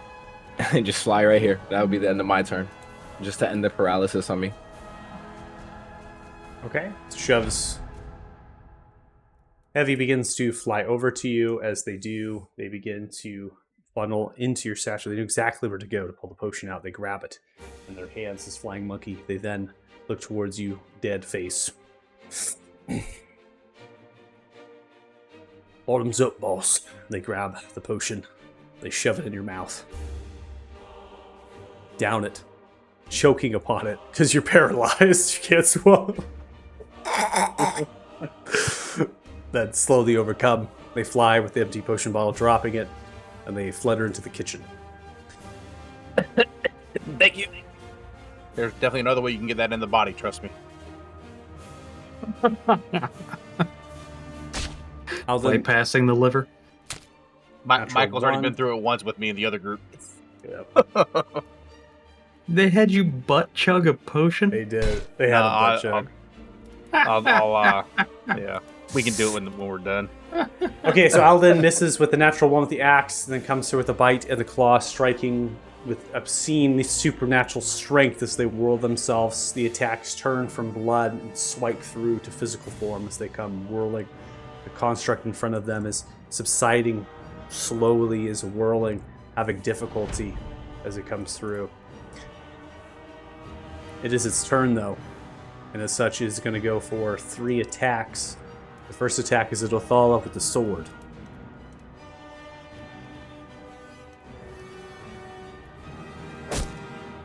Ooh. That's not good. Well, a 23 is the attack. 28 points of slashing damage. Dealt. Are you here, Jay? Yeah, I'm taking that. I'm not gonna react to it. Okay, I just want to make sure. Yeah. Okay. So that's the point here, Costas. I'm working with the players as much as possible, right? So if that case, in that circumstance, let's say Jay stepped away, I would still take the shield even after the rolls and stuff like that. Concentration is going to be a fail. I think you're concentrating. Yeah, that was for the static. arcane. No, that's the arcane eye. So, Wait, that's the arcane eye? That's yeah, so yeah, funny. yeah. I've been watching the whole time. This whole fight. This whole time. I was like, what are these guys doing? What is happening in the sewers? Oh, that's Like- why I got hit. Oh, sword comes through. Oh shit! Second sword strike comes, 15 hits into Alden. Alden is going to take 19 points of damage. And then Vistar is going to take the slam attack. And that is going to be a 15, which misses Vistar as they parry and dodge underneath the blow. Legendary is going to be taken here by Alden. They are going to use their claw strike, dealing 21 total points of damage to the construct. They are able to cleave and finish it off. As it begins to topple down into its knees, cascading, it emanates self-destruct sequence initiated. Oh, god Damn it. and a ticking sound begins to emanate from. Costas gives you something or some stuff to work off of here. Could I shove this construct into that room behind it? You can use an athletics check. It's a shove, so you can use 2 actions to shove, and you can do it, I think, 10 feet if you did that. You could also grapple, and then you can move them at half your movement speed. Either way, they can't contest it because they're dead. So you're simply going to like grab them and drag them, or you're going to push them. Yeah, so I'd like to like push them just behind, like into the room behind them. Ideally, maybe even like rolling over the Blood Knight. Sure, you're going to have to be up close, so you'll have to sit in Vistar's space for a little bit here while you do it. Yeah. I'll sit in Vistar's space and get a double shove in.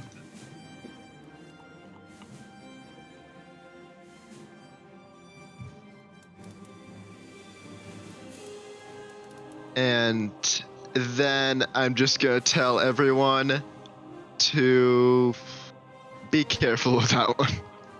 I don't know what else to say. Just be careful. Back away a bit and.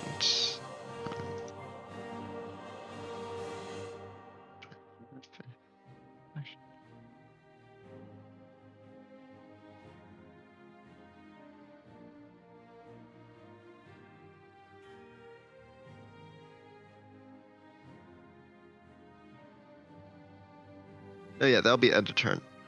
Okay. You're still pretty close. Yeah? Just gonna take it to the dome, huh? You're Alright. still within 20 feet. I'm 25. Well, actually, no, I'm not. Never mind. Okay, yeah, let's move to 35 feet away. All right, we're gonna go back. 35. We're gonna go back to you. We're gonna go back. Okay, yeah, you can still move there. That's good. That's where you want. How far am I now? I thought I was farther. I thought You're 30. I need to like, start measuring stuff more carefully. I was 25 feet away. I swear I was 25 feet away. Okay, now turn.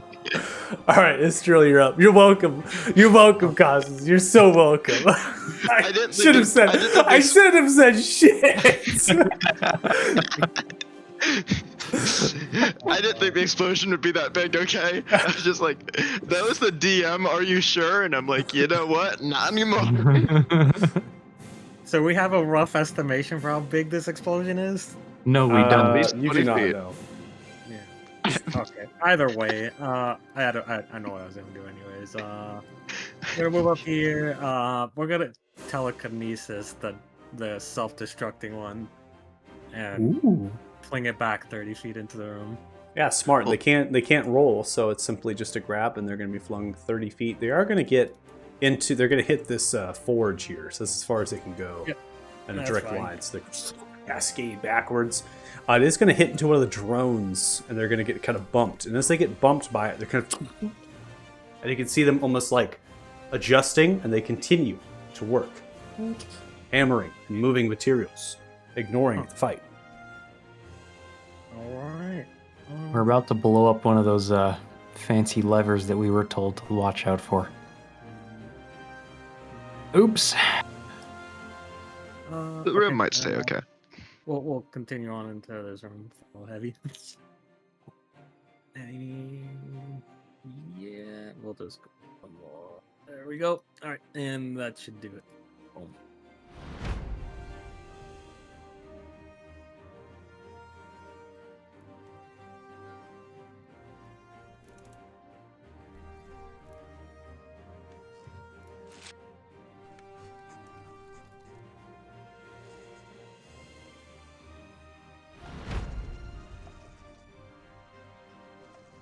Come to Ukar. Ukar is going to strike into the zombie. Sneak attack with you, Estrel.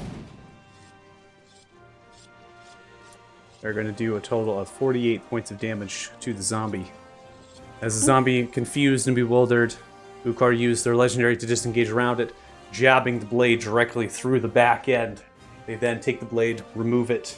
They take the dagger, and they decapitate the head off of the undead to be rest assured and safe. They listen. smell. They look towards you, Estriel. They have a slight smile. They are going to run into the fog. They do Of have. course They have blind sense. They are not blinded of the fog cloud. All right, guys, I'm staying with this dude for about 60 days when we're done, and I'm changing to whatever class he is. Honestly, I I'd want this- multi-class into it too. Like that's Michael, I want this homebrew, whatever it is. They're going to use the rest of their movement speed and the rest of their action to take 2 strikes, one of which to finish the action and another one to do a bonus action offhand attack. Now come to Vistar. Vistar hears the ticking, the sounds. Back up! It is going to destruct! Quickly! Space! You see as they move themselves up to you, Costas. This is just barely far enough.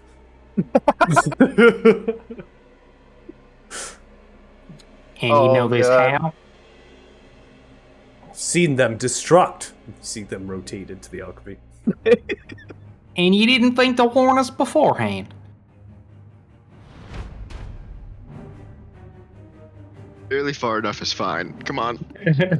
Another construct emerges, steps forward, Oh, balls. looks towards you, Athala. Athala, paralyzed, you couldn't move. Comes for 2 attacks upon you. I'm not paralyzed anymore. Okay. I know, but you said you were paralyzed, you couldn't move, and so you've kind of been stuck here. This is a natural 1 as the sword strike comes through, whirling. Then a slam attack upon you, Athala. 17 misses. Next attack is a sword strike on Alden. Hits into Alden, dealing 24 total points of damage.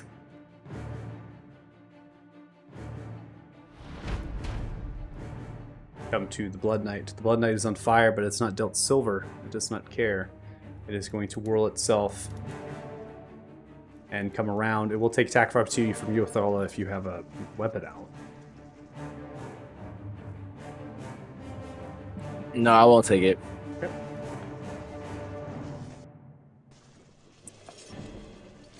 15 against you, Israel. You nimbly dodge and dive underneath. Next attack is a 17, missing.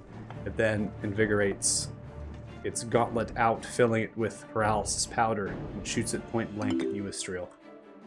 This cancer exploded.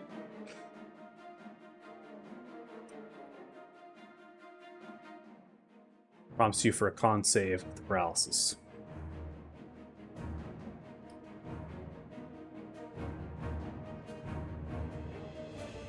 Faith. Faith? You got this. Sorry, I had to step away. What's up?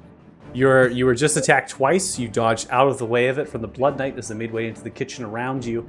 They then injected a paralysis powder canister into their gauntlet and has dispersed it directly in front of you. Prompts you for a con save. Copy. Okay. I'm gonna. I think I have a item for that. Yeah, I'm gonna use the item for reaction for advantage here. Okay. Uh, You can just tap the sure. item. You can tap the item just to get the charge off, but on the actual chat card, you should be able to just hit the little plus icon over the dice. Okay, so that one. Save. No advantage, so roll it again for me. Nope. Ooh, 15 will be a failure. You are paralyzed. Damn. Oh, damn.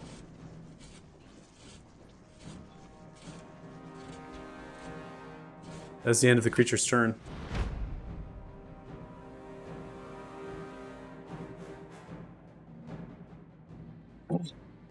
Alden is going to take a legendary here. It is going to be a little bit different than I think anybody's seen before. They are going to do, it's referred to as an adaptation. They don't use it very often. They just barely see you in range of it, Istriel.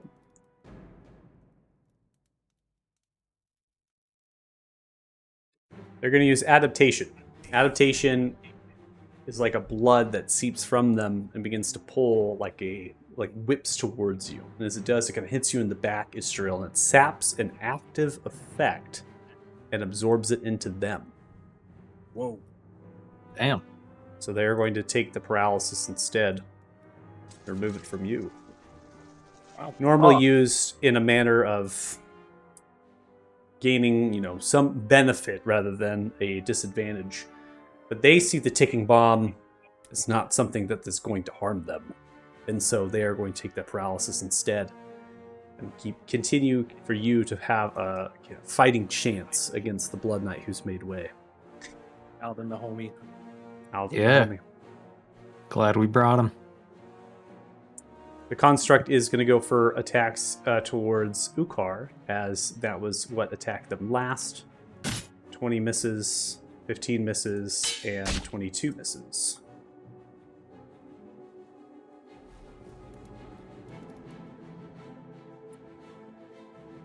Hit. Now can you. All right. I am 10 feet away from this guy, so I'm going to take a swing at him again. 29 will hit. Yep. I should have lowered my crit, but that's okay. 17 is going to connect. And then what I'm going to do is I'm going to move.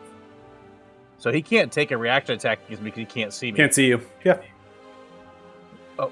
Is there not a door there anymore, or walk through the wall? You can walk through the wall. You're just clipping there we the go. edge. You're just clipping the edge on Yeah. the diagonal of that little segment there. I noticed that, so I'm going to go just stand right there where I can still sense him. I got nothing I can really do on a bonus action, so I'll end my turn there. I'm kind of a first round all or nothing, guys, by the way, if you didn't notice that. So as we end Yep. your turn, we now come to the Blood Knight who takes a legendary, and they're going to inject a poison powder from one of their canisters, hitting 2 targets. Both Istril and Othala.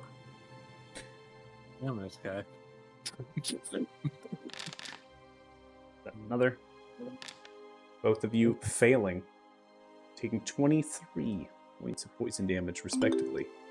Concentration from Istril for the telekinesis. Succeeding. Dirty Joe, it's your turn. Okay. Here's what I want to do. Vault over the now prone and paralyzed Alden. Scoop up Othala. And throw him as far back towards Costas as I can, while staying in his place. Would I be able to do that? Versus picking him up and then running back.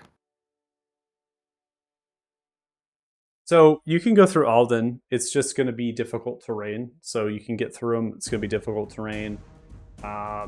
You could do a grapple check on Othala. Othala can choose to fail. So it's an action with some of your movement. And then you can use the remainder of your movement to move him with you out of the area. How much movement speed do you have total? 30?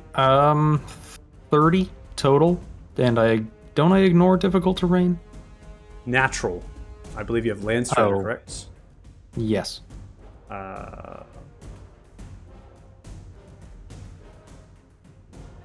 Yeah, moving through non-magical difficult terrain costs you no extra movement.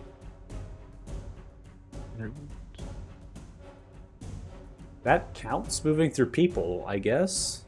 Yeah, I mean, Right? I would call not Big magical. Bears non-magical. Yeah, I don't think that... Yeah, I think you have Landstrider, so you get good use of it. So I think you can get... It's 15 there. Then that'll be 20. You can't really move them that far. That's the problem. I can just go straight into next to the construct, pick him up, and then go straight back for 30 total, yes? Yeah, but once you grab Othala, it does count as difficult because your movement immediately is difficult for you to move when you grab Othala. Get them So- within my plan sight. So what would be my total? How far back could I get him? So 15, and then that's right there. You can go 10 more. I would say that you can go here, and Othala could go here. But Yeah, if Okay, that's I can say anything, I think you should go for, if you want to move somebody, I think you should move Alden if you can. Even though he is a bigger creature, you could try to move Alden because I have ways to move. Yeah, Meta-wise. it's just something to help you out, Mikey, meta-wise, is that Alden did this intentionally. They did not care. Because Yeah. they know that whatever is going to immerse themselves in this ticking explosion they're going to be immune to it. They're not going to succumb to any of this damage. So they Correct. remove that from Mistral just in case Mistral, have a fighting chance of Blood Knight, maybe even get away from the explosion further. The question remains is that when is it going to explode? Right? That's the thing. And Othala is right after you in the order, right? So the creature is not going to explode between your turn and Othala's turn.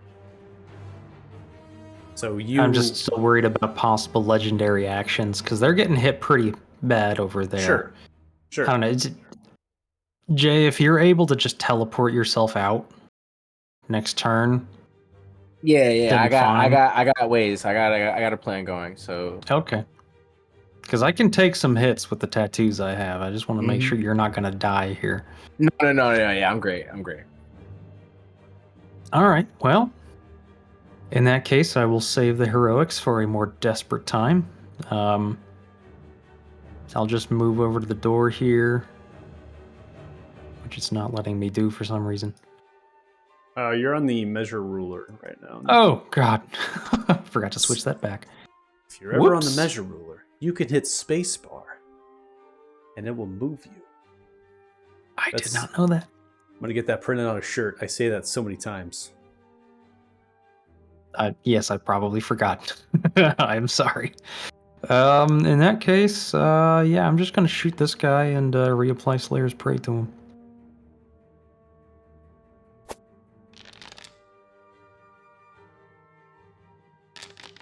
All right, you're going to do 16. Sweet. And second attack. That's going to be an 18, which is going to miss. Bring back another one, fire it off. You see as it lands into the shoulder as it turns, just heavy plating and bounces off. And then I'm just going to further move back into the corner of this room here. Bloop. And that'll do. Right. Follow. Okay, because this is giving us a little problem. What I'm going to do first is I'm going to, right behind this construct, I'm going to summon Ethren. So that he can die in a wall of fire in 2 seconds. Nah, so he can just take this out and then I can have him out. That's what I want to do, just to have him out real quick. Put him here. Okay. He's going to cast a breath weapon.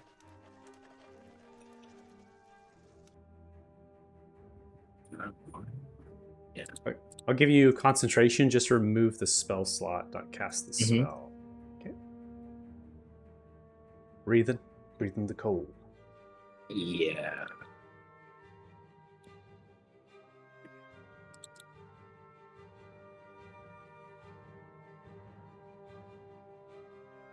I don't have a sheet anymore. You don't have a sheet anymore? There you go. I did it for a moment. I have it now. Okay. I'll move him further back. I didn't know it was this far. Okay, yeah, throw it back where you're going to throw it. All right. Creature's going to fail. They're going to take 6 points of cold damage. Just to turn off this fire so they don't take any more. They don't heal anymore. And then what Odala is going to do is with a bonus action, I'm going to take a potion. Okay.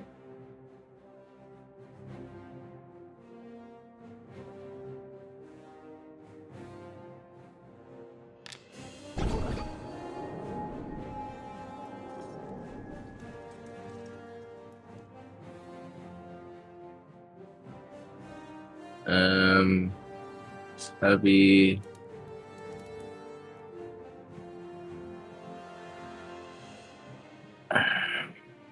Heavy's going to impose.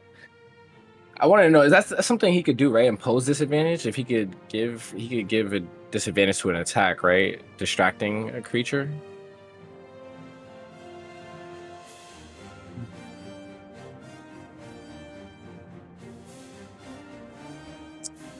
I think it's called a feint. But I still believe it's some form of an advantage for your attack against them. Because I'm just asking if I could use it in reverse instead of me attacking, just impose a disadvantage on their attack. I do not believe that they can. Okay. Well, if that's the case, I still have something to do with that. All right. If he does land the attack, let's hope not. I'm just gonna run. Gonna move back here and then onto the tables. Natural 1 misses. Yep, that's what I was hoping for. I can't get onto the table. There is a wall there intentionally because there's a shelf like really adjacent on top of it. So think about a table and then the wall segment there. Is the intention to get more cover? Yeah, to get under this and get further down, like probably as far as I can, all the way, like over here.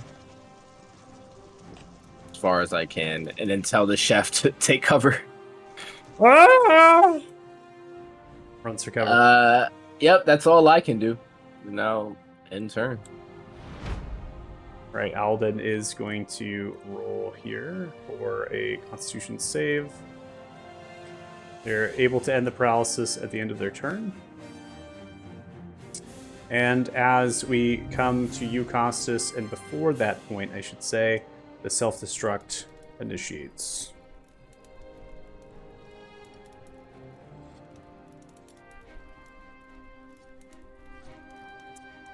The countdown sequence is not really presented, it's just a ticking sound, and a large ring in the core of the construct explodes, ripping shrapnel of bludgeoning and force damage, sending outwards from its internal core. Its golems are slightly different in self-destruct and how they operate. There's many targets that are hit into the blast range, mainly that in the factory floor, assigning damage.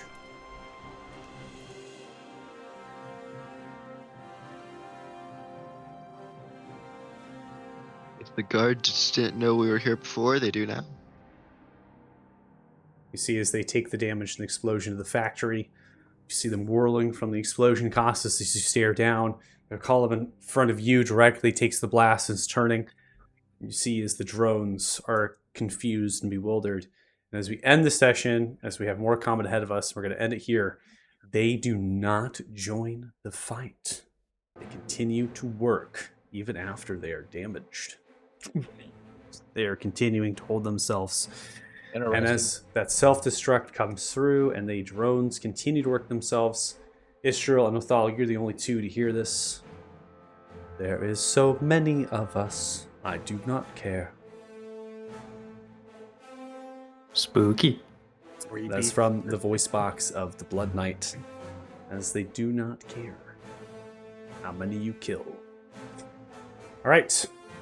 No experience points for the session today. I know some of you, especially with Faith and Dustin, time zone stuff. Dustin, on Faith, you had some stuff going on as well. We went long, obviously, to make up for session time, but also because we had combat, and this is a good point to stop on this change. I think it's good to say that there's a lot of creatures in the factory. Now seeing the damage erupt around them, they are still not joining the fight. So you can form your strategies around that, perhaps. A little bit, be able to finish this fight come on the next session. Does anybody have any questions? Cool. All right, awesome. If you're watching the stream, thanks so much. We really appreciate it. We're going to be able to play hopefully next week, Saturday at 4 p.m. PST. We should have another player joining us. So we'll see how we're going to work them in, how that all is going to work. Anyways, thanks so much for watching us, and take care. Bye. Wayward Ones. Bye-bye. Bye.